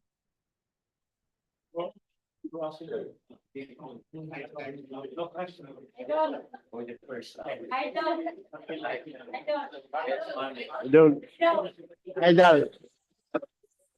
Idle funds. Idle funds. Sana nga. Sana nga, ma'am eh. Bismillahirrahmanirrahim. With your permission, may I have a few Yes, sir. minutes Yes, sir. to explain Yeah, about. struggle that time. Explain your vote. Wag po. Just want to be consistent. I have been frequently attending the Committee on Finance meetings. And in the second reading, I have registered a nay vote. So, sa tingin ko, maganda naman itong, sabi nga ni ating chairperson ng Committee on Finance, ay may sulu provision. Hindi rin po na wala sulu provision. Kaya lang, I appreciate that, ma'am, truly. Pero sa tingin ko, hindi pa rin patas. At sa akin, I was disturbed in the past few days to learn of the things that happened. So sa akin, I think this will erode the trust and confidence of our people. Because with this, with our discovery of past transaction or events, issues related to this handling of funds, sa tingin ko, we lack accountability and trust. Accountability and trust always goes hand in hand. So, sa tingin ko, payagan na lang ninyo ako. Nag-iisa naman ako at matatalo rin ako. But for the record, I register a no vote. Thank you very much. That's democracy. Usman Ansar. Otto Basir. Yes.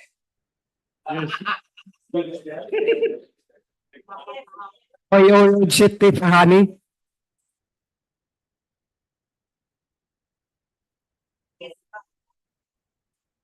Yakob Muhammad.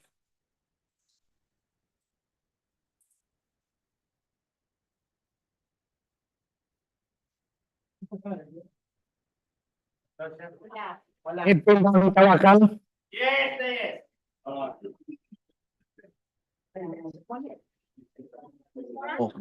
Tawag na lahat.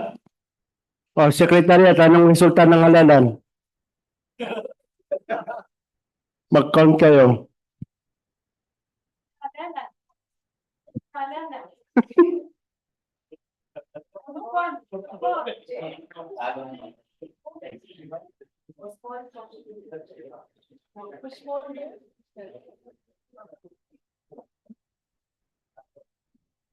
Siguraduhin mo, mas marami sa secretary yan.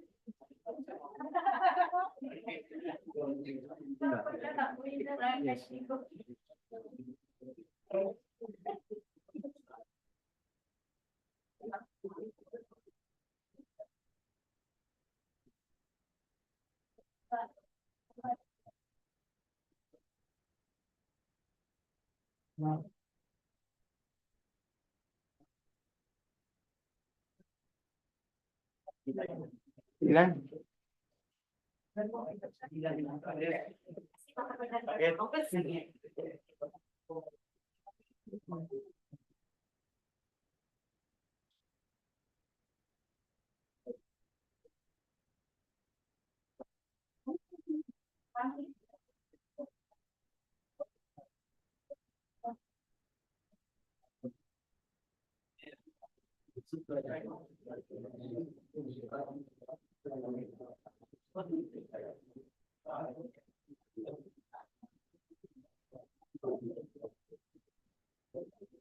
May playing voters na bumuto.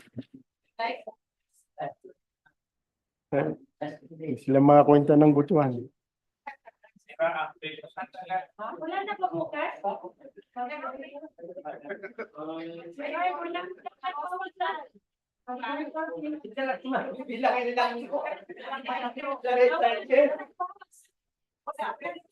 Wala bukas? Wala, mga MP. Pwede magpunta?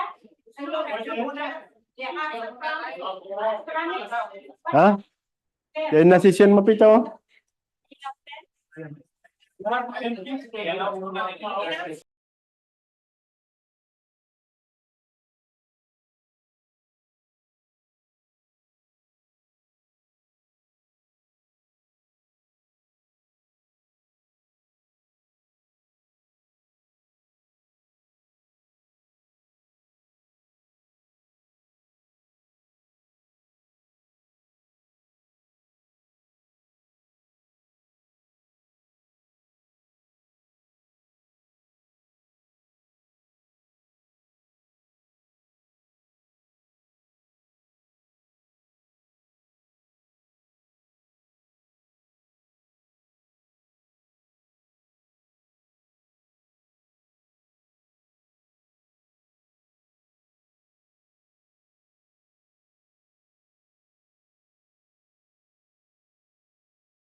What's the result?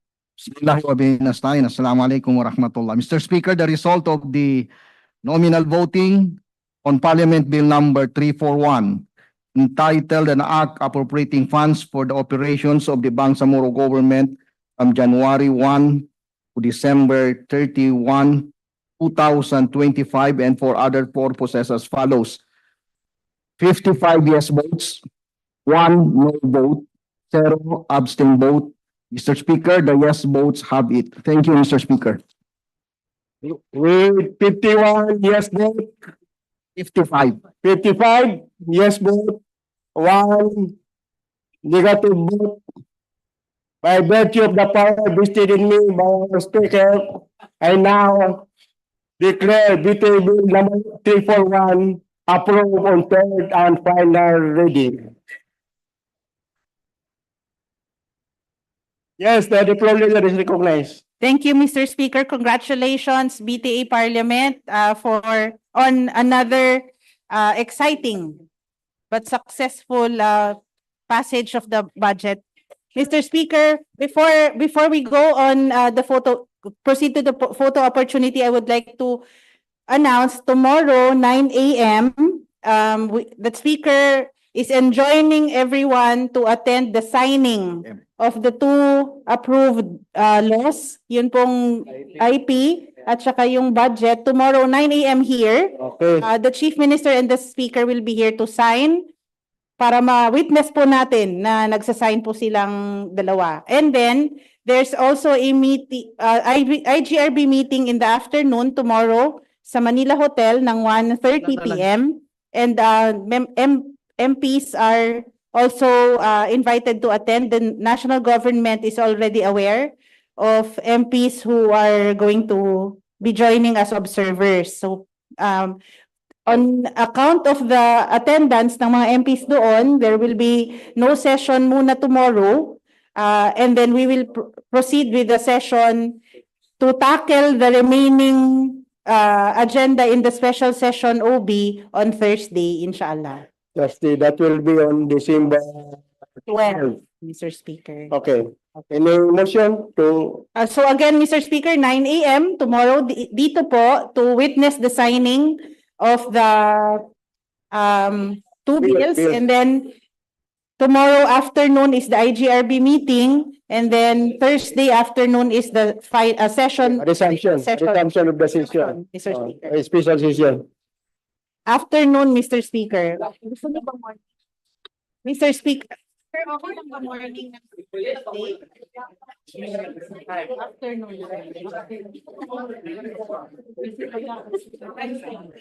Yes, Mr. Speaker. Morning. Afternoon ng Thursday, Mr. Speaker. I therefore move to suspend the session until Thursday, December 12, 2024 at 1 o'clock p.m., Mr. Speaker. There is a motion to adjourn To suspend. Mr. Speaker. To suspend ang deliberation until December 12, Thursday at 1 p.m. in the same room. Yes, Mr. Speaker. So adjourn. To suspend.